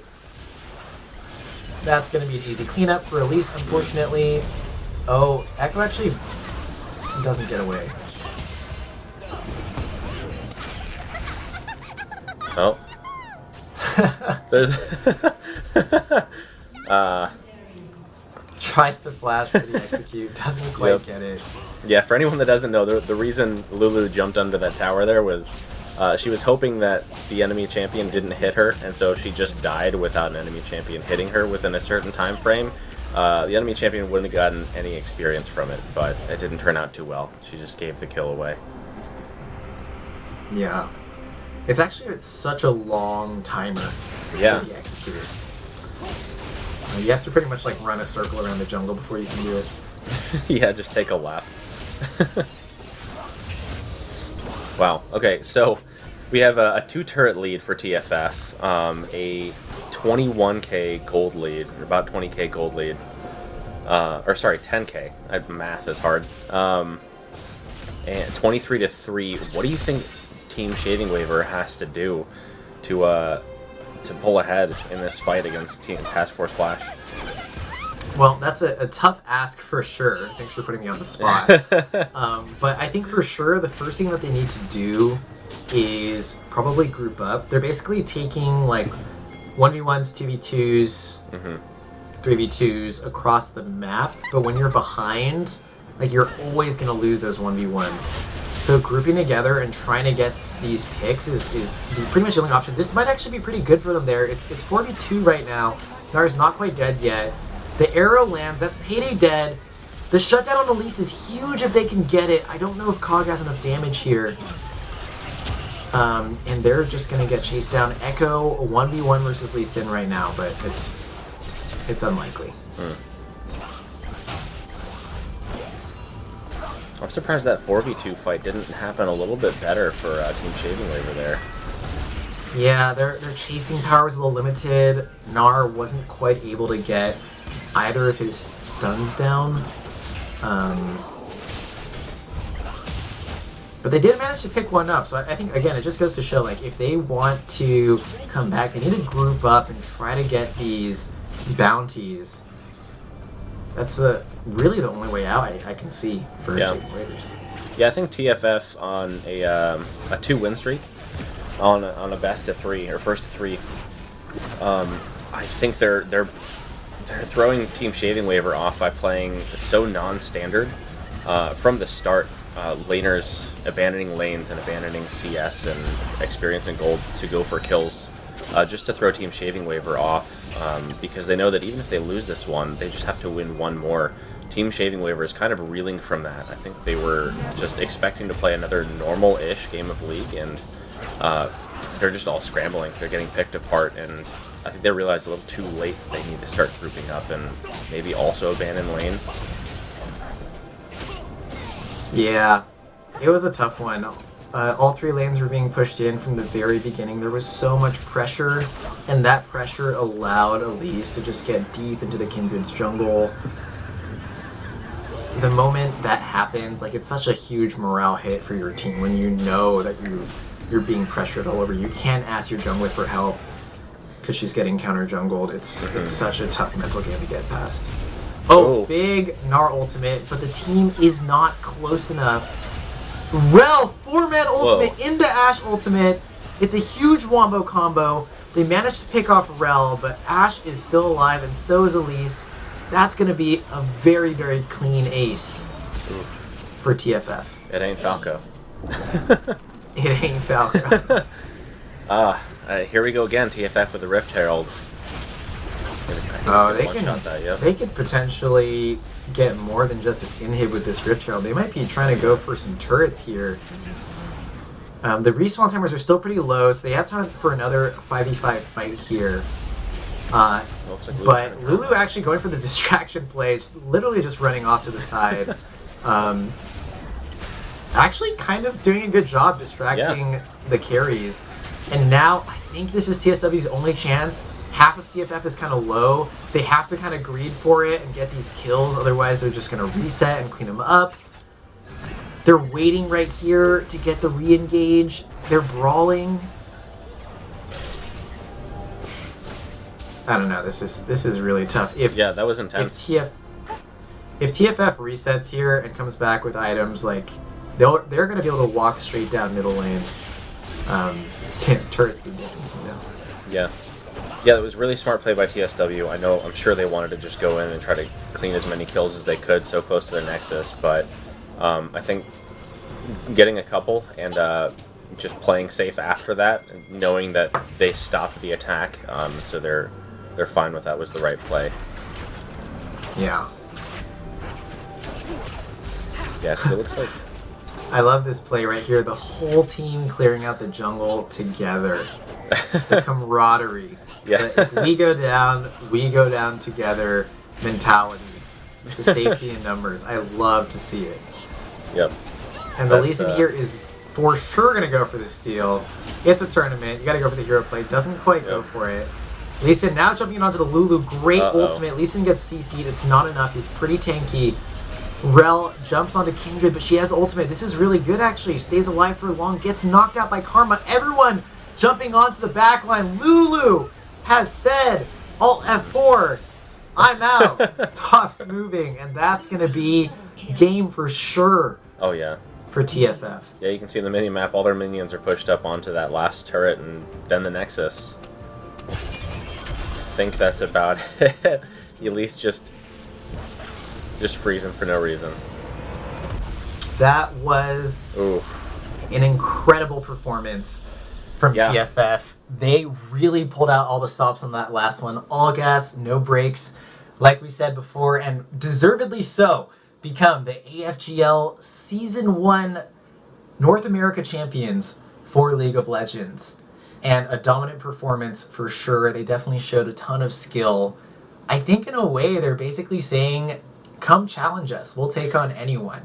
And I would be really excited to see if another team in the Air Force or Space Force can put together a roster that can take these guys on, because they are fantastic. Yeah, I think more bases need to get on the level of TFF and band together. Get all of your fellow airmen and wingmen and guardians. Build a larger League of Legends playing field and come together, get a coach, and challenge these guys, because that'd be a pretty intense fight. Yeah, for any commanders listening to the broadcast right now, this is a message for all of you. Give the players at your base the support they need, the staff they need to come back and take the crown away from TFF, because they are showing right now that they are the very best. I want to say, though, fantastic performance by the Shaving Waivers. They tried very hard. They had a lot of really cool, really coordinated plays, and they kept their mental game strong the whole time. So really well played, guys, and congrats to the champions. Yeah, for sure. And with that, we'll bring him back in, Haloran. Guys, Task Force Flash is an Avengers level threat. That's what I came away thinking after that game. Like, that was just a dominant performance, pretty much from beginning to end. And I think it was another strong example of what I was saying, kind of going into game number 3, where TSW is really good at playing the game like the standard League of Legends. You know, the laning phase. All right, let's start team fighting. Whereas Task Force Flash just makes plays. They have an unorthodox structure. They like to push all the chips into the center of the table when they know they have the advantage. And I just think TSW just needs to look back at this series and be like, okay, those are some of the plays that are being made. We need to be able to adapt to those things. They're really good at just like the standard League of Legends, but once you get to this level of competition where you have a team that has a coach, you know, they had tryouts, they worked really hard to be really good at this game. You have to start playing against your opponent more than just playing the game. And TFF understood that. They were able to make adaptations, and TSW just fell behind early and often, and hard work pays off. That's what we're seeing. Yeah. One thing I'm really, really excited for is to see Task Force Flash be able to now represent Air Force Gaming in competitions around the world as the champions. For the most part, I would say it seemed unlikely, right, that gamers from within the service would be able to compete on par with professional players or teams that scrim around the clock and for whom gaming is a day job. But Task Force Flash looks so good. I really want to see them be able to maybe scrim or play show matches against other teams in the space and really see how their very confident skills match up against the very best of the best. So congrats again to those guys. You did amazing. Yeah. That is such a great point. Our active duty members of the Air Force and Space Force, they're gamers too. Like we've talked with Captain Oliver at the beginning. People that are in the Air Force and Space Force, they have had games be a major part of their life, and they know what they're doing. We saw that over the course of the entire day. Buff Boy started things off with a very dominant 3-0 over Synergy. Pro-level play there. We saw the very same Tinker's Most Talented, an amazing bunch. They're able to take the best 7-4-1 in Task Force Flash. They are a key example of what kind of gaming we can see out of the Air Force Gaming League. And I think the future looks bright not only for these teams, but for the league overall as well. Please head over to airforcegaming.com if you want to get involved. Future seasons are coming up. We're going to see these top teams get a chance to show their stuff on larger stages in the future.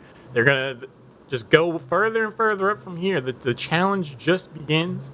I can't wait to see what happens for these teams. Sated Vampire, Kevin, amazing job doing the commentary for this best of 5. Thank you guys very much. I'll ask you first, Sated. Any final thoughts? Join Air Force Gaming League. It's super fun. It's super, like, there's no expectations. You just get to jump in, find people to play with, join the Discord. It's huge. I have to turn off most of the notifications because it just won't stop. It's super active, and we're only in Season 1. Everything's going to climb from here. Getting in early and figuring out what you can do with airmen, not just at your base or even in your region, but playing across the entire Department of Defense, getting to know people in the Space Force, and just having fun with it. I think, if anything, these events show that this isn't just some small underground thing that nobody's aware of. It's on the Air Force portal. I'm sure it's on a Guardian portal of sorts, and commanders know. Commanders are watching this. So get in, join, have fun. Don't int, and that's all I got. Thank you very much. Kevin, you got any final thoughts? Yeah, first off, I want to thank everyone on Twitch, Facebook, and YouTube for tuning in today. We had such a crazy showing. I think we hit like 5,000 concurrents on Twitch, far beyond our wildest dreams. So amazing to see everyone show up, cheer on the teams, and check out what Air Force Gaming is doing. I do think it's so cool to have a program that's dedicated to just wellness through gaming within the Air Force and Space Force. It's such a wholesome program. I'm so happy to be a part of it. And I hope that everyone that tuned in today had a great time. Thanks for having me. I haven't casted in a long time, so it was great to be here with my buddy Saded. And yeah, if anyone who's watching in the Air Force or Space Force is interested in casting or maybe supporting the program as rather than a competitor, like a volunteer and ambassador, make sure you stop by the Discord and let us know, because I think Air Force Gaming is going to do amazing things, and I'm super happy to be a part of it, and I hope all of you can be a part of it too. So thanks for tuning in, and special shout outs to Haloran for hosting us, and yeah, that's it. Thanks, man. Perfectly stated. Very much appreciate everyone's hard work in front of and behind the cameras. 3 amazing matches we've had today. 6 amazing teams put on an incredible performance, and it's just getting started. Air Force Gaming League will be returning in a future season. Join the Discord, airforcegaming.com. Get involved, form those lifelong bonds, and have fun. That's going to round it out for us. Thank you so much for watching the finals for us. AFGL Season 1, North America, signing off. Have a good night, everybody. See you guys.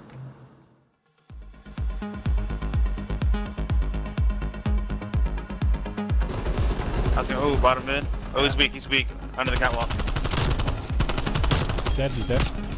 Lights, dead. Holy shit. That's tough. I'm going top tank.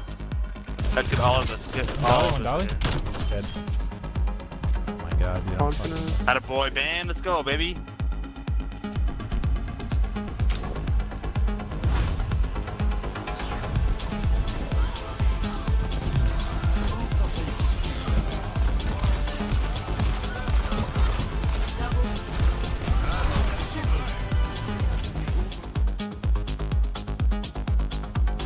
One cat. Pushing cat now. Waiting for him. One behind satellite. One's outer. Two outer. I don't know why I called that in. Yo, cat still. Yeah, he's green now. He's gonna be green. Good shit. Yo. We gotta get in there. Oh my god! Bro, let's go.